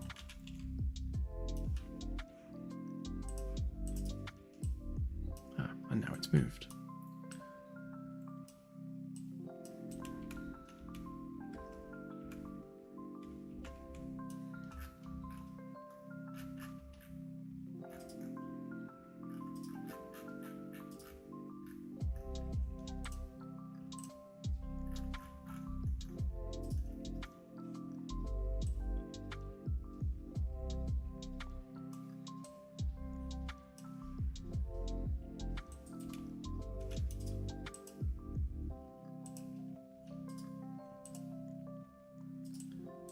anchor should be exactly where the move tool is, which it is on everything else.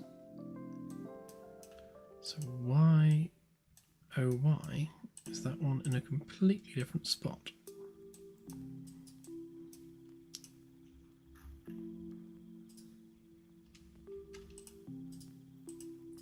Let's reset the location on that a minute.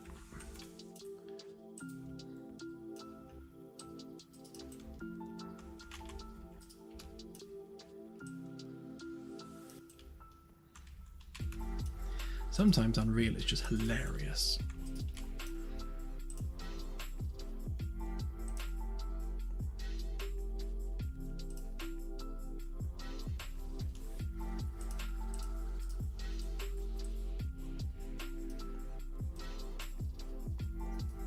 That literally makes no sense. What about that one? See that one's in the right place.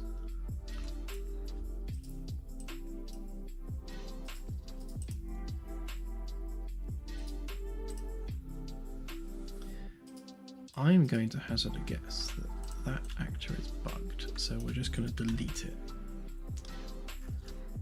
Save fighting with it. Go back into VDEC interior. Now we'll just copy this one over. Save messing about with it.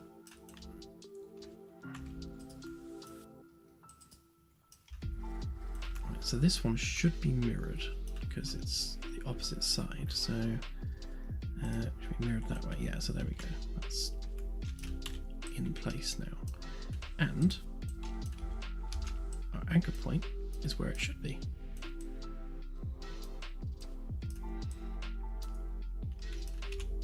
That's going to be one of the most frustrating things, you know, as a dev, when, for no fault of your own, just like an actor bugs in the world, and it's not really something you have any control over or something you can prevent.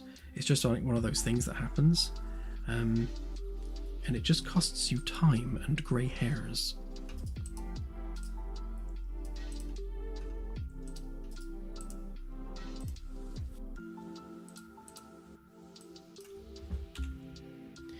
Okay,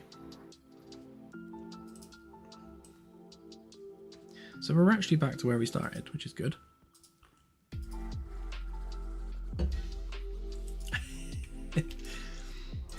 Right, so what were we doing? Right, so we wanted to take that array and apply that to all of these meshes.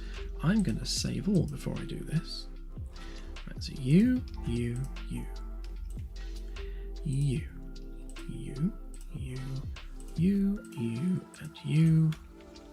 and perhaps you and you all need those values, except we want it to be actually no, because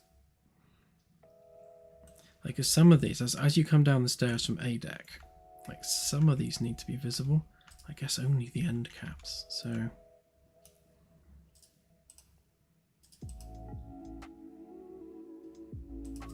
all right, so if we do it B and C, and then that one needs to be A, B, and C.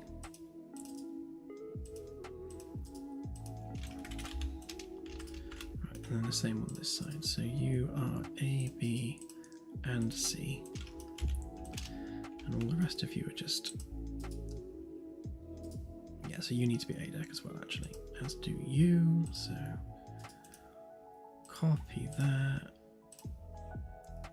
whack it on there. So B deck, C deck, can't really see it from D deck, so that should be all right.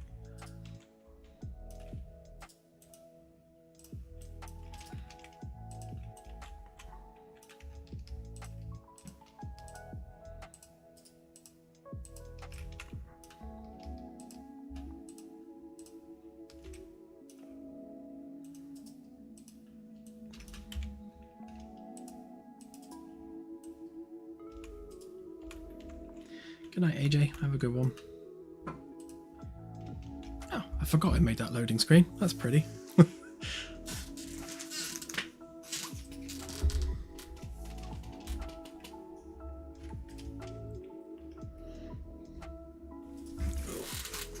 Starting to get a numb bum.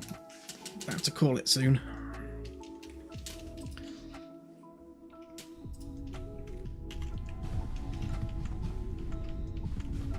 Right, just make sure that they are visible now. Yep, so they're no longer disappearing. Same on this side. No longer disappearing. So one of the last things I'll do before this goes public is I will go, deck by deck, like up there, so that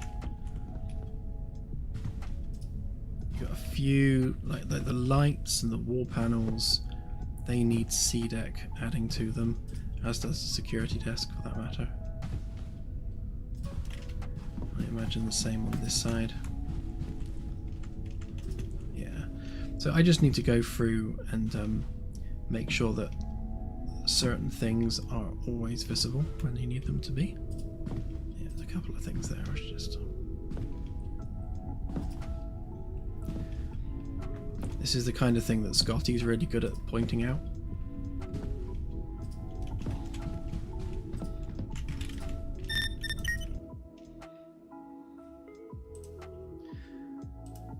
So U, A, B, and go away error, and C.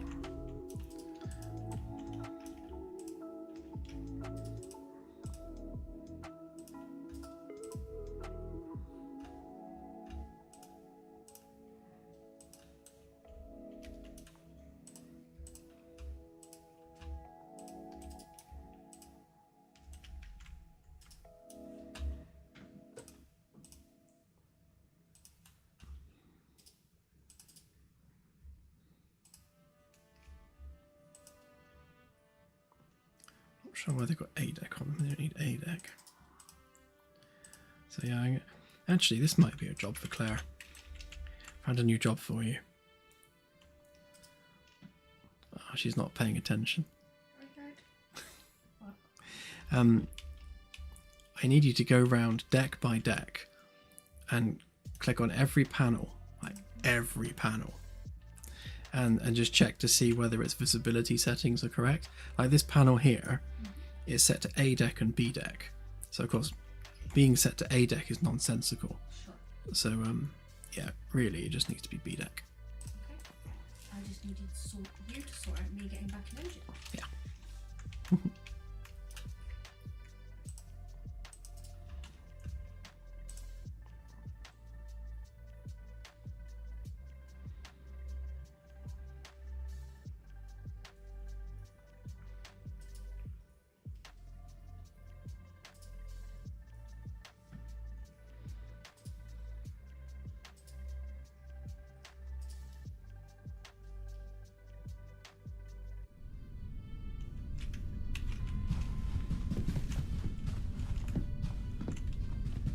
Mr. Panel.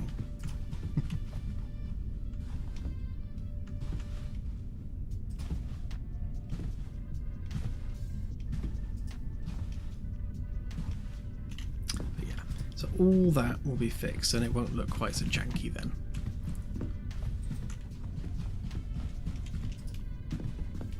That's pretty much the last job with that, really, just going through and checking all the optimizations. And then yeah, that should all be good.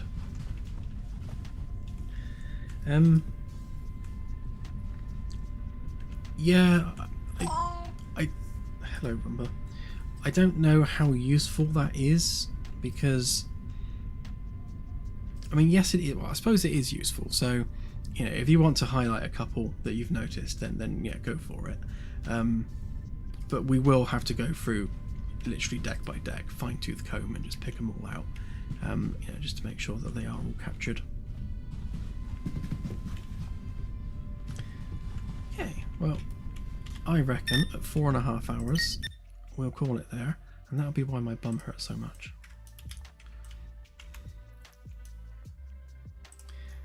And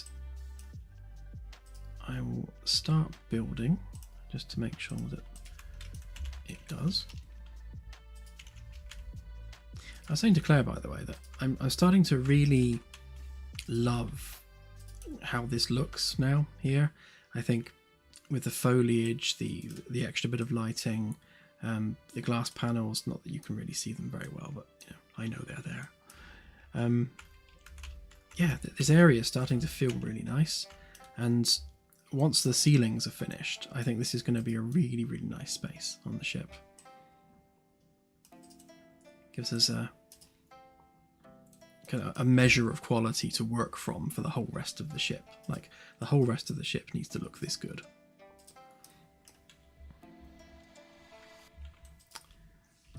Yeah, that'll get fixed at some point, hence the whip sticker.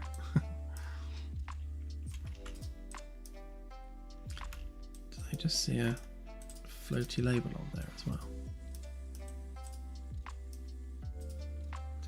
Did I see a floaty label, or was I dreaming it?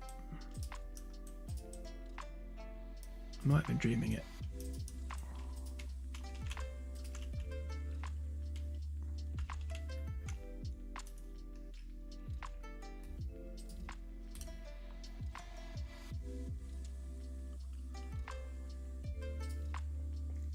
Actually, Archer, that's a good point. Yes, so we're spending time with family over the next couple of weeks. So plus I'm away on the 1st and 2nd of March, which is kind of like stream time as well, which means the next stream after today will be the 5th of March. So there will be no stream between now and the 5th of March because like various calendar events are just kind of overlapping, and it makes it all very, very awkward. So yeah, no stream until the 5th of March. I'll say it again. Right, let's start this thing of packaging. Where am I going?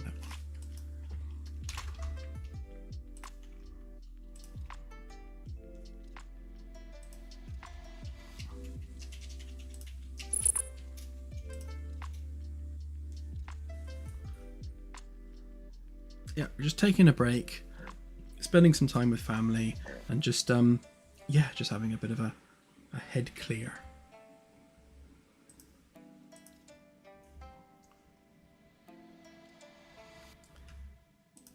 Give me the full output log, please.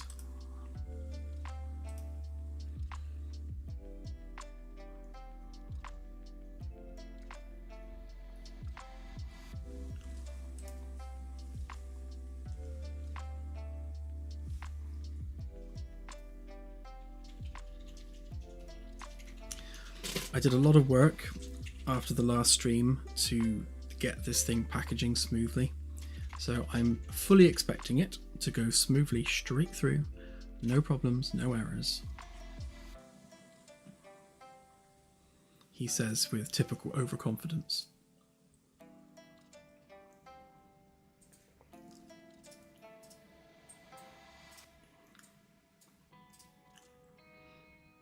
Thank you, Fristus.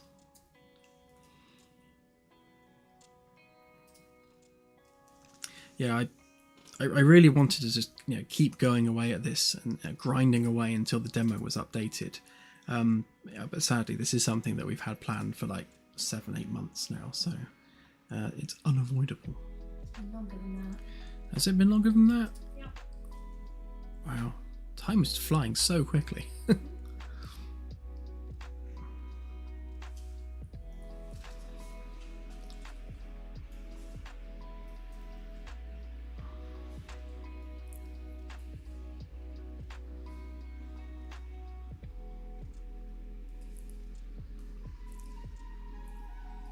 I need to work out what's causing this actually, this F-text thing.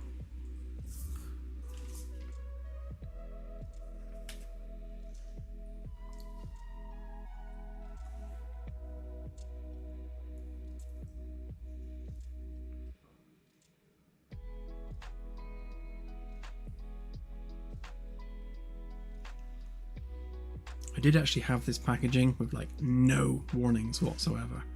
I need to go back and finalize that again so it's warning free. And the warnings don't do anything. It's just I don't like seeing them.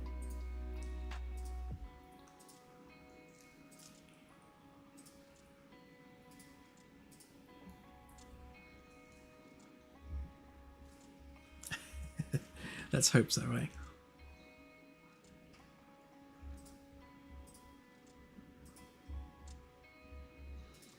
Night Owl, thank you. Yes, in fact, let's just see these packages, and I'll do it now, because otherwise I will forget.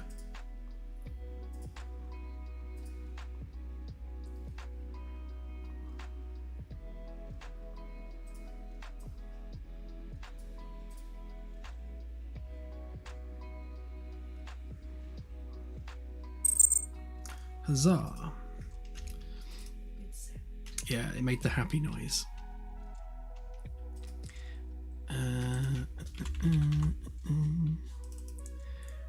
Right, so the wibbly wibbly is caused by the material, because basically I'm using refraction. Where did I add it? Where did I add it?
Right, yes, I remember. So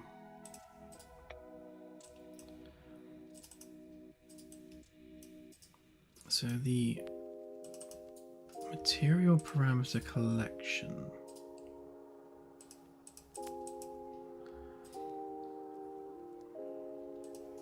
It was that. It was the plaid opacity, and I'm wondering whether or not there was an overlap with the index.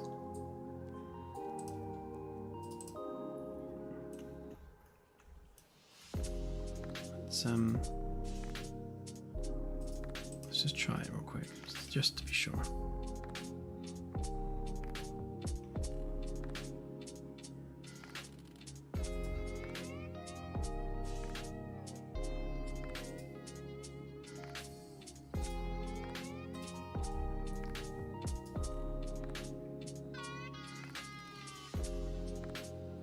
Oh, thank you, Delta.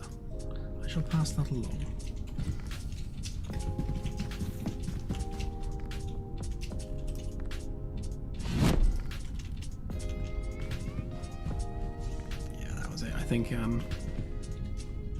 I think the opacity value for the plaid effect was overlapping with the opacity value for the wibble,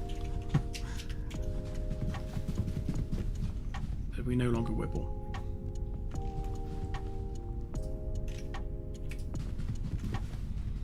Actually, something I was going to do is add nanite tessellation to the clouds so they're more 3D.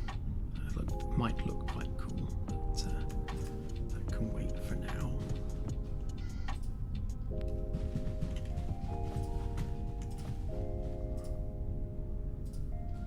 Wow, I just flew through a star system.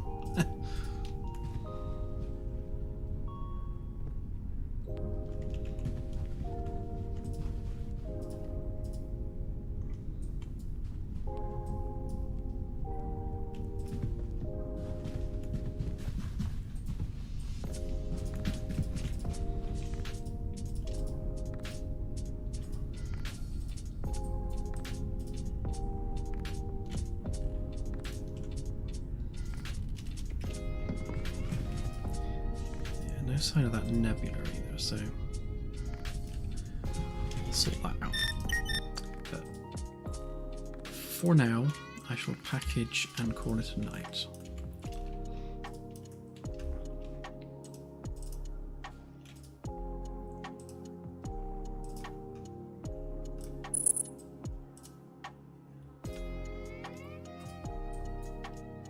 I think I did Festus, yeah.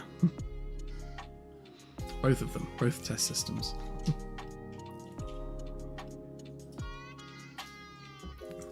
Okay, well, thank you again, everyone, for watching. And we shall be back on March 5th, bright-eyed and bushy-tailed and raring to go. And we shall double down on getting this demo out. Right, have a good one, everyone, and I shall see you in a couple of weeks. Bye for now.